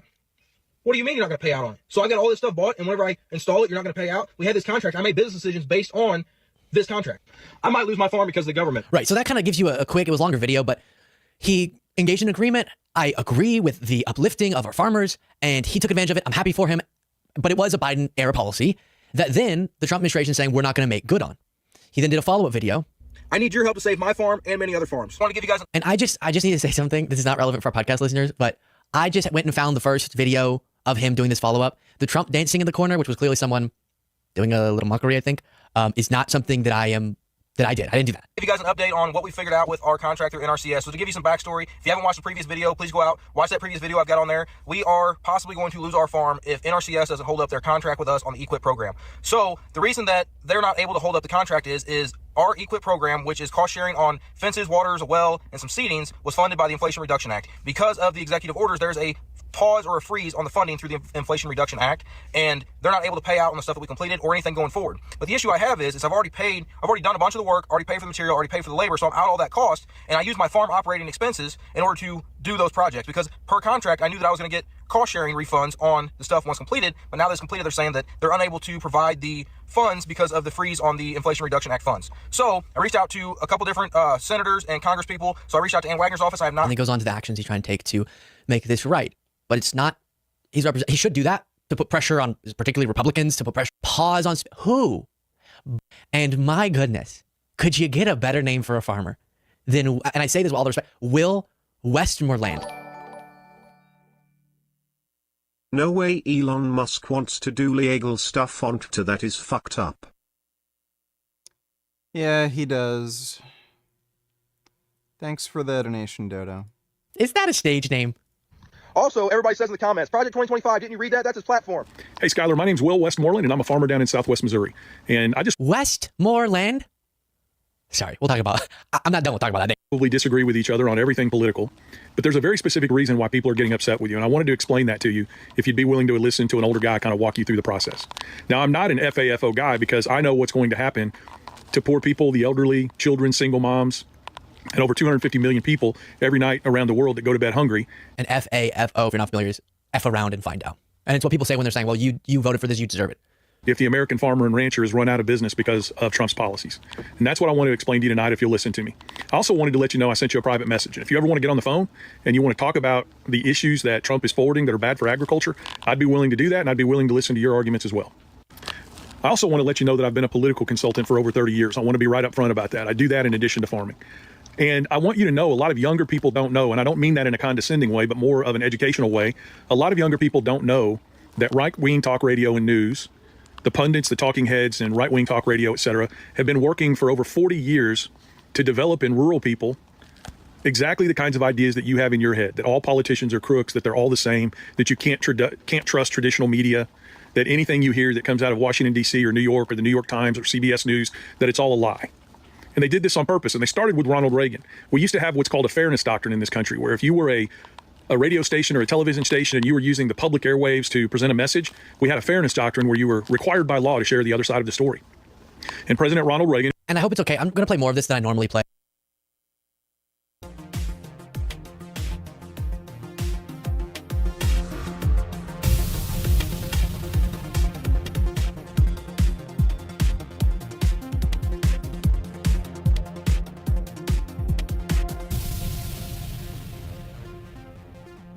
Welcome to this episode of The Common Sense Skeptic, our first series of 2025, and it has been a while in the making, but we are still operating without a proper studio, so fingers crossed that we can get that project wrapped up sometime soon. Also, there have been a fair number of distractions so far this year. They gave us some other things to archive and work on later, namely the Tesla year-end call and an update on the billionaire's space race. But we decided to start off 2025 with a Musk episode and topic that we wanted to do for a while now and never saw any other channel cover properly before, brought about by Musk becoming a never-ending presence in every news cycle story across the planet, even worse than before. As you know, in the past we have taken Musk to task personally on his bloated and artificial mythos.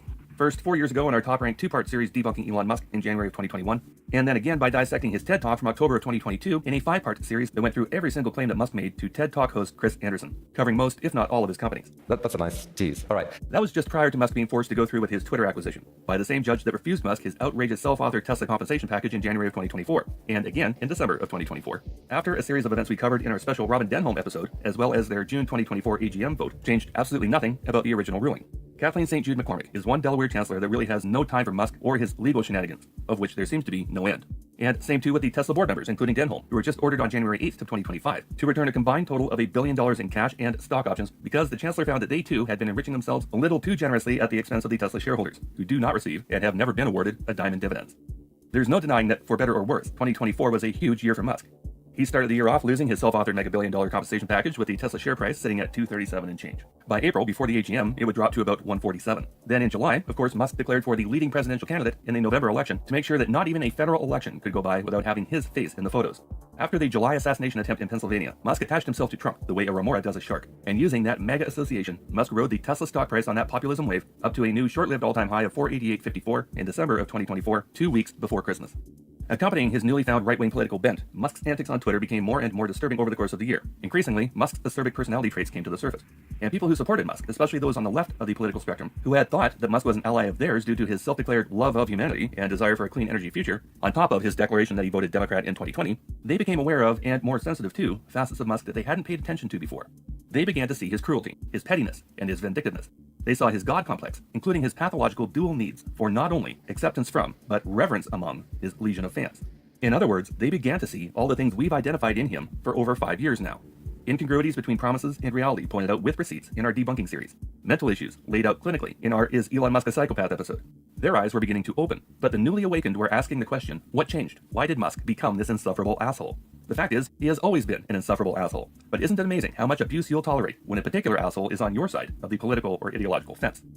The more you look into Musk's past, the more obvious it becomes that his personality can be easily reduced into a simple set of character traits, which have been around since the very beginning of his professional career. The need to be thought of as the most intelligent person in the room. The need to be thought of as the most important person in the room. The need to be viewed as a visionary in everything he does, regardless of whether or not he has actually earned any of those titles, accolades, or respect. And we found a perfect example in the Musk archives that documents what happens when Musk is not the smartest man, nor the most important man, nor the admired visionary of a company, where every toxic trait in Musk's personality, every psychopathy, came out in full bloom to focus on a single adversary. Jealousy, rage, vindictiveness, a need for complete power, and a need to absolutely destroy a perceived enemy. So to help people identify what they're seeing now, and to give them a glimpse of Musk's future, we're going to examine his past, looking backwards to see forwards, using a legal document that did a wonderful job exposing Musk for what he is. Someone I know has a cat that has urinary tract issues and urinates everywhere uncontrollably, unfortunately. Do you think a vegan cat diet could help? Possibly, and what potential health benefits do vegan cat diets have? No, I wouldn't expect it to help with that. So if it has urinary tract problems, it's not going to be fixed with a vegan diet. Cats fed a vegan diet just seem to have fewer health problems overall. But most of those differences don't seem to be statistically significant. So it's roughly the same with maybe a slight benefit. Thanks for the donation, though. Hate shaving. It was published long before any of the current thousands of court battles he's fighting were ever a distant consideration. The document is not only a time capsule of Tesla from the time it was published, it exposed the roots of Musk's various psychopathies and his megalomaniacal need to be revered. The man who filed this case against Elon Musk was Martin Eberhard, one of the actual founders of Tesla and the true visionary behind the first fully electric luxury production sports car, the Tesla Roadster. Unfortunately for the world, this document was filed in a legal battle that was never heard in court, having been settled out of court before the trial began. Likely because Musk never wanted these details to become public knowledge, because the details in the 33-page complaint and accompanying 150-some pages of evidence would have made for an epic televised courtroom drama. As we go through the legal filing, we're going to reinforce some statements that are made using this 2019 interview of Martin Eberhard and Mark Tarpenning from CNBC, because it too is loaded with details that rarely reinforce Musk's genius mythos. And as we do, we're going to add in some other details that we're aware of along the way that could have strengthened Eberhard's case even further. This document, filed May 26, 2009, in the Superior Court of the State of California in San Mateo County. Dodo donations that no one understands.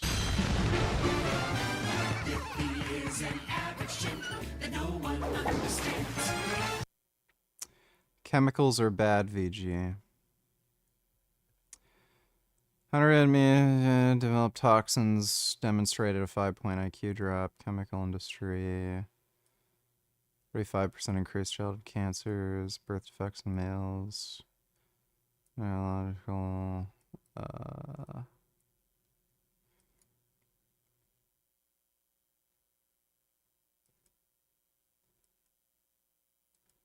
Okay. Don't necessarily disagree with his point here. Marriage. A strong relationship can increase your likelihood of happiness by 5 times more than wealth and career success. Harvard study found that love and deep connection buffer the effects of aging. Couples over 80 years old with strong social ties reported better health, happiness. The U.S. 5 decades of general social survey data shows married people consistently rank happier than unmarried. Okay. Thanks for the donation, Dodo. County recounts the history between the two founders, Martin Eberhard and Mark Tarpenning, who incorporated the company July 1st, 2003. How the pair came to be introduced to and later burdened by Elon Musk as a Series A investor, and the eventual fallout between all parties. By way of a blanket disclaimer, this is a sworn document entered into evidence. And we're going to go through this document in detail, in some cases verbatim, because these are facts that Martin Eberhard intended to prove in court. Mark Tarpenning was not named as a co-plaintiff, but as you'll see, due to his role in the company, Tarpenning generally seemed to escape the wrath of Musk. So this document is going to cover 6 years of interactions, along with some preamble along the way regarding Musk's true history of entrepreneurship. That led to Eberhard filing 11 complaints against Musk, Tesla Motors Inc., and 20 other individuals labeled as those. The complaints that Eberhard leveled against the defendants and intended to prove with the evidence provided were libel, slander, injunctive relief, breach of contract, specific performance of contract, declaratory relief, failure to pay due and earned wages, penalties for failing to pay those wages, failure to provide lawful wage statements, conversion, and negligence, including negligent infliction of emotional distress. And each of these claims will be spelled out in detail in the following pages, which will take one segment at a time, then back up to fill in some gaps. For the 8 introductory paragraphs, we'll paraphrase without skimming too many details on the first run-through. Eberhard starts off paragraph 1 with a self-introduction as a technological entrepreneur who spent his life studying and... Yes, my motorcycles are running just fine.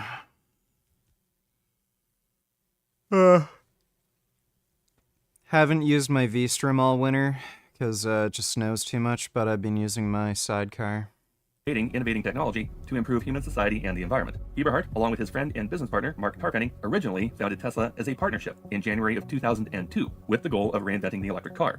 In a comparative timeline, this would have been 2 months before Musk founded SpaceX, and almost 2 years after Musk had been fired from his short-term CEO position at Confinity due to his incompetence and his hiding financial information from the investors in the PayPal platform. Tesla Motors Inc. was formally incorporated July 1st, 2003, 18 months later. The name Tesla chosen by Eberhard as an homage to Nikola Tesla, and in the spirit of Tesla, Eberhard's vision was to create a high-performance vehicle that doubled the range of EVs of that time. In paragraph 2, Eberhard states it was he, as the CEO of the company, with Tar Penning in the CTO position, that shepherded Tesla Motors from its beginnings to its status as the leading manufacturer of a fully electric production automobile, the Roadster that he had personally envisioned. And in stories elsewhere, he revealed the epiphany for that vehicle was seeing a Porsche parked next to a Prius, and imagining a crossbreed between the two. The 250-mile range of the Roadster was unsurpassed at the time, and the acceleration time of the car was 0 to 60 in under 4 seconds. In paragraph 3, he says the work done by Eberhard and Tar Penning and their vision for the company attracted investors, including Musk, who invested in Tesla Motors in the Series A round in April 2004, and Musk joined the board of directors as the chair. According to Eberhard, Musk immediately began a campaign to appropriate control of the company and Eberhard's legacy as the company's founder and visionary. Musk committed a series of actions that not only resulted in the delay of the release of the Roadster to the consumer market, it compromised the financial health of the company. Musk then engineered the ouster of Eberhard from all roles at Tesla Motors Inc. in November of 2007.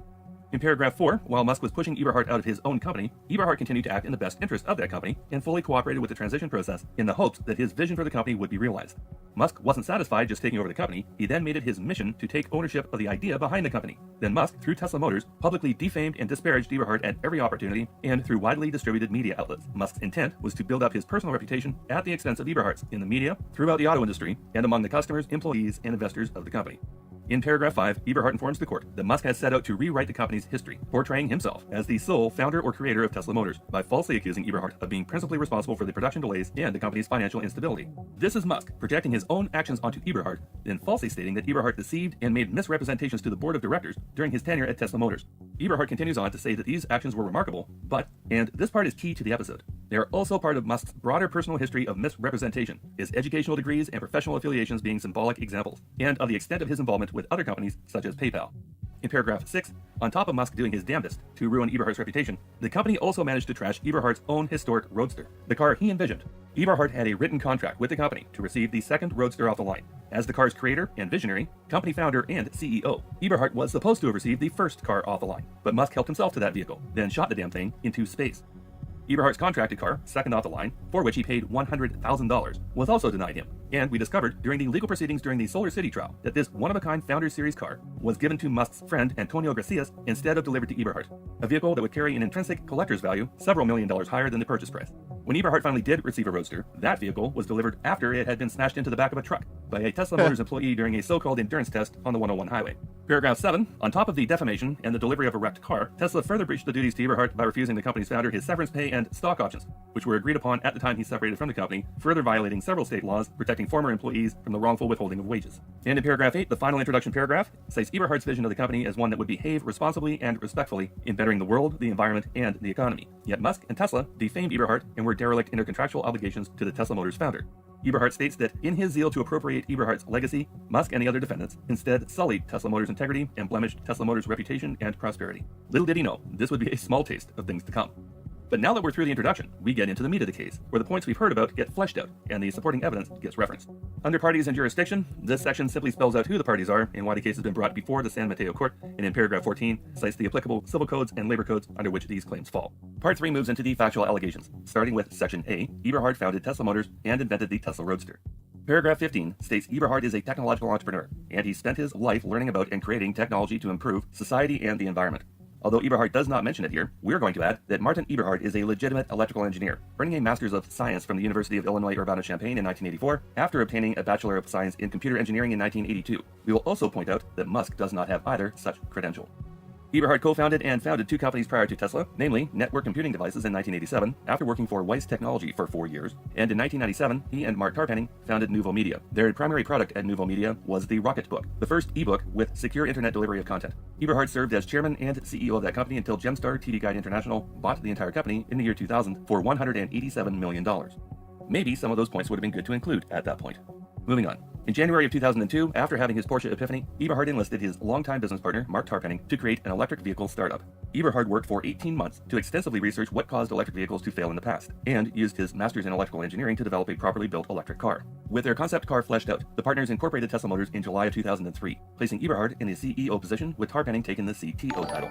Something that is not noted here is how Eberhard used his own... Just relax. If you're stressed, take a slow, deep breath, in through the nose and out through the mouth. Then say aloud, I'm ugly and I'm proud.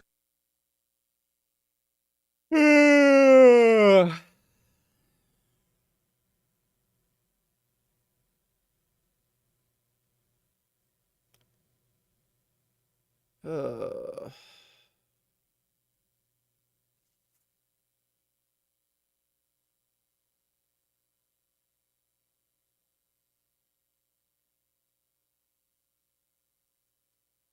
I am highly, highly tired.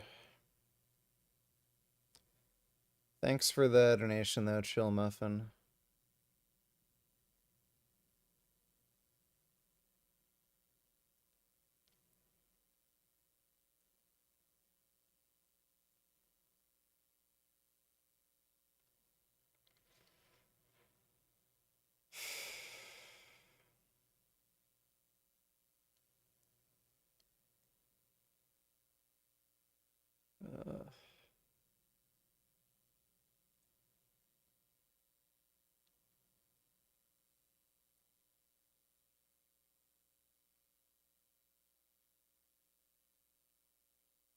That's the problem. I didn't sleep all day. I've had trouble. I haven't actually been able to sleep properly in at least like 3-4 days. That's why I'm tired. Had sleep problems lately. Dodo donate tellers, are you gonna die faster because you're getting divorced also? Probably not.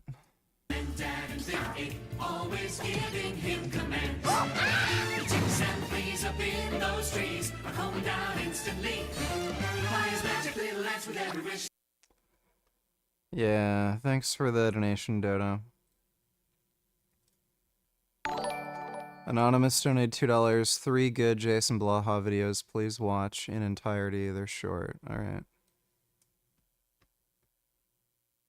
Dean, hey Jason, I sent you an amazing gift.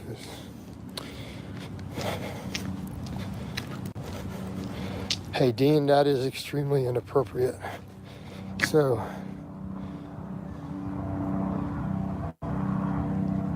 let's get rid of it.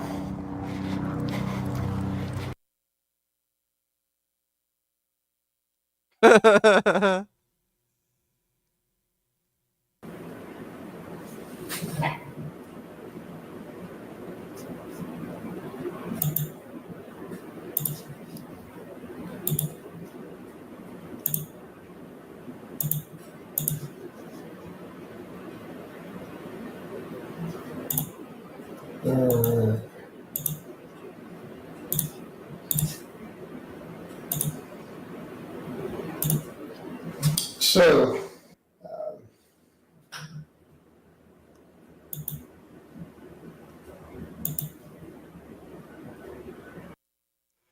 Dude, people are even donating to troll him, and he's so fucking sensitive, he won't even, like, just go with it and get some more money. Such a baby.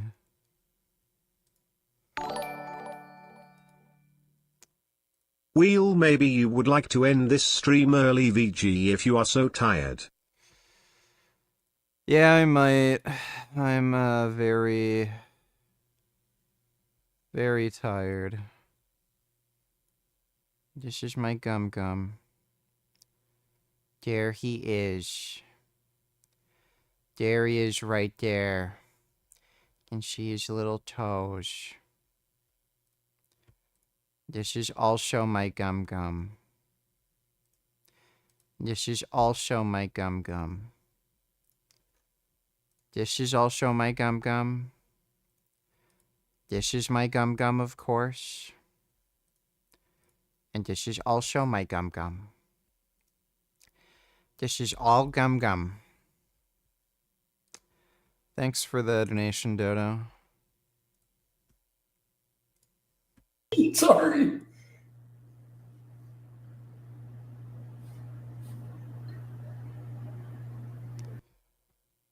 He's very weird and awkward. I'm a Klan member. I'm a neo-Nazi. I'm a convicted pedophile. I'm a minor attracted person. I'm an animal abuser and have murdered animals. I have Klinefelters, actually 5'4". I'm a cuckold who's into interracial cuckoldry. I'm in the closet. I'm into pegging and being pegged by women. Most of those are true, by the way. Thanks for the donation, Anonymous.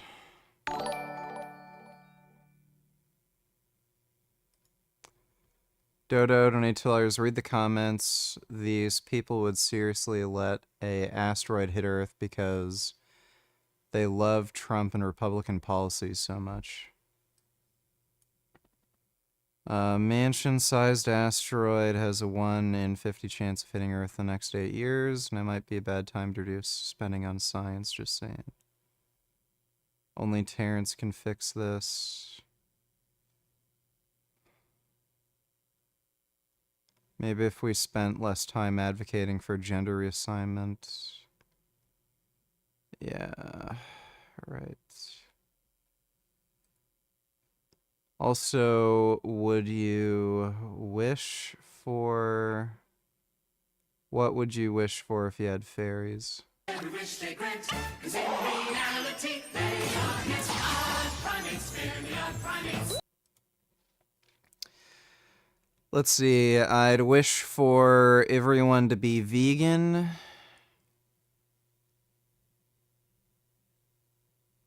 And an aerial atom.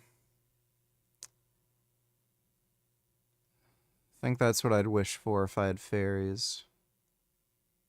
Oh yeah, and make Gummy live forever. Yeah, I'd wish for everyone to be vegan, including animals, and I'd wish for Gummy to live forever. Except insects. I'd wish for insects to go away, aside from bees and cicadas. And maybe moths. Yeah, I'd wish for everything to just go away that I don't like. Use my gum. See? This is gum. I love my gum. It's a good baby.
Gum gum yum yum.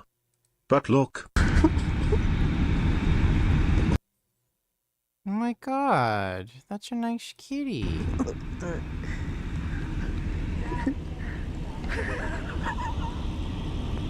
Oh, little kitty wants to cuddle. Can I put you down right here? Okay, Oh. okay. Stay. He says no. Can I put you down? Dude, if a random cat came up to me like that, I'd just take him home. Maybe some Nice try. Right here. Okay. Just stay.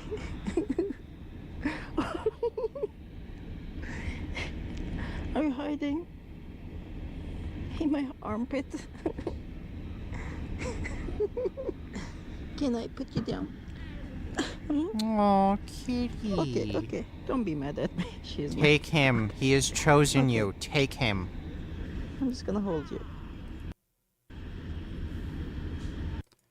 Dude, if a cat chose me like that, I'd take him home. Thanks for the donation, the Then Thou. That was a great cat.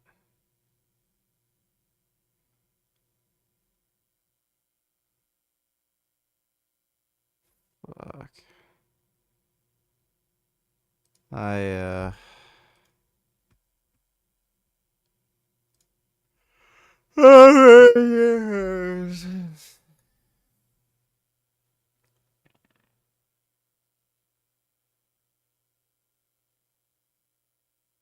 God damn, dude.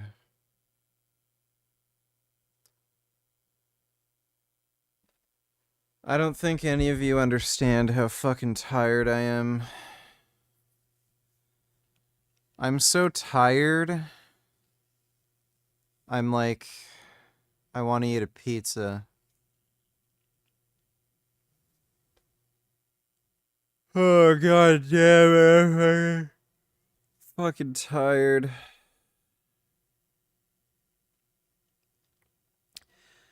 I have no idea why I haven't been able to sleep. It's really rare for me too.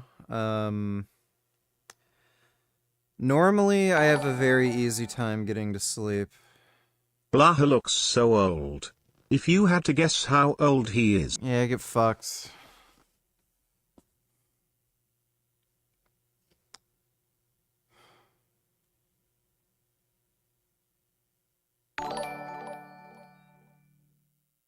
Are you overdosing on edibles? What the heck is going on here?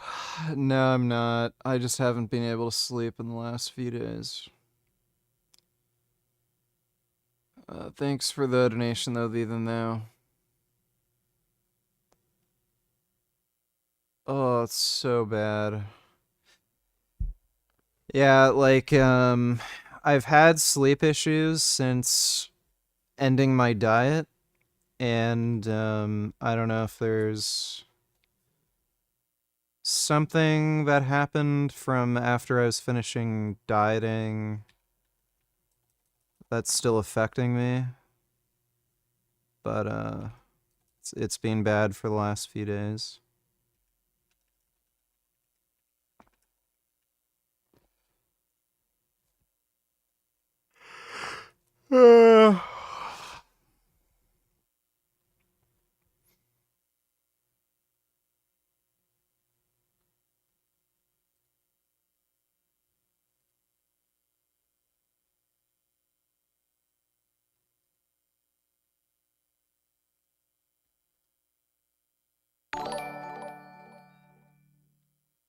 Jurian Ryder.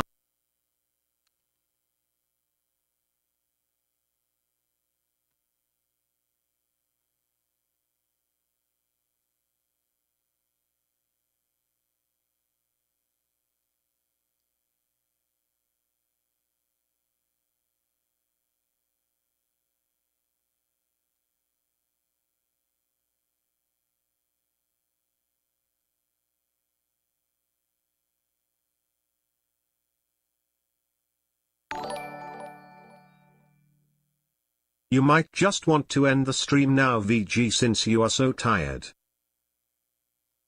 Yeah, maybe. Thanks for the donation, Dodo. You know, it's been a while since I've, like, fully pooped my pants.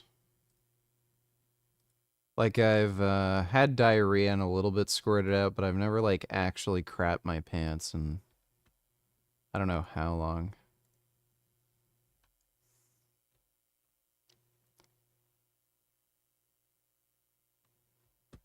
So you get this after defeating Ryuzo?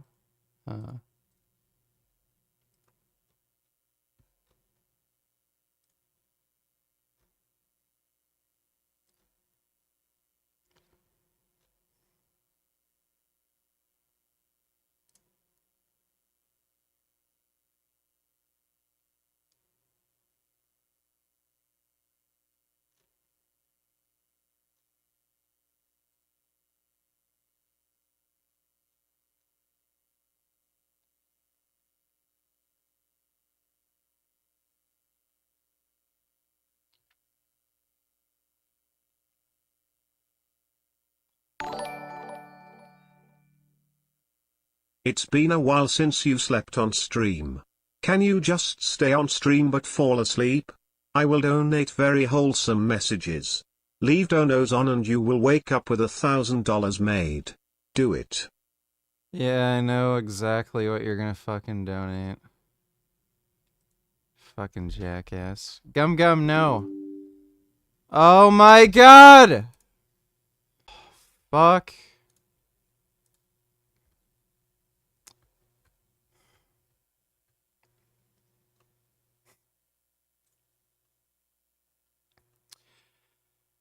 Gummy turned off my fucking computer. Or almost did. I was able to cancel it. He keeps pressing the fucking off button. I don't know why cats are just so perfect at doing that shit.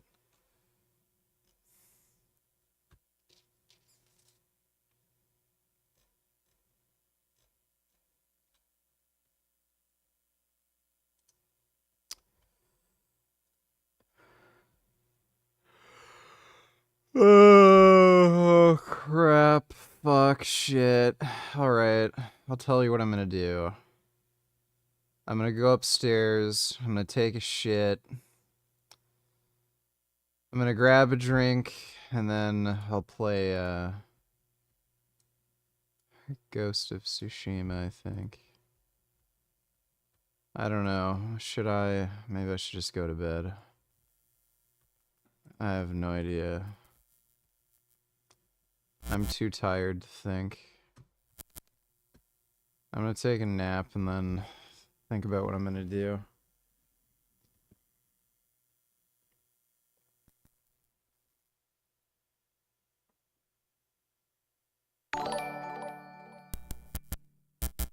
This donation will really piss Dodo off.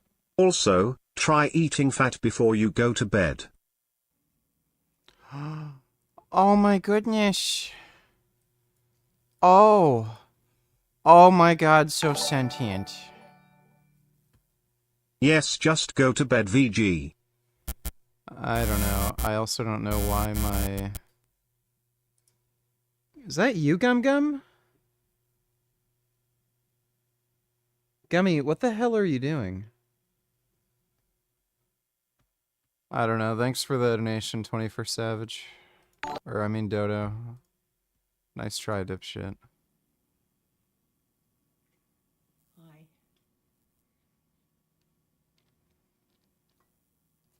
You know, Joey, I'm thinking that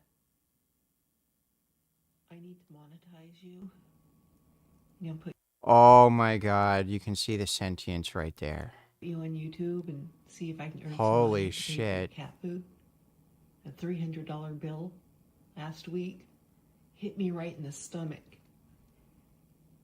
It hurts. Oh my goodness. People like you. Oh my They think you're god. cute.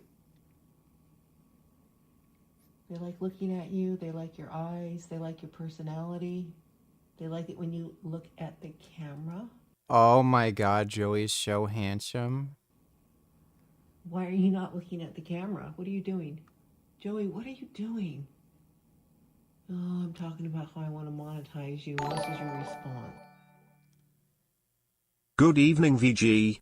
I really and truthfully hope that you are feeling fucking great tonight. Happy Valentine's Day.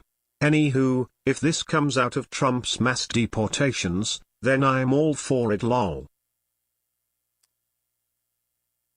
We'll have to go vegan. Wisconsin dairy farmers fret over immigration crackdown. Hell yeah. That sounds like good news to me. Thanks for the donation, Ben.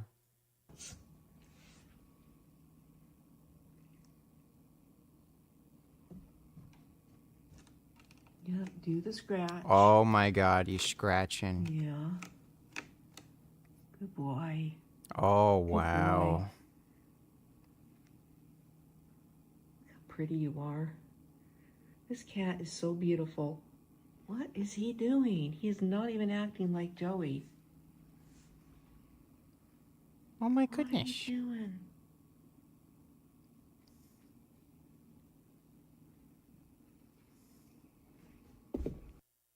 That was amazing.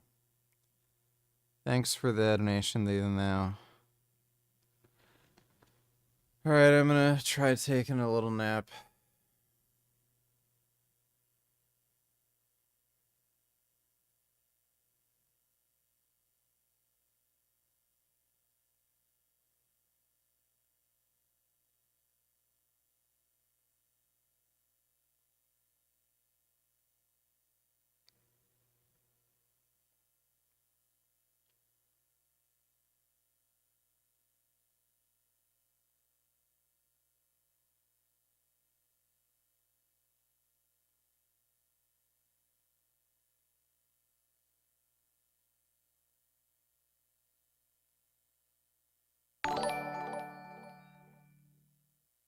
You can see Joey's sharp piercing eyes.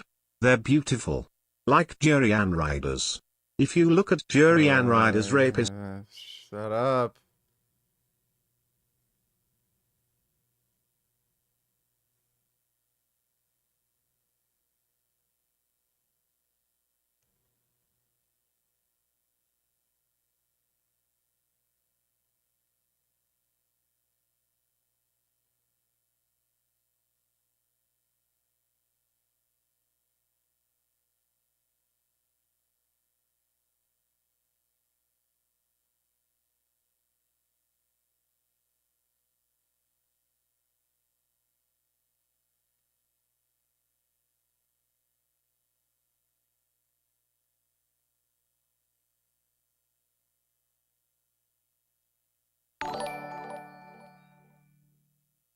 You could just end this stream early and go to bed if you like. Yeah, I could. I don't know if I want to. I might just play some Ghosts later. Thanks for the donation, Dodo.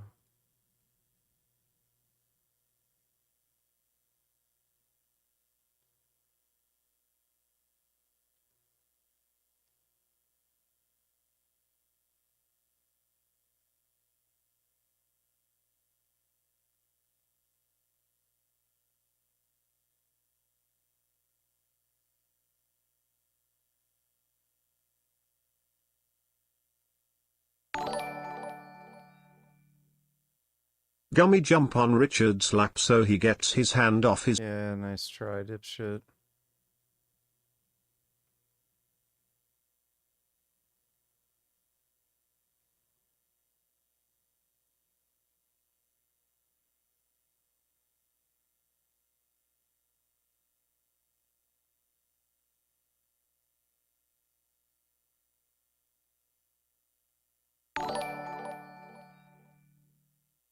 STFU, you don't know what tired is.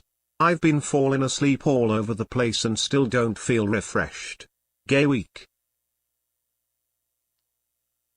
That's too bad. Thanks for the donation.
Hey, what the fuck? Get out of there.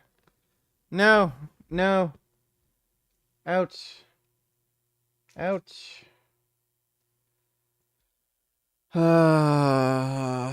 Say the N-word, donate $2. Let me see. You take my breath away. Get out of there. Get out. Study suggests Adolf Hitler had Jewish and African ancestors. Well, I could believe Jewish. His grandmother married a Jew, didn't she? Man freed from jail after 24 years kills again. Yeah. Not too surprising.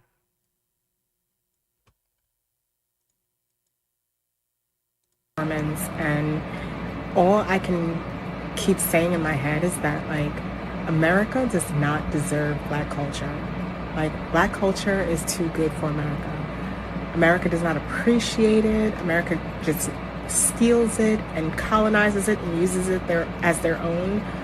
They don't deserve it at all. Like, Kendrick Lamar put on a show of a lifetime. People don't even, half the people that watch Kendrick Lamar sucks. His music sucks. It's just fucking trash. I saw people saying, oh, Kendrick Lamar broke Michael Jackson's record. No, he fucking didn't. Michael Jackson, like, when Michael Jackson did his halftime show, there was a smaller U.S. population. Fewer people were watching the fucking Super Bowl, so comparing the two is fucking retarded. He sucks. It's just, it's not even mid, it's just shit music. They didn't even get what he was saying, what the message was. But, you know, us people, we saw it, we clocked it, and we received it. And we're thankful because it's Black History Month. He made. Yeah, sure. Thanks for the donation today. On today's episode, yep, that's Chinese and Japanese. 看一下啥叫恶心 Disgusting 这 food 个恶 museum. 心食物博物馆里面竟然有狗肉，直接这个东西，中国的菜是日本人这儿的东西。我靠，这个有点。 That's pretty gross.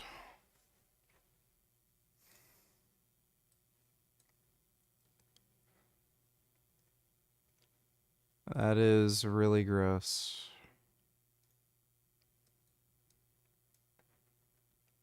So what if I am? Bonde is planning something, and he needs both mirrors to achieve it. Get him, boys. You are weak. You cannot beat me. I will not lose to anyone. Not until I find the truth about my father and his death. Shenmue, the animation. Yeah, Shenmue the animated series wasn't really any good.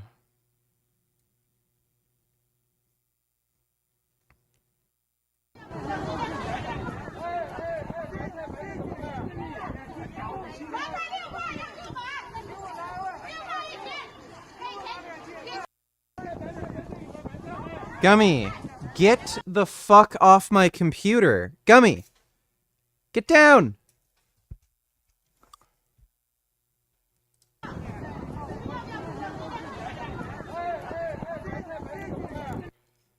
Yeah, that's terrible. Thanks for the donation, Dodo. Alright, I'm gonna go take a shit, and then we'll play some, you know, that game. The game, we were playing.